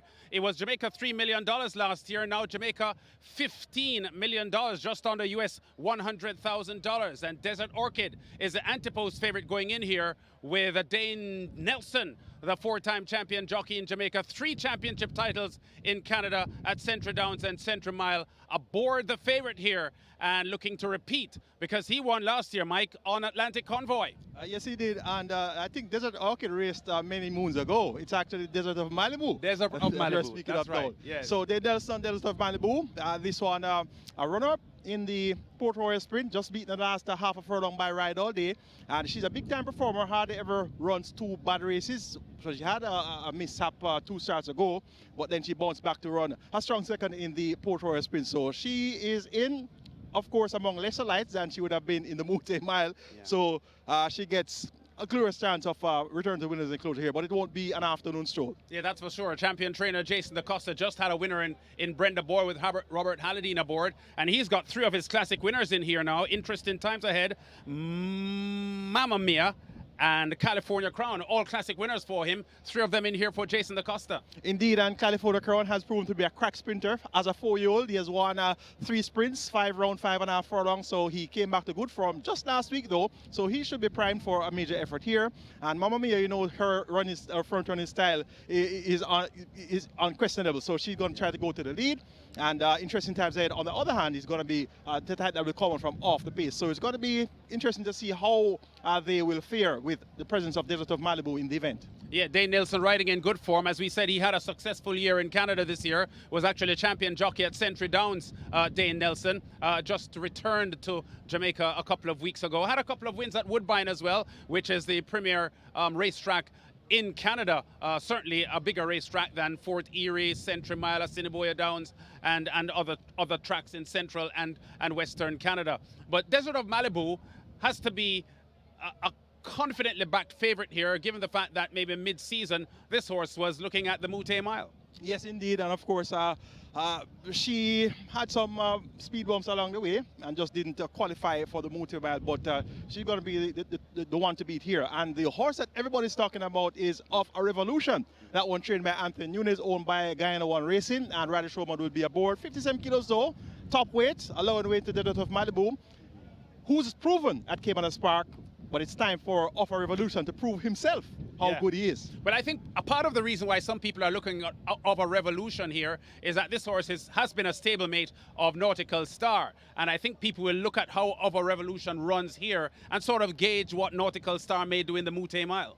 Definitely, they both worked well, and we're looking at the exercise reports here of a Revolution on the 22nd of November, went 5 furlongs straight in the 50th and the 5th over second, and clocked 45 and the 5th for the 4 furlong time there. And he went 5.5 furlongs on the 29th of November in 106 flat, and he has done those works quite easily. So the stable confidence is quite high in his ability, but it's now race time to prove himself. Yeah, the fact is that Desert of Malibu, based on what we have known of this horse, has got to get a lot of support here. But based on the ability of a Revolution and the sort of exercise gallops that we've seen from Of a Revolution, could go off an overwhelming favorite here. I'm not sure what the odds are showing at the moment. I guess our viewers are seeing it, but a lot of people feel that this is a cakewalk for Of a Revolution.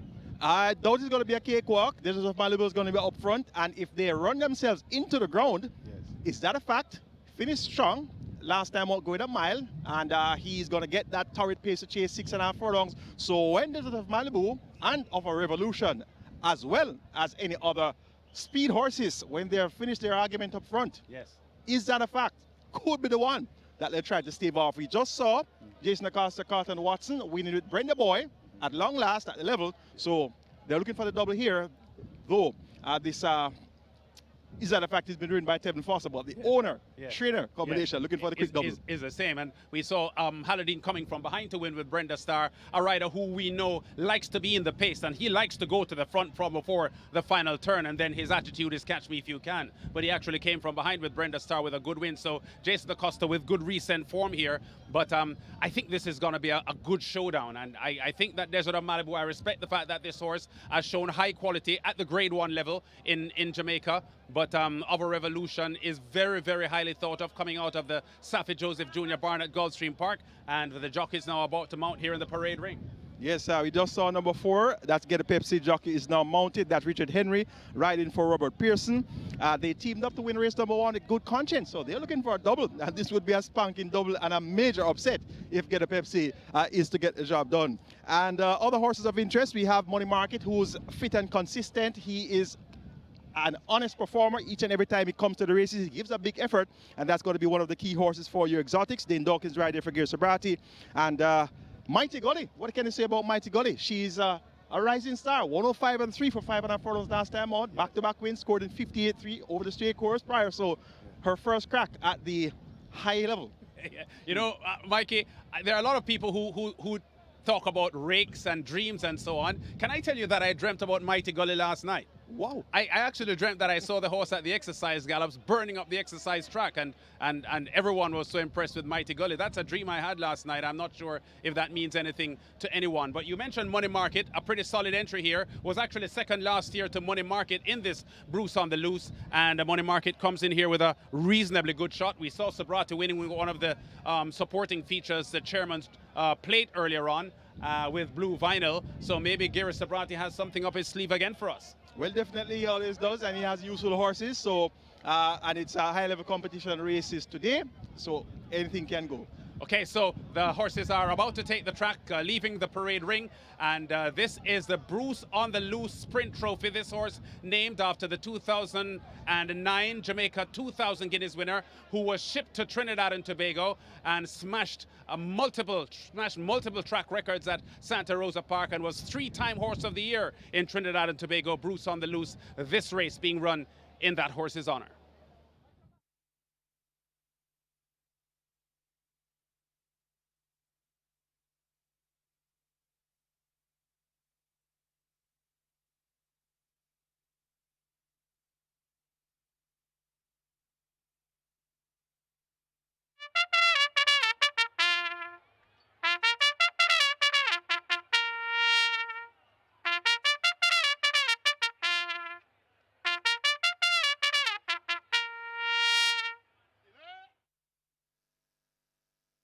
Horses take the track for the 10th. This is the Bruce on the Loose Sprint Trophy.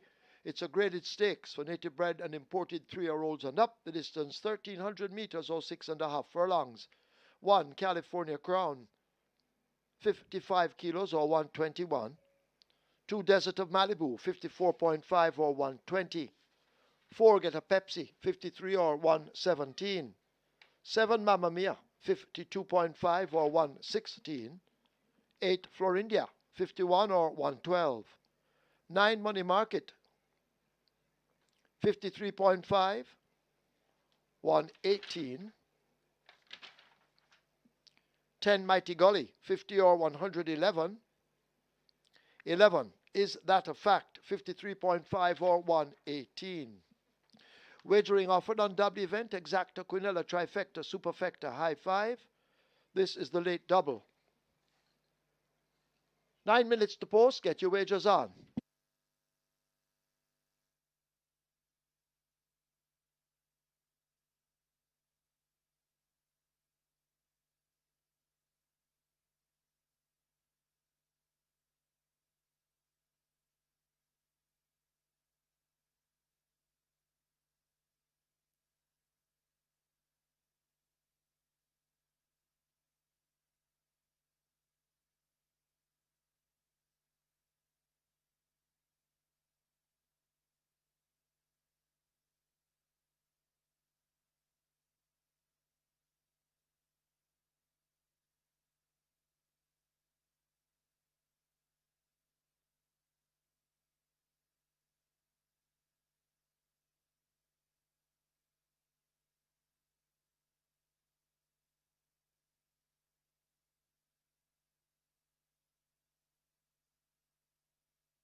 So don't forget we have a high five carryover here in race number 10. High five carryover in excess of 143,000. And the pool approaching 300,000. Get your bets on. And the late double well on its way to 1.5 million. Get your bets on. This is the Bruce on the Loose Sprint Trophy.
So do not wait until the last second to place your wagers. You might be disappointed or they're going to load right away. So you got to hurry and place your bets. And you're encouraged to wager as early as possible. As soon as the front of the gates are closed, they're going to be loading.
This is the Bruce on the Loose Sprint Trophy. Horses loading. California Crown is in at 1.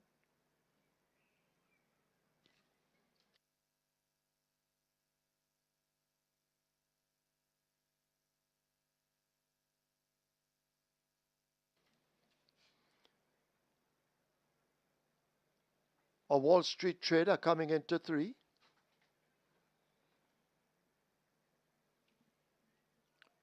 Get a Pepsi and Richard Henry.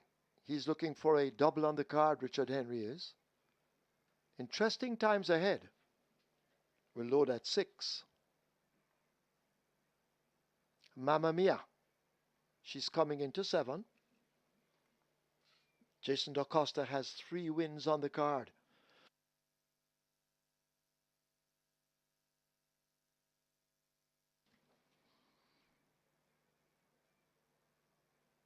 Interesting times ahead in at 6. Mamma Mia, riderless, coming into 7. Jerome is up. Florindia will be next at 8. Is that a fact? Lining up for 11.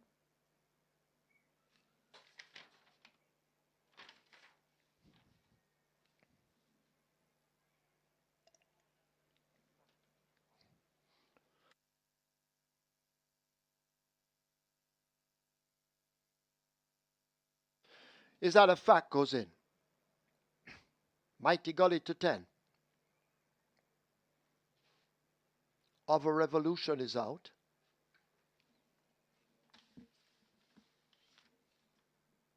Desert of Malibu not yet in. Is that a fact? In at 11. Mighty Gully in at 10. Here is a money market to load at 9. Dane Dawkins. Of a Revolution at 3-2 in the betting. Comes into 12. Is that a fact? Is in at 11. We wait on Desert of Malibu to load at 2.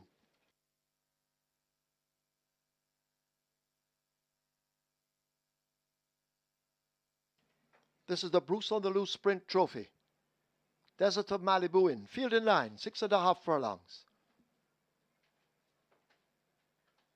Michael Sims is ready. They're off for the Bruce on the Loose. Fair start. Interesting times ahead. Misses it. Left at the back. Mighty Gully took off fast on the far side. California Crown is moving quickly. Desert of Malibu is right there too as they sort themselves out. Desert of Malibu now gets that lead. Florindia looks to be on the outside of California Crown. Of a Revolution chasing. They're just about 3 lengths separates that group. Wall Street Trader races up next as they make their way, leaving the 5 and head toward the half mile.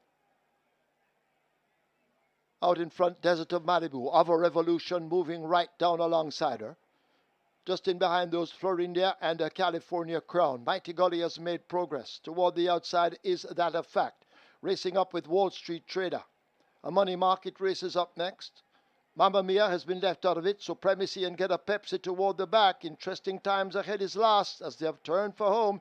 Desert of Malibu and Of a Revolution matching strides, and Of a Revolution looks to have the head in front. Desert of Malibu not finished, she's fighting back, but Of a Revolution continues to just hold a slim lead. Desert of Malibu is there, Mighty Golly trying to close up. It is Of a Revolution now driven out and beginning to get the upper hand. Of a Revolution and Radish Roman Heel have his second win. They take it from Money Market. Desert of Malibu, California Crown, and Supremacy in a photo in behind.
And the winners enclosure, the unofficial winner of race number 10, the Bruce on the Loose Sprint Trophy, a number 12, Off a Revolution, 6-year-old a chestnut horse by McLean's Music, Hot Spell by Salt Lake, bred Nursery Praise. own one Guyana Racing. Train Anthony Baba Nunes. It's the second win on the card. Congratulations, trainer. It's also the second for the winning rider, the champion jockey, Radish the Sneaky Fox Roman. The groom, Tafara, right, second. Number 9, Money Market. A third, number 2, Desert of Malibu. Fourth, number 1, California Crown. And fifth, number 5, Supremacy. Final time for 6.5 furlongs, 119.2.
Please note a slight correction. Jason Acosta has taken 2. He actually took 3, but 1 was disqualified. So 2 wins on the card thus far for Jason Acosta.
The Bruce on the Loose Sprint Trophy won by Upper Revolution in a time of 1:19.43 seconds.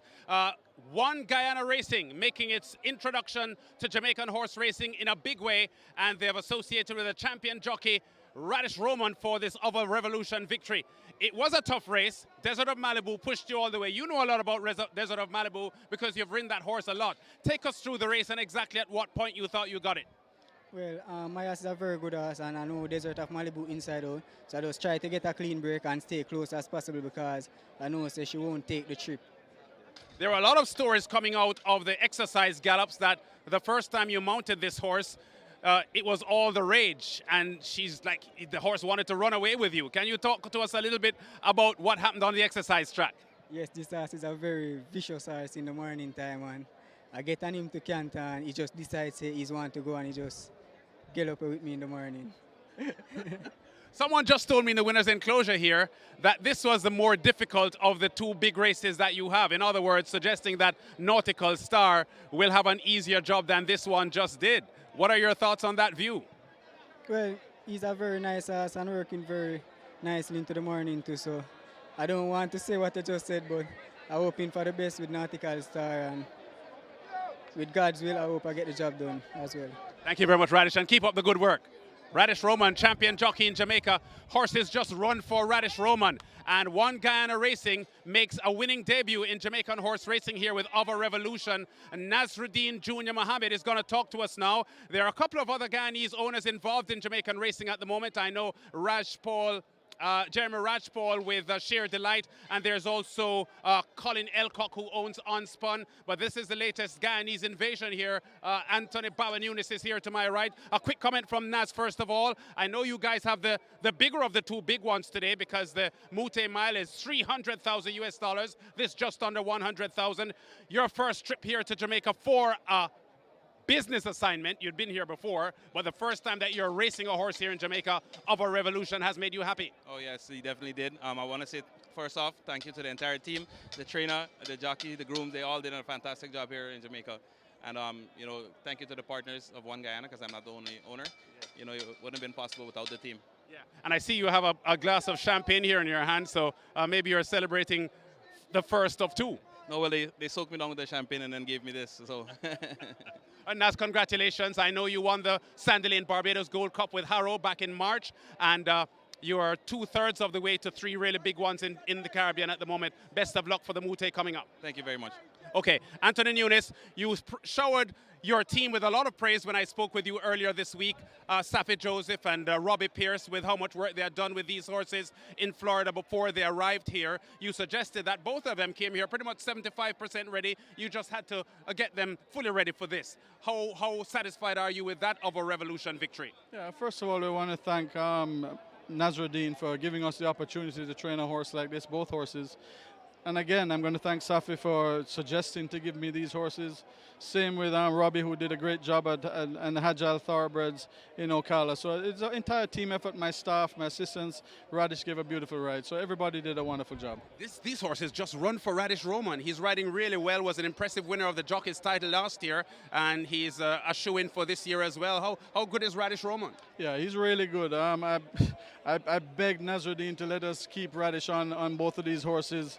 You know, he was training them every day for me, and there was a thought of bringing in an outside rider, and so I'm glad that Radish got the job done for us. Yeah. Upper Revolution had a bit of a struggle here with the Desert of Malibu, who is a quality horse, and tested him for most of the trip, but inside the final furlong, I guess it was just a better horse pulling clear. Yeah, I think he used his class. Remember, if I told you in the interview earlier this week that he had missed some time coming out of the quarantine because of a stone bruise. So, you know, you could see him getting tired the last 16th, but I think that he had done his work already, and so we're just grateful. Yeah, and you're coming from around the back. How is Nautical Star doing as you get ready for the Moute? Well, so far so good. So, you know how it goes. We have 15 other horses to beat. Yeah. Thank you very much, Anthony, and best of luck. Thank you. Anthony Bawanunis, a three-time champion trainer, and I can tell you with his victory just now and the shot that he has in the Moute Mile, he is well poised to recapture the trainer's title ahead of Jason DaCosta when this Moute Mile day is finished. But that big one is still to come. It carries a purse of 47 million Jamaican dollars, and that comes up at approximately 4:50 local time here in Jamaica, which is some distance away, so we still have a lot of time to build up for it. But it's a big win here for Our Revolution in the Bruce on the Loose Trophy, of course, the race named after the outstanding Jamaican horse who had gone to Trinidad and Tobago to become three-time Horse of the Year there. Of a Revolution, brilliant in victory in the Bruce on the Loose. They're off for the Bruce on the Loose. Fair start, interesting times ahead, misses it, left at the back. Mighty Golly took off fast on the far side. California Crown is moving quickly. Desert of Malibu is right there too as they sort themselves out. Desert of Malibu now gets that lead. Florindia looks to be on the outside of California Crown. Of a Revolution chasing. They're just about 3 lengths separates that group. Wall Street Trader races up next as they make their way, leaving the 5 and head toward the half mile. Out in front, Desert of Malibu. Of a Revolution moving right down alongside her. Just in behind those, Florindia and a California Crown. Mighty Golly has made progress. Toward the outside, is that a fact? Racing up with Wall Street Trader. A Money Market races up next. Mamma Mia has been left out of it, Supremacy and Get a Pepsi toward the back. Interesting times ahead is last as they have turned for home. Desert of Malibu and Of a Revolution matching strides, and Of a Revolution looks to have the head in front. Desert of Malibu not finished, she's fighting back, but Of a Revolution continues to just hold a slim lead. Desert of Malibu is there. Mighty Golly trying to close up. It is Of a Revolution now driven out and beginning to get the upper hand. Of a Revolution and Radish Roman, he'll have his second win. They take it from Money Market, Desert of Malibu, California Crown, and Supremacy in a photo in behind.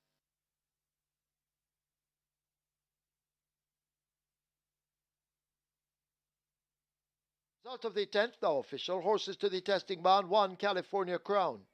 2, Desert of Malibu. 9, Money Market. 12, Of a Revolution. 1, 2, 9, 12 all go to be tested. The splits 23 by 46-2. 112-2. They completed 6.5 furlongs in 119-2. The margins 2 1/4 by 3/4.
Ladies and gentlemen, your attention called to the winners enclosure for the presentation of the Bruce on the Loose Sprint Trophy.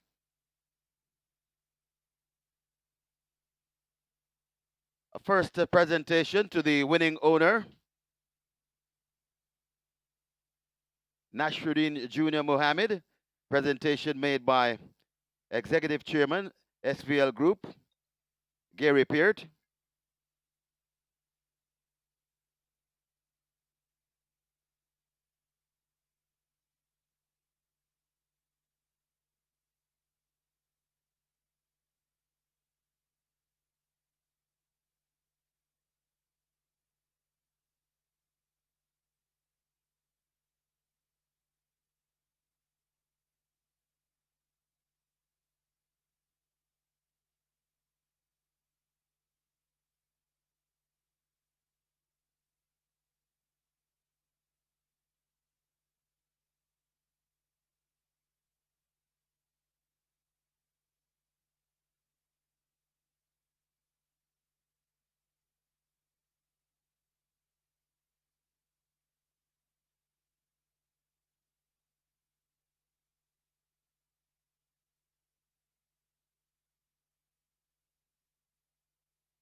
Ladies and gentlemen, your attention call to the winners enclosure for the presentation of the Bruce on the Loose Sprint Trophy. First presentation made by Gary Peart, Executive Chairman, SVL Group, and he makes it to the winning owner, Nasruddin Jr. Mohammed. A second presentation, winning trainer, Tara Nunes, collecting for Anthony Baba Nunes. Jackie Leckler, a shareholder, and SVL presents to Tara Nunes for the winning trainer. Winning jockey, presentation made by Heather Golson, SVG Chief Marketing Officer, Director, and Supreme Ventures Foundation, and collecting for Radish Roman, Lauren Robinson. To the winning breeder, Sean Mohammed will collect from Stephen Miller, CEO, SV Supreme Ventures Gaming. And to the winning groom Tafara Wright, presentation made to Sean Mohammed. And once again, Stephen Miller presents to Sean Mohammed. Congratulations to the winning connections. Race number 10, the Bruce on the Loose Sprint Trophy.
The foreign-bred horses have reigned supreme in the short history of the Moute Mile, and in this fourth run-in, it's no different. Nautical Star, the foreign-bred invader, is coming in at odds of 7-2, the favorite in this race. Lance Whitaker caught up with his camp. Of course, he's owned by One Guyana Racing, and Radish Roman, the sneaky fox, will be on board, and of course, we look forward to see what he brings.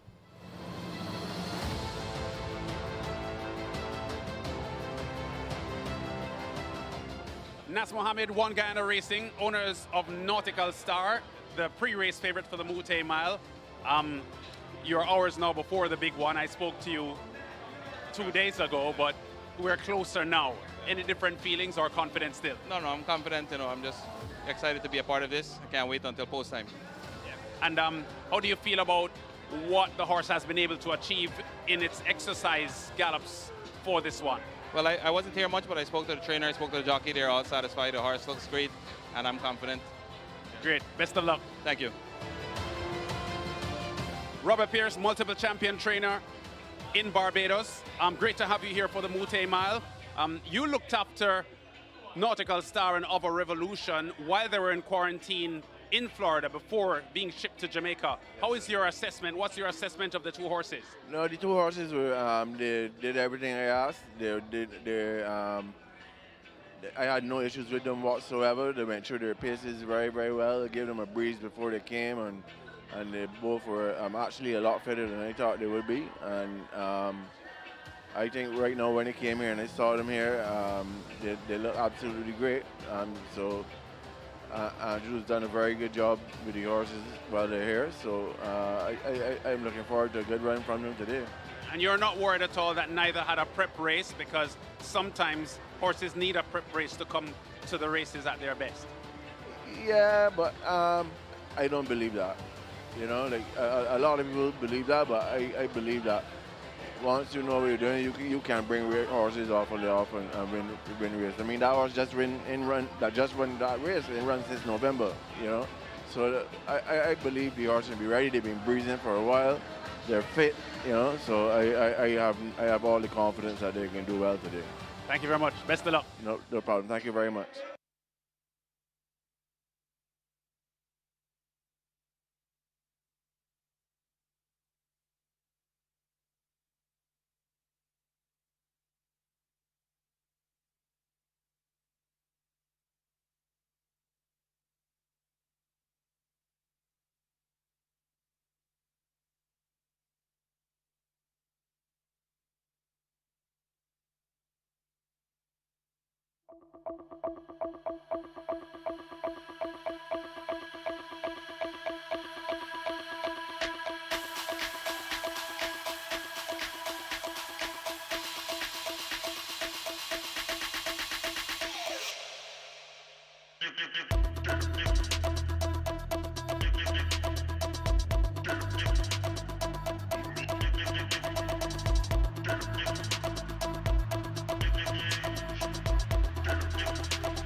So Offer Revolution got the job done there in the Bruce on the Loose Sprint Trophy, quite convincing in the end. Sparred with the Malibu the first 5 furlongs or so before going on inside the final furlong for a strong victory. 119 and 2/5 of a second. The splits were 23 flat, 46-2, 112-2, and that one drew off by 2 1/4 lengths. Radish Roman for Anthony Nunes at one guy in the racing, and that one really lived up to the hype.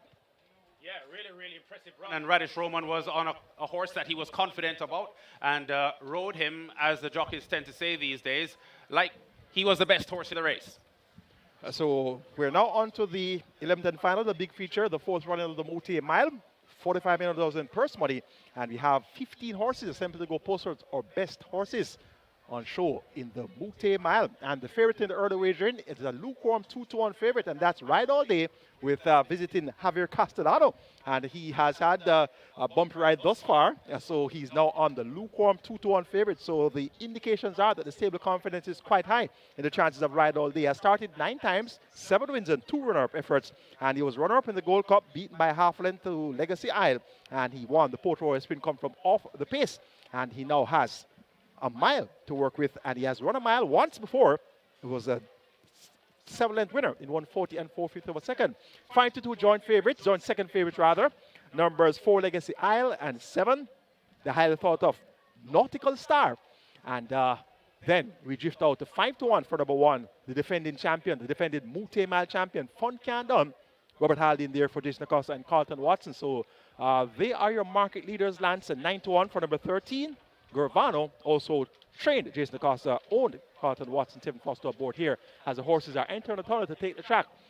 The betting shaping up quite nicely, lads. Yeah, I'm not sure when at post time if Nautical Star won't elevate himself to being the favorite. He's currently at 5-2, which makes him a joint second favorite with the 4-horse Legacy Isle, who was second last year. This is expected to be a cracker. I've never seen a US $100,000 race in Jamaica, neither the Diamond Mile nor the 3 Moute Mile races that we've had so far, with fields as impressive as this one is, and we're expecting a brilliant race.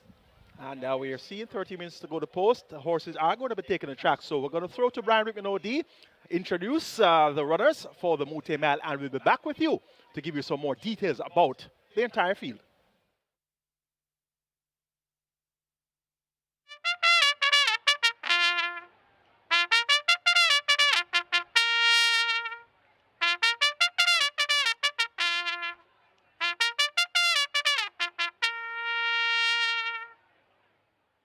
Take the track for the 11th. It's the 4th running of the Moute Mile Invitational. It's a graded stakes for native bred and imported 3-year-olds and up. The distance, 1,600 meters or a mile. Number 1, Fun Can Done. Bred Phyllis Adair and Connie Brown, Bill Adair. Owned Carlton Watson, trained Jason DaCosta. 121 pounds, Robert Halliday in the groom, Terence Bloomfield. Number 2 is Pack Plays. Bred Terry Lovinger. Owned Vincent Main. Train Rowan Matthew, 117 pounds. Christopher Mamdeen rides the groom Ajani, Oxford. 3 Tis Talk, bred Calumet Farms, owned Cheval Maharaj. Trained Anthony Nunes, 120 pounds. Dane Nelson rides the groom Adrian Taylor. Number 4 is Legacy Isle, bred Irv Woolsey and Ralph Kinder. Owned Rowan Crichton, Daniel Walters, Dennis G. Smith. Trained Rowan Crichton, 121 pounds.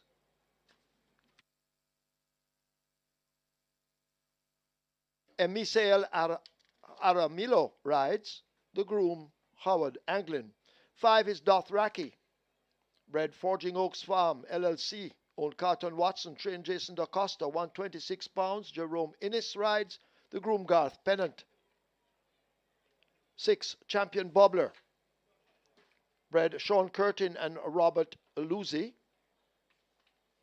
owned Lakeland Farms, trained Spencer Chung, 114 pounds. Tajay Suku rides the groom Clive Lawrence. 7 is Nautical Star, bred Geda Quinones, owned One Guyana Racing, trained Anthony Nunes, 126 pounds. Radish Roman rides the groom Steve Smith. 8 is Supernatural Power, bred Pillar Property Services Incorporated, owned ACK Stables, trained Philip Fiani OD, 112 pounds. Dick Cardenas rides the groom Glenworth Thompson. 9 is Sensational Soul, bred Wilbert Bagundine, owned the Success Farm. Trained Gary Sobrati, 116 pounds. Javanil Patterson rides. The groom Linda Bennett, 10 main mistress. Bred Linda Griggs, owned PJK team. Trained Peter John Passard, 108 pounds. Ismael Velasquez rides. The groom Kobe Anthony, 11 Ride All Day. Bred Nirvana Farm LLC. On Cassiopeia Racing Incorporated. Trained Philip Fiani, OD, 120 pounds. Javier Castellano rides. Number 12 is Unspun.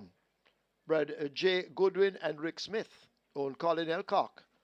Trained Alfred Brown, 120 pounds. Brian Budram Singh the rider. The groom Carlos Martin. 13 is Gervano. Bred Brereton Jones. On Carlton Watson. Trained Jason DaCosta, 119 pounds. Tevin Foster the rider. The groom is Kavon Lewis. 14 Digital One. Bred Cynthia M. Bartkowski and Scott Bunker. Owned Oak Ridge Farms. Trained Gary Sobrati, 114 pounds. Paul Francis rides. The groom Leon Suku. And finally, number 15 is Mojito. Bred Richard Azan, Alexander Haber, also owners. Trained Richard Azan, 119 pounds. Dane Dawkins rides. The groom Reverton Nelson. Wagering offered on Exacta. Quinella Trifecta Superfecta High Five. Get your wagers on. This race will start on time. Hurry, place your bets.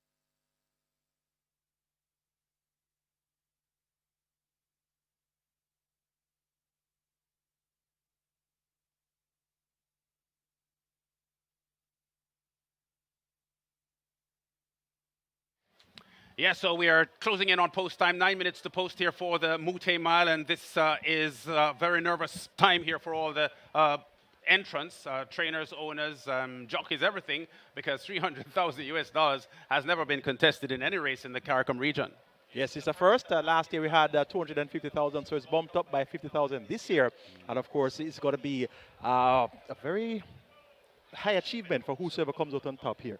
Yeah, I still see 2-1 the favorite to Ride All Day. Joint favorites at the moment, Ride All Day and the 7-horse Nautical Star, which is a little bit more like what I expected. And the 4-horse Legacy Isle, who was second last year at the moment, is also at 5, is at 5-2 as well. So very, very close betting here. But I get the feeling that Over Revolution's win just a short while ago, Michael, has sort of risen her expectations about what Nautical Star may be able to do, coming from the same barn at Saffy Joseph's Gulfstream Park Stables and arriving here, both of them the same time under the same conditions. Definitely, and the expectations were met by Offer Revolution, and we're looking at a very sharp Nautical Star right now. This one is looking in the pink of condition, and he's a ball of muscle. And Radish Roman, quite confident right now. One guy in the racing also quite confident. And there's Radish Roman on screen right now, champion jockey. Career wins 383. We have classic wins 3, inclusive of 1,000 guineas with Burden Head, 2,000 guineas with Blue Vinyl. Jamaica St. Letter winner with Blue Vinyl as well. And of course, he wanted Blue Vinyl today. So things worked out perfectly there. Champion jockey 2024. And he'll be the champion jockey 2025. Of course, Moute Man history, appearances twice, 2022, 2024. And his best finish was 8th aboard Desert of Malibu. Yeah, and we expect it to improve today because this horse, Nautical Star, is certainly expected to make the top 3 for sure.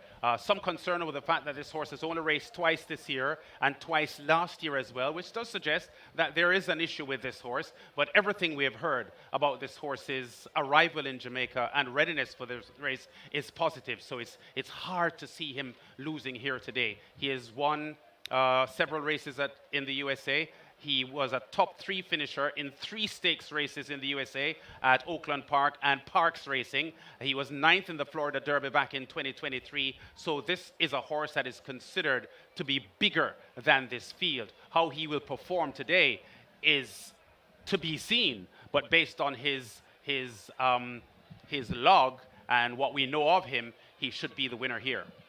Well, he has a good chance, just a good chance as any. But I am, what do you call, a hard believing Thomas. I have to see it happen first. I have seen horses come and work, and they have a big hype around them, and sometimes they just don't deliver. His last win, most important to note, came in 2023, and that's December 2023. So we're almost a a full 2 years since he last won a race. Yes. So he has to lay it out on the track. And then I'll say yes. How about Legacy Isle, run up last year, just beaten by half a length behind Fun Can't Done. And how about Fun Can't Done? He's definitely going to try to defend the title. He's at 6-1. He's drawn post 1. He'll have a third pace to chase for sure. And Robert Haldane goes overweight by a kilo. Allotted weight 54 kilos. He's off at 55 kilos. So 121 pounds here for Fun Can't Done. And he has the figure 8 fitted for the first time by champion trainer Jason Acosta. He worked well on the 30th of November. 7 furlongs in 125 and 3/5 of a second. And after that ride by Hardball aboard Brenda Boyd earlier, he'll definitely have a big ride awaiting us for this Moute Mile. Yeah, you can make that 515 career wins now for Haldane because he won earlier on the card. He has won 48 races in the USA riding at Finger Lakes, and he has 9 classic wins, Haldane. He has won all the classics, the 1,000, 2,000 guineas, the Oaks, the St. Leger, and the Derby as well. And of course, he's the defending champion rider for the Moute Mile. Fun Can't Done, by the way, has never lost a mile race. So that is something that we have to consider. He's at 6-1 at the moment, which does suggest that most people don't think, or many people don't think he will repeat as a champion. But I'm getting the feeling that he's, at the moment, the best he has been so far this year, and he will run a lot better than some people expect. Yes, definitely. He should be peaking at the right time and meticulously prepared by Jason Acosta. And he's 4 from 4 at a mile. So he's looking for his 5th win at the distance, undefeated at a mile. And 6-1 is a bargain price. Pack plays number 2, 99-1 the price here. Last year, ridden by Kevin Kruger with 58 kilos, allowed everyone waiting the race. Now he has Christopher Mandine at 117 pounds. He has held his form quite well for the entire 2025 season. And he's definitely going to be a pace factor here. And at 99-1, I would be the least surprised if he holds on for a share of the exotics such as your Superfectors and High Fives. Number 3 is T-Stock, 25-1 for Dane Nelson. He's looking for a third win on the card. Rides for Anthony Nunes. Anthony Nunes has a strong hand here with, of course, the highly fancied Nautical Star now at 95, and you're getting 25-1 for T-Stock.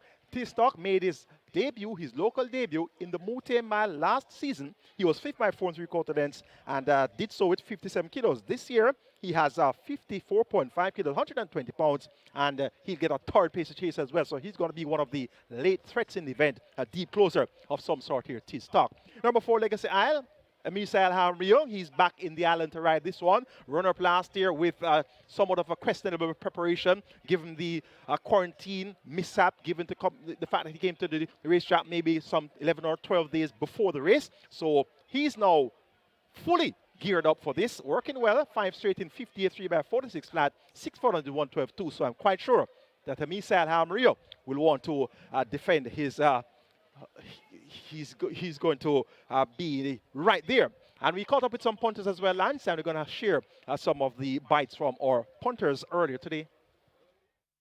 Race 11, the 4th staging of the Moute Mile race day. That's going to be where all the focus is, all the attention, all the bets.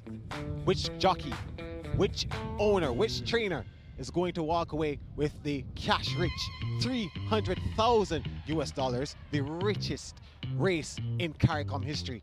Well, we'll answer that question. Which horse should you look out for? Place your bets on. We had a conversation with a few of the punters, and this is their analysis of the race. I mean, it's a good lineup. It's one of the best lineups so far, and I want to give all credits to all the trainers and all the owners and all the jockeys. However, for Moute Mile, I think Nautical Star is not going to be too easy. I want my trainer to win unit. I believe Legacy Isle will win the Moute. That's my belief. Legacy Isle is going to come to run. Yeah, GR.I, no supernatural power. And, you know, I want to and ride all day. I mean, I give respect to them, but I don't think Nautical Star and these horses are friends. It's just too easy today. Nautical Star is definitely the winner, but I'm looking for a strong one from T-Stock. Supernatural, because you ran the fastest. Vergano. I'm not to beat today, you know? I'm going to stay better on them. Yeah, man, I'm going to run on and beat them today, because the pace is going to go hard, you know? Moute.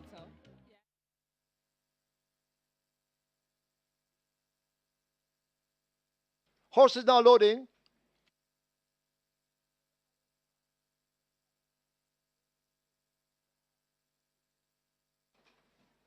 Horses now loading. Fun Can't Done is in. Gate 5 about to be filled by GR.III. Pack Plays is in at 2. Tis Stock has loaded at 3. Champion Bubbler in at 6.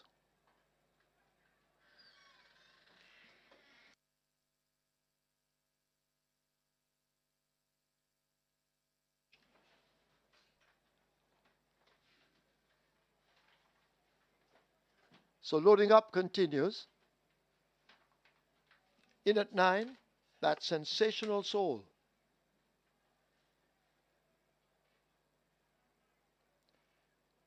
Unspun is in at 12.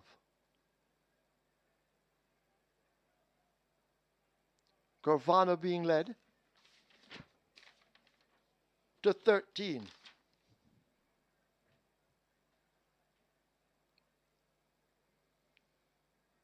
Gurvana coming into 13.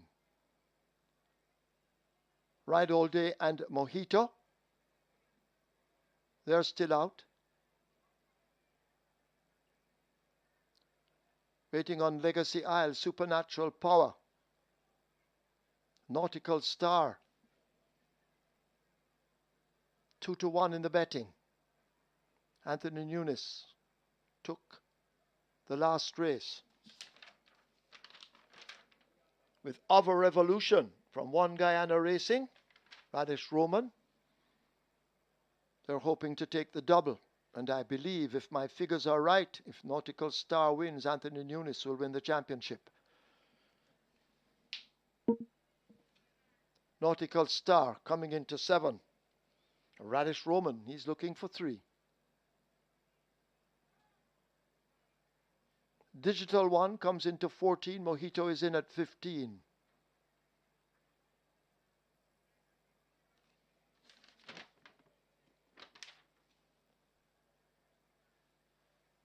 Not many more to load. Fun Can't Done. Robert Hallidine.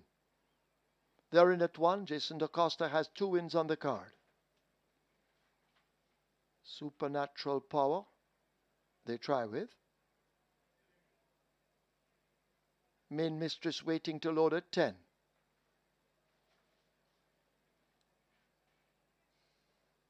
Main Mistress is in.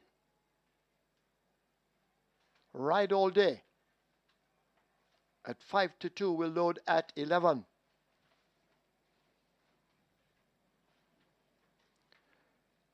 Ride All Day coming up to gate 11.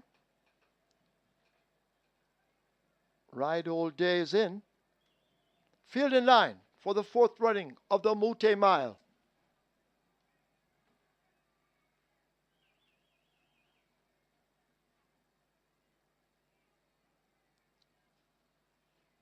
Starter ready. This is the one we came here to see.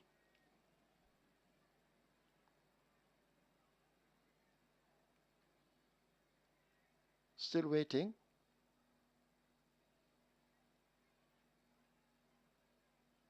They're off for the 4th running of the Moute Mile.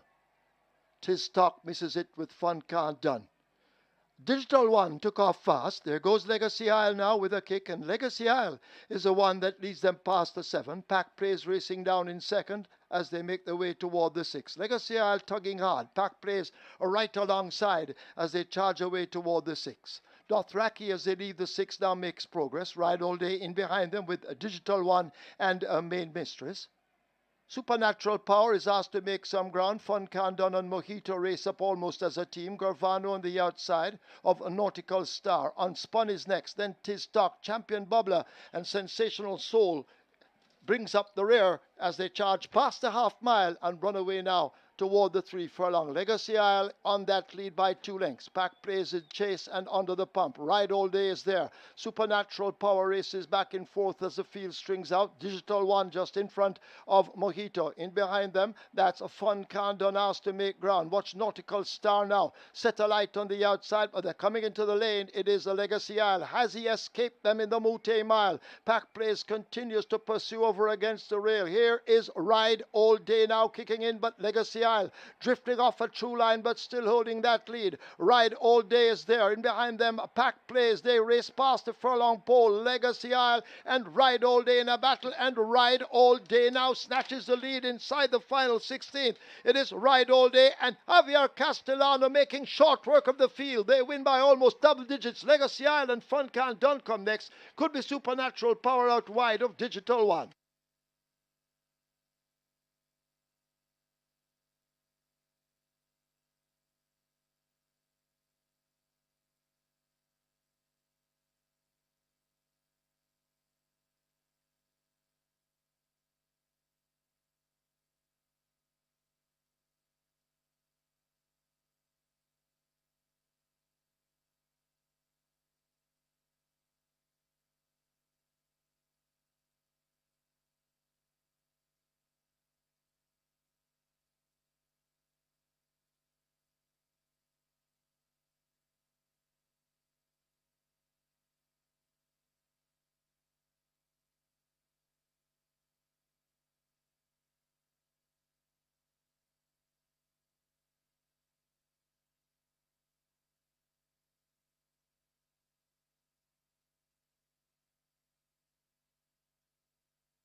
And a warm welcome to Javier Castellano to the winner's enclosure of Caymanas Park.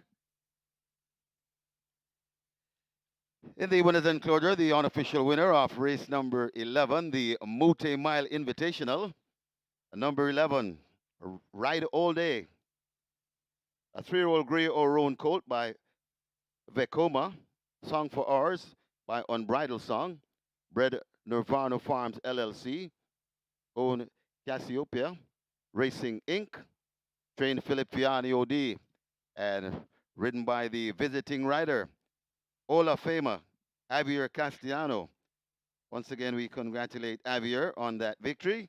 And welcome to Caymanas Park, the winning groom, Devon Big, second. A number 4, Legacy Isles.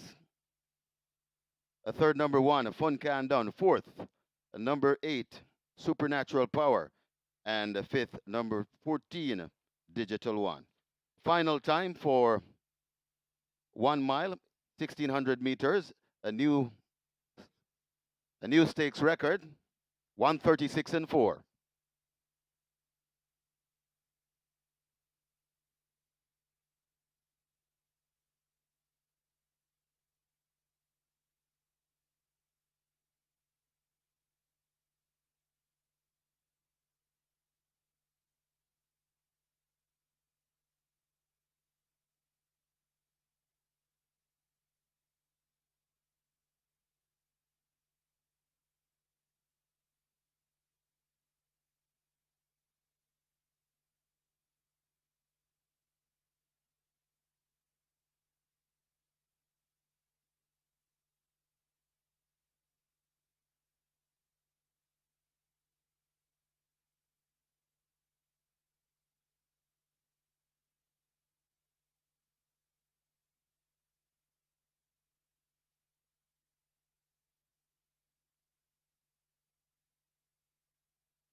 The fourth Moute Mile is now history, and for the first time in the history of the event, a trainer has won it twice. Philip Fiani, who won the first Moute Mile back in 2022 with excessive force, wins again, this time with Ride All Day and the overseas-based Venezuela-born jockey Javier Castellano aboard. Philip, congratulations, first of all, on winning a second Moute Mile title. You didn't talk to us earlier in the week, but I always got the feeling that you were confident that your horses were in good stead. Well, both horses were in good shape, and I was just looking forward to the race. How much did Ride All Day's closing second place effort behind Legacy Isle in the Gold Cup, which is named after you, by the way, tell you about his chances in the Moute Mile? Well, if you looked at the handicaps of the Gold Cup, Legacy Isle got away at the handicap.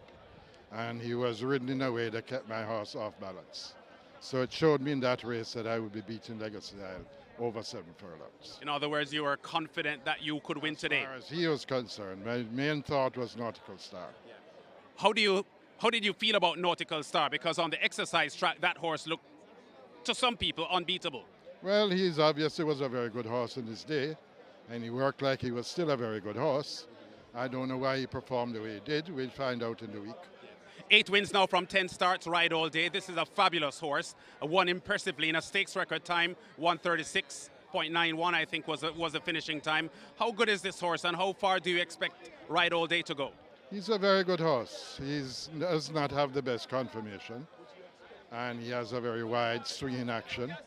And it has been a challenge to keep him sound, but he's sound, and we look forward to next year. Yeah, all right, Philip, when you look at how the race was constructed, most people felt that this was the most competitive Moute Mile race in the history of the event and in the history of any US $100,000 plus event, which includes the Diamond Mile. How satisfied are you with the event and the growth of this Moute Mile? Very satisfied. I think the race was a good race. Unfortunately, I think Legacy Isle was allowed to go a little too slow in front. The speed that was expected to go with him never materialized, and it changed the character of the race. And one more thing before you go, Ian Spence had ridden this horse unbeaten, never lost aboard the horse. Javier Castellano got the ride.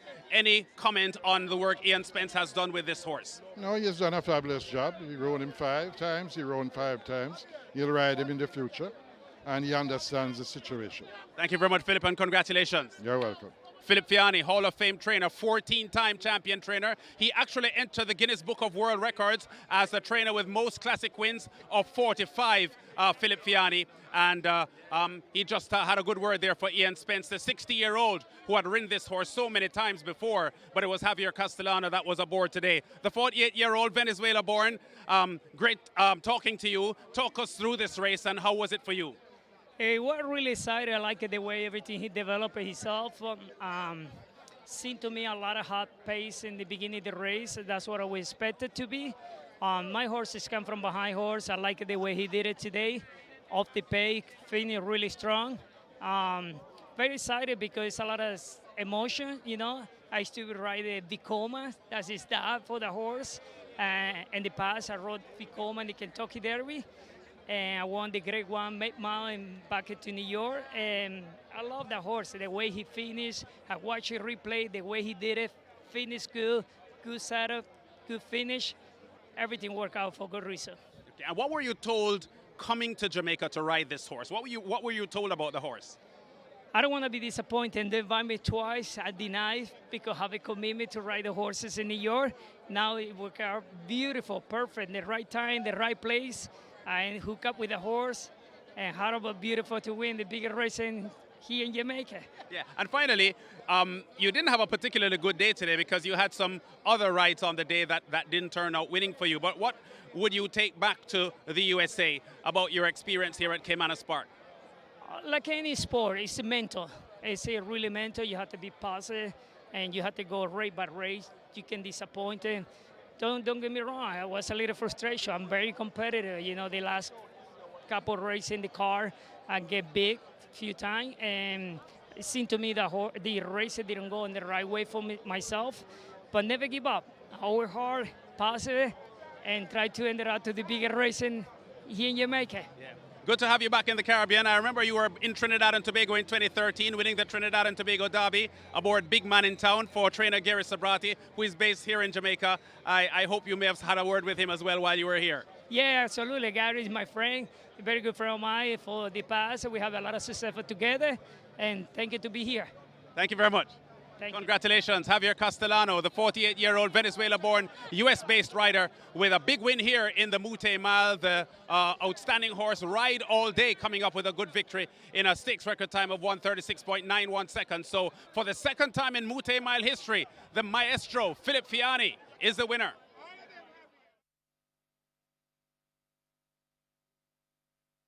Result of the 11th now official. Horses to the testing barn: 1, Fun Can't Done; 4, Legacy Isle; 8, Supernatural Power; 11, Ride All Day. 1, 4, 8, and 11 all go to the testing barn. The splits: 23-1, 45-110, sizzling splits, ending up in 1:36.4, a new stakes record. The margin's 9/2.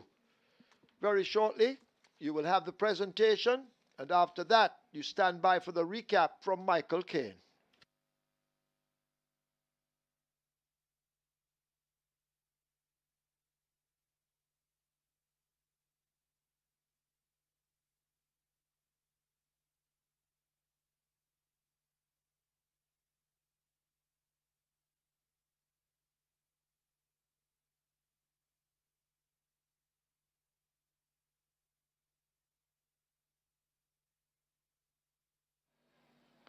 They're off for the 4th running of the Moute Mile. Tis Talk misses it with Fun Can't Done. Digital One took off fast. There goes Legacy Isle now with a kick, and Legacy Isle is the one that leads them past the 7. Pack Plays racing down in second as they make their way toward the 6. Legacy Isle tugging hard. Pack Plays are right alongside as they charge away toward the 6. Dothraki, as they leave the 6, now makes progress. Ride All Day in behind them with a Digital One and a Main Mistress. Supernatural Power is asked to make some ground. Fun Can't Done and Mojito race up almost as a team. Garvano on the outside of a Nautical Star. Unspun is next. Then Tis Talk, Champion Bubbler, and Sensational Soul brings up the rear as they charge past the half mile and run away now toward the 3 furlong. Legacy Isle on that lead by 2 lengths. Pack Plays in chase and under the pump. Ride All Day is there. Supernatural Power races back and forth as the field strings out. Digital One just in front of Mojito. In behind them, that's a Fun Can't Done asked to make ground. Watch Nautical Star now. Set a light on the outside, but they're coming into the lane. It is the Legacy Isle. Has he escaped them in the Moute Mile? Pack Plays continues to pursue over against the rail. Here is Ride All Day now kicking in, but Legacy Isle drifting off a true line, but still holding that lead. Ride All Day is there. In behind them, Pack Plays. They race past the furlong pole. Legacy Isle and Ride All Day in a battle, and Ride All Day now snatches the lead inside the final 16th. It is Ride All Day and Javier Castellano making short work of the field. They win by almost double digits. Legacy Isle and Fun Can't Done come next. Could be Supernatural Power out wide of Digital One.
Ladies and gentlemen, please join us in the winner's enclosure for the presentation of the Moute Mile Invitational.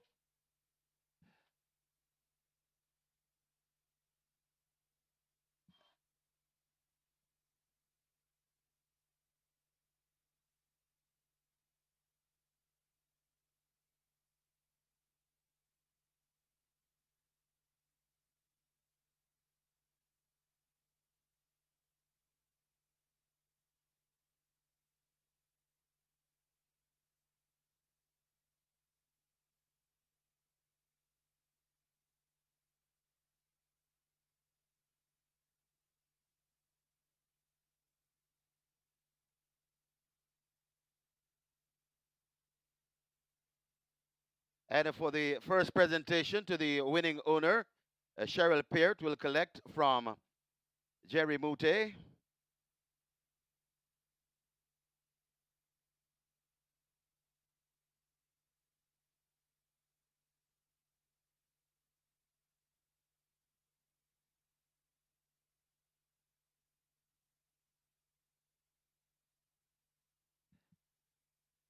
Presentation to the winning trainer, Nicholas Moute will present.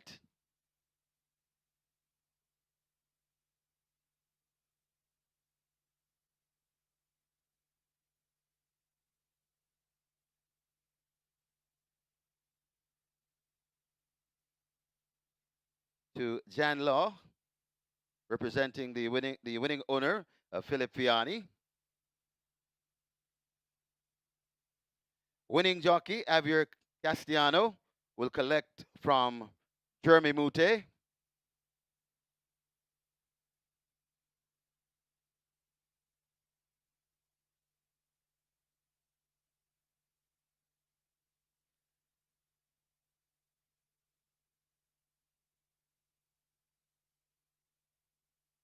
Presentation, the winning breeder. That will be presented by Christina Moute to Isaiah Madden.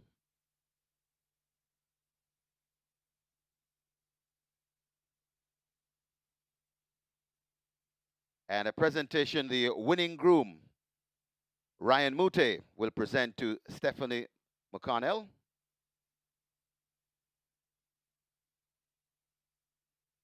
And also in the presentation party, Diana Levy representing Shelly Ann Fraser-Price. Congratulations to the winning connections, the fourth running of the Moute Mile Invitational.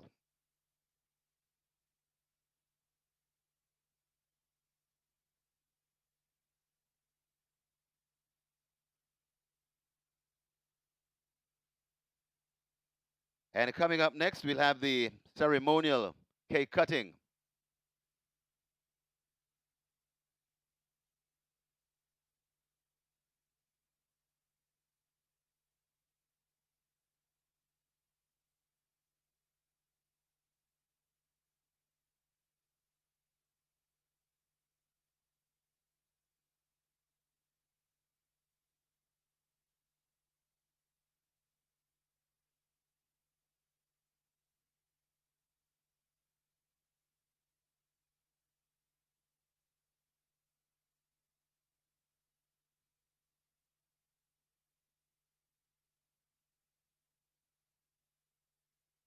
And the deliciously looking Moute Mile Invitational cake. We'll have the cake cutting ceremony shortly.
So the Moute family and the connections lining up for a cake race.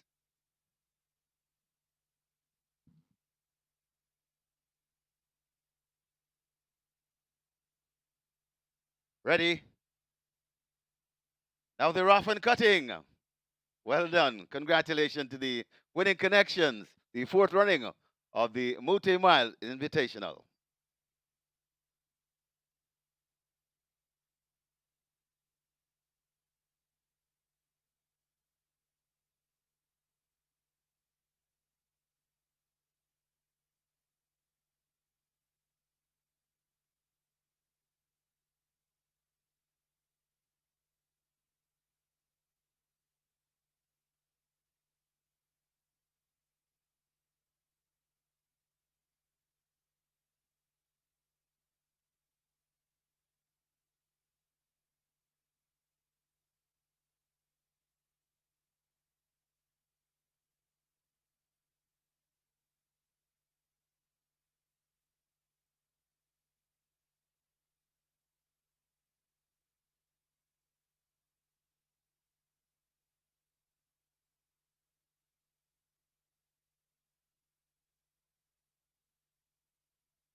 So the excitement of Moute Mile 2025 dying down now at Caymanas Park, but the Cassiopeia Racing Inc., the group of ladies, owners of Ride All Day. That group, by the way, includes the Jamaican sprint great Shelly-Ann Fraser-Price. I didn't see her here, but the group is here and they're all excited at Ride All Day's victory. We had dubbed, Michael, this Moute Mile the most competitive we have seen based on how the field stacked up. But a 9-length victory for Ride All Day made it look easy. Very easy indeed, and the pace was set, a third pace by Legacy Isle, 23.2 for the first quarter, 45 flat for the half mile, 110 flat for the 6 furlong split there, and that had everybody else off their heels, and it was left to Ride All Day, who had the ferocious dead kick to really get the job done there, and passed Legacy Isle inside the final furlong, and opened up a 9-length lead, and stopped clock in 136.4, which is a new stakes record, and indeed that's now his 8th win from 10 starts, so he is indeed a great thoroughbred. And how about the 4-time Eclipse Award winning jockey I told you about, Javier Castellano? Over 5,700 races in his career. And he wins a $300,000 US, $300,000 Moute Mile. His first win at Caymanas Park. Yeah, we'll talk a little bit more about the Moute Mile, but there were 2 supporting features on today, the Chairman's Plate and the Bruce-on-the-Loose Sprint Trophy. They were races 7 and 10 on the card. Let's catch a stretch drive with those events and recap them quickly before we go into the Moute. But they're about to come thundering into the lane. It is Neostar in the center, kicking in on the outside. Here is a Blue Vinyl, and Blue Vinyl now grabs the lead on the run toward the final furlong. It is a Blue Vinyl now, dashing away from them. Neostar has cried enough. Run, Julie, Run needs to do more. Oil Machine and Sheer Delight racing on the outside, but it is Blue Vinyl inside the final 16th. Radish, the sneaky Fox Roman, will take the Chairman's Plate easily in the end on the Blue Vinyl. They win by maybe 5 over Sheer Delight. Then Provident, Oil Machine, Run, Julie, Run is 5th. As they have turned for home, Desert of Malibu and Of a Revolution matching strides, and Of a Revolution looks to have the head in front. Desert of Malibu not finished, she's fighting back, but Of a Revolution continues to just hold a slim lead. Desert of Malibu is there, Mighty Golly trying to close up. It is Of a Revolution now driven out and beginning to get the upper hand. Of a Revolution and Radish Roman, he'll have his second win. They take it from Money Market. Desert of Malibu, California Crown and Supremacy in a photo in behind.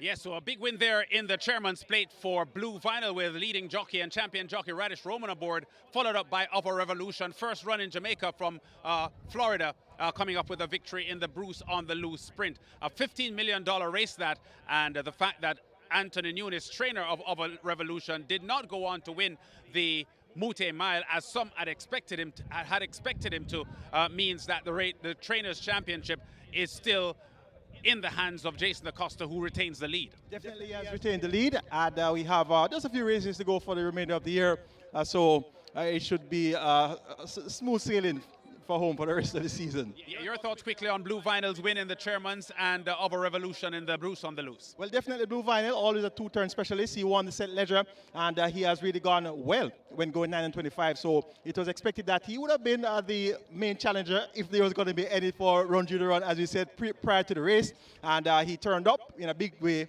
but Run Judy Run really didn't turn up in her usual big way. In terms of a Revolution now, 119.2 for 6.5 furlongs with 57 kilos. He was right upside the Desert of Malibu from the half mile, and he proved strongest inside the final furlong. So that was indeed quite a solid performance by Of a Revolution.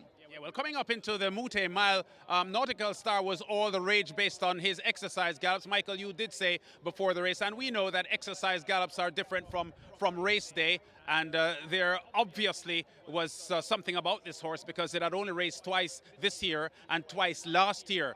However, we got the feeling based on what we were getting from the camp that the horse was in good shape and was ready to run a big race. He didn't run a good race today. The hot pace and the 15-horse field and the jostling and so on, he probably didn't just enjoy the trip today. Seemingly didn't at all, and he would have been for the pace. Normally he would be much closer to the pace. He's the type that really runs and just keeps on running. So it was quite surprising to see him so far off the pace. So clearly things weren't going according to plans there, and it appears as if he left all of it on the exercise track. Yeah, well, let's go back to Brand Spudder Rickman now with a commentary on the Moute Mile mid-race. They're off for the fourth running of the Moute Mile. Tis Talk misses it with Fun Can't Done. Digital One took off fast. There goes Legacy Isle now with a kick, and Legacy Isle is the one that leads them past the 7. Pack Plays racing down in second as they make their way toward the 6. Legacy Isle tugging hard. Pack Plays are right alongside as they charge away toward the 6. Dothraki, as they leave the 6, now makes progress. Ride All Day in behind them with a Digital One and a Main Mistress. Supernatural Power is asked to make some ground. Fun Can't Done and Mojito race up almost as a team. Garvano on the outside of a Nautical Star. Unspun is next. Then Tis Talk, Champion Bubbler, and Sensational Soul brings up the rear as they charge past the half mile and run away now toward the 3 furlong. Legacy Isle on that lead by 2 lengths. Pack Plays in chase and under the pump. Ride All Day is there. Supernatural Power races back and forth as the field strings out. Digital One just in front of Mojito. In behind them, that's a Fun Can't Done asked to make ground. Watch Nautical Star now. Set a light on the outside, but they're coming into the lane. It is a Legacy Isle. Has he escaped them in the Moute Mile? Pack Plays continues to pursue over against the rail. Here is Ride All Day now kicking in, but Legacy Isle drifting off a true line but still holding that lead. Ride All Day is there. In behind them, Pack Plays. They race past the furlong pole. Legacy Isle and Ride All Day in a battle, and Ride All Day now snatches the lead inside the final 16th. It is Ride All Day and Javier Castellano making short work of the field. They win by almost double digits. Legacy Isle and Fun Can't Done come next. Could be Supernatural Power out wide of Digital One. A big victory there by Ride All Day by 9 lengths, turns the Moute Mile into a no contest, and trainer Philip Fiani post-race suggested that he wasn't too surprised, and I suggested to him, based on how well he was closing on Legacy Isle in the 7 furlong Gold Cup, there was every chance that going a mile in the Moute event that this horse would be hard to beat. Definitely, and he's now 2 from 2 at a mile. He won in 1:40 and 4:50 was second his first mile attempt, and today 1:36.4, so 4 seconds faster a couple months later. So he is undefeated at a mile, and indeed he should be one to look forward to next season as a 4-year-old. Pre-race, we were saying that Fun Can't Done, we think, although his season has been good, may be peaking at the right time, and would probably run a better race than most people thought he would. 6-1 the odds on Fun Can't Done. Finished well to finish third. Came from off the pace. I wonder if he was stopped or had some traffic issues mid-race. Well, it appears so, as the gesticulation of Robert Haldane right at the finish suggested that he had some mishap there. But to be drawn post 1 in a 1-mile contest in a 15-horse field, that is not a very good place to be. So he ran well to finish in third. Yeah, and Ride All Day comes up with a big victory, and Philip Fiani very, very satisfied with the performance here. Becomes the first trainer to win the Moute Mile twice. Of course, he's a Hall of Fame trainer and 14-time champion trainer. Entered the Guinness Book of World Records with his 45 classic wins. And Philip Fiani, they call him the maestro, shows that he knows how to get the job done. Definitely, he was first and fourth because Supernatural Power came in fourth. Yes. So a good Moute Mile day of racing here at Caymanas Park. As I said, in a manner of speaking, anticlimactic because of how one-sided the race ended up being, because no one expected that. I thought Ride All Day could have won the race, but I would never have expected it to win by 9 lengths. So a really, really top class and top draw performance here from Philip Fiani and the Cassiopeia Racing Inc., a group of ladies who purchased the horse from SVREL chairman Solomon Sharp, I think within the last 2 weeks, and immediately they have made good on their investment. Most definitely, and that purchase was right after he won the Port Royal Sprint. So the ladies are really pleased in their first ownership, and they are winning the richest race in the English-speaking Caribbean, in the whole CARICOM region. So that's going to be a flying start for the ladies, indeed. All right, Mike, great working with you today on the Moute Mile. It's getting pretty dark here now at Caymanas Park. It's been a pleasure bringing the coverage to you, and really congratulations, a lot of congratulations to all the winners concerned, not only with the Moute Mile, but with the Chairman's Plate and the Bruce on the Loose as well. See you next year.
They're up for the fourth running of the Moute Mile.